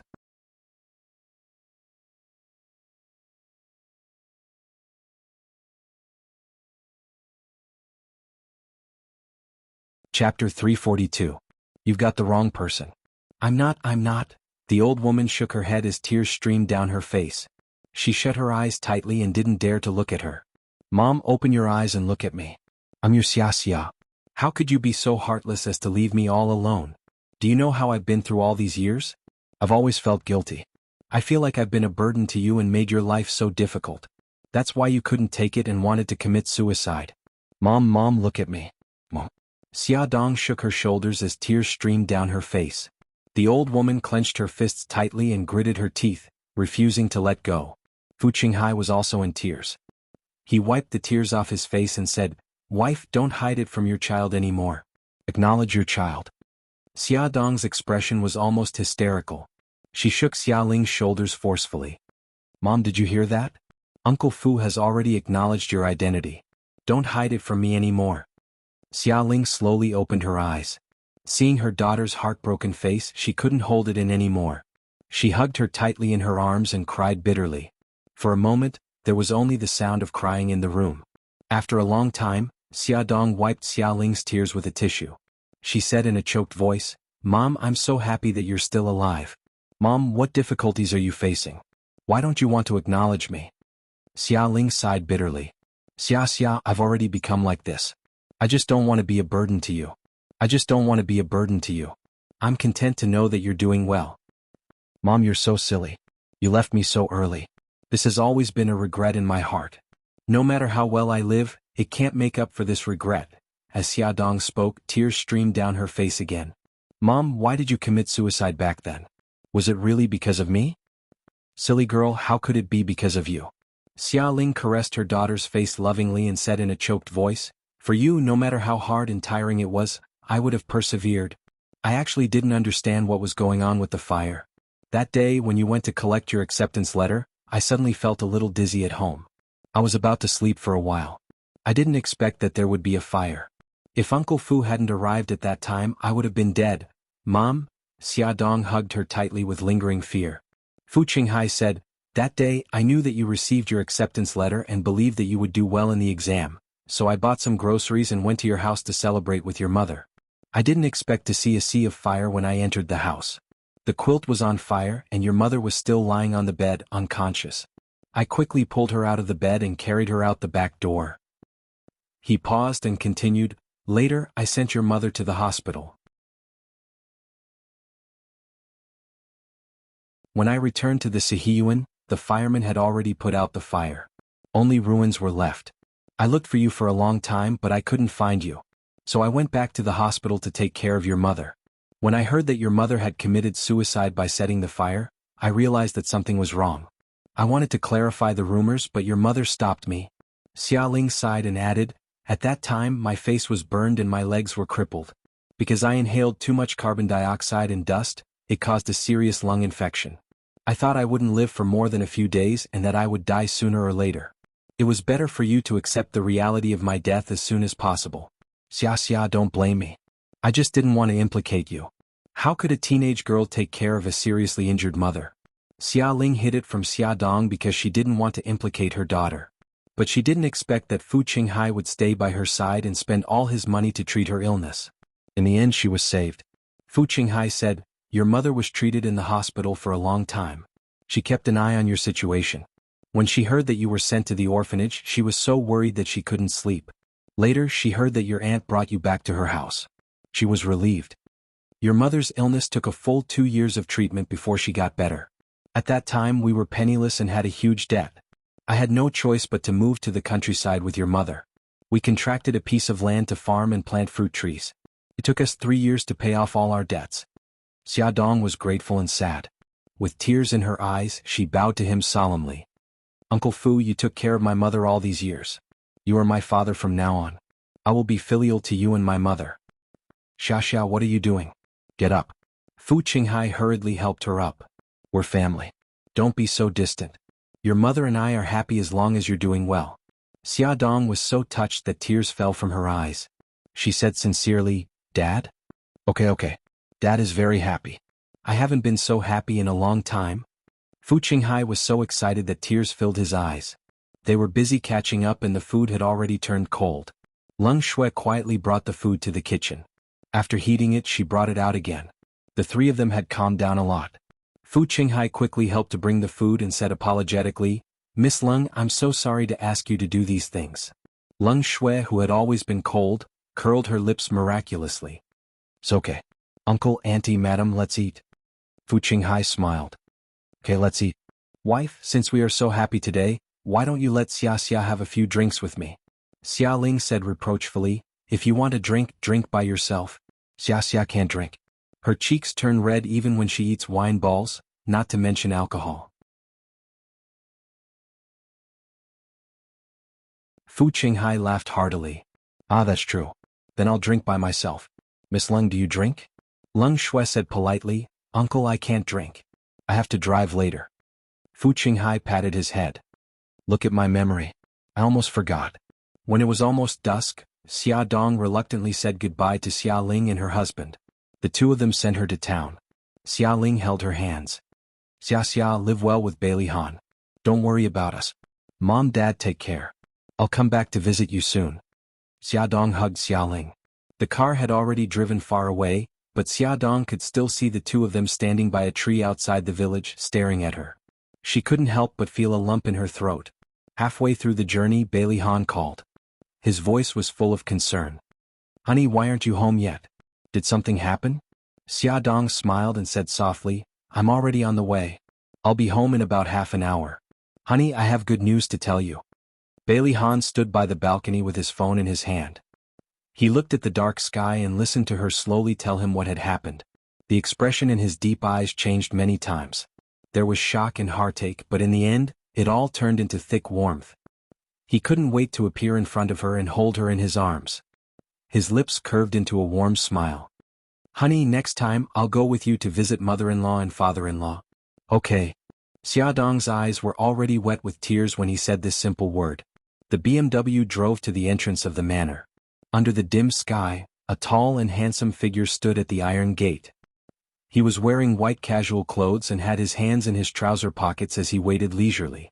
Xia Dong could not help but smile when she saw Bailey Han. She opened the car door and walked over to him. She looked up at him. Why are you standing here? I'm here to pick up my wife. Beautiful madam, have you seen my wife? Bailey Han pulled her into his arms with a smile and lowered his head to kiss her forehead. Xia Dong smiled. Be careful not to let your wife see you. She will be jealous. Really? So my wife is jealous of herself. Bailey Han held her in his arms and walked towards the villa. His mellow and sexy voice was full of laughter. So what if I am? She mischievously pinched his waist. This caused him to laugh in a low voice. His magnetic laughter echoed in the empty path. After dinner, the family was chatting in the living room. Xia Dong announced her important discovery to the whole family and the living room was filled with sighs. Old Madam was very reasonable and said that she would make some time to visit Xia Ling and her husband in person. Xia Dong knew that Old Madam was old and could not stand the long journey, so she planned to invite her mother and Uncle Fu to the house. When they went to bed that night, Xia Dong leaned against Bailey Han's arms and discussed with him. Honey, my mother and Uncle Fu are old and they live in Xiushui village, so it is not convenient for me to take care of them. I want to bring them to the city, what do you think? Bailey Han rubbed his chin against her silky hair and looked at her dotingly. Okay, my villa has been empty all this time. Please move in with me. It is close to the mansion and it will be convenient for us to take care of them. Xia Dong could not help but laugh. You want them to live in your villa? No. He raised his eyebrows. Why not? My parents are both honest people. They will feel uncomfortable if they live in such a luxurious place. I was planning to rent out my previous apartment but I did not have time to deal with it, so it has been empty all this time. Let them move in there. Bailey Han thought for a while. Okay, we will listen to your arrangement. Your previous apartment is close to Aunt's home and they have not seen each other for so many years, so they can get to know each other better. Yes, that is my plan too. I called Aunt on the way home and told her that my mother is still alive. She can't wait to see her. Speaking of this matter, Xia Dong's eyes shone with excitement. She was full of energy as if she had been injected with chicken blood. The consequence of being so excited was that she could not sleep. Bailey Han bit her earlobe and whispered, "Honey, there is a way to cure your insomnia." What? Do/love/do. So erotic. A certain someone had already turned into a wolf and devoured her over and over again. Hongcha 866.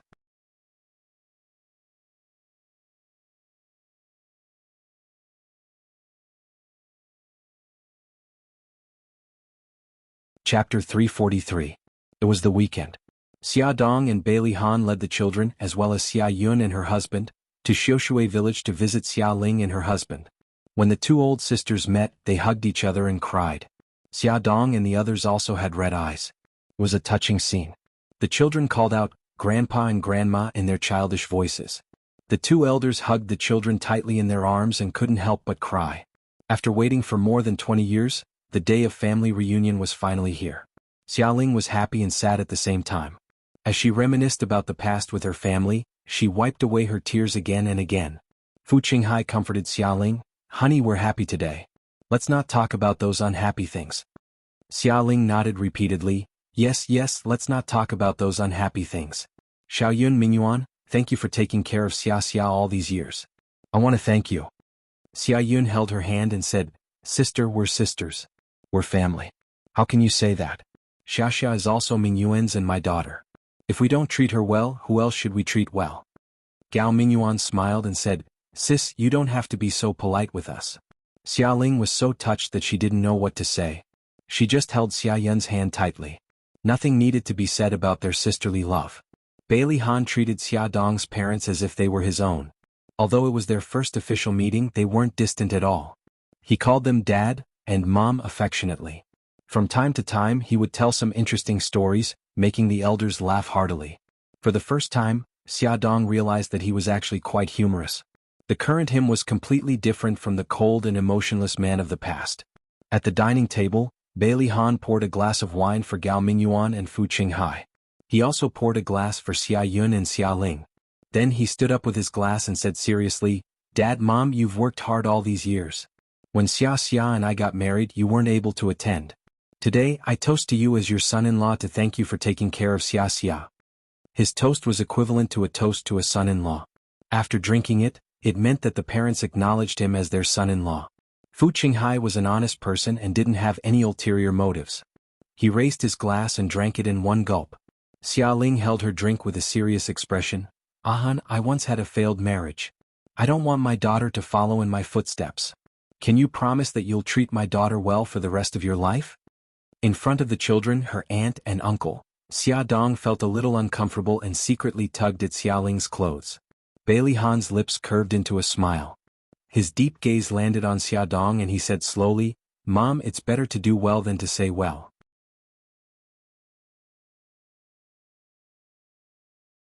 I will use my actions to prove to you that Xia will never regret marrying me. In this lifetime I, Bailey Han, will never have another woman besides Xia Dong." "Alright, I'm relieved to hear that." Xia Ling nodded her head in satisfaction before downing her drink in one gulp. After dinner, Xia Dong and Xia Yun helped Xia Ling clean up the dishes. Xia Ling smiled and said, "Xiao Yun, you should rest. Let Xia help me clean up." Having received her mother's approval, Xia Dong was overjoyed. She cleaned up the dishes and wiped the table. Xia Ling couldn't help but laugh when she saw how happy she was. "Silly girl. She's so happy even when she's working." Xia Dong laughed happily. "Mom, you have no idea. I've dreamed of cooking and washing dishes with you like this for many years." "Really?" Xia Ling smiled and the wrinkles on her face relaxed. Today was the happiest day of her life in more than 20 years. "Of course it's true." Xia Dong finished washing the dishes and wiped her hands. She hugged her mother's arm and leaned her head on her mother's shoulder.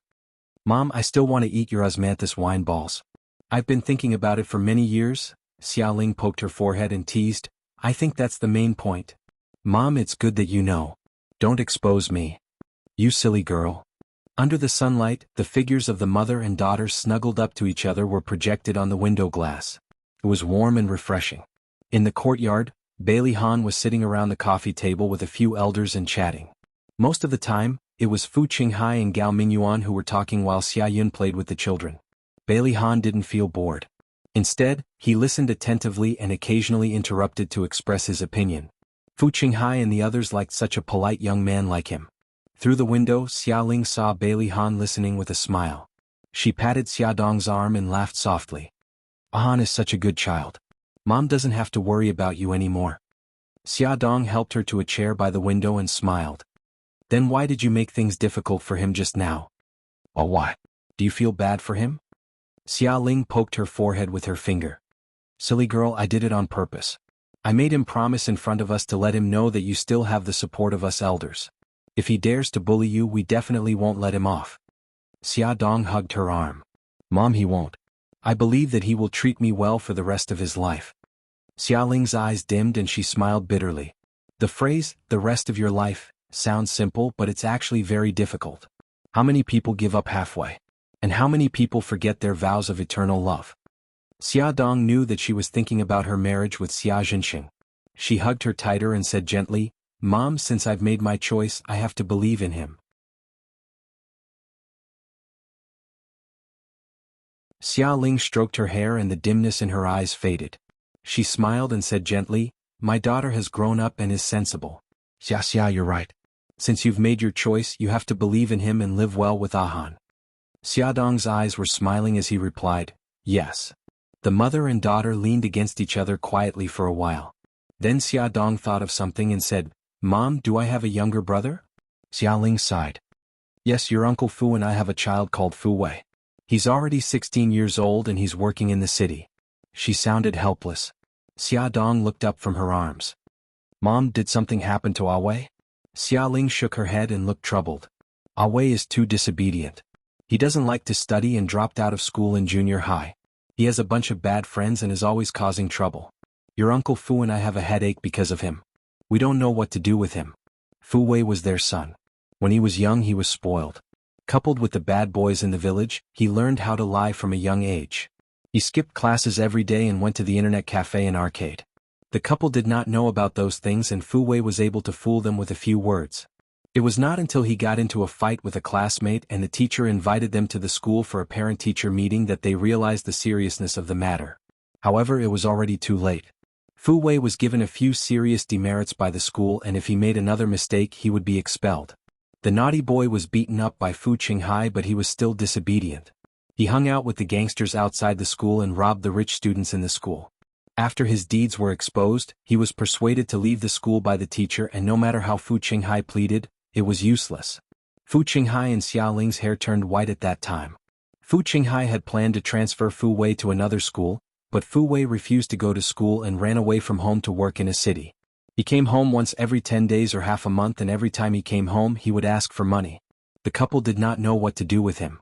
Xia Dong thought for a while and said, Mom, Wei is still young, he is only 16 years old. I will go back and think of a way with Han to persuade him to come back and continue with his studies. Xia Ling sighed helplessly. Now he is a sore point for me and your Uncle Fu. Xia Dong comforted her and said, Mom, there is one more thing I want to discuss with you. What is it? Tell me. Well, you and Uncle Fu are both old and need someone to take care of you. Han and I want you to move to the city. I have a 3-bedroom apartment in the city. It is just big enough for you and Wei to live in and it will be convenient for us to take care of you. What do you think? Xia Ling was startled. This is not a good idea. Why not? I'm your daughter, so I should take care of you. Mom, my apartment is only 2 kilometers away from Auntie's house. You can get to Auntie's house after taking a few bus stops. It's also convenient for you to visit each other. Just agree, okay? Xia Dong hugged her mother's arm and begged. Xia Ling was actually very happy that her daughter and son-in-law were thinking about the two of them.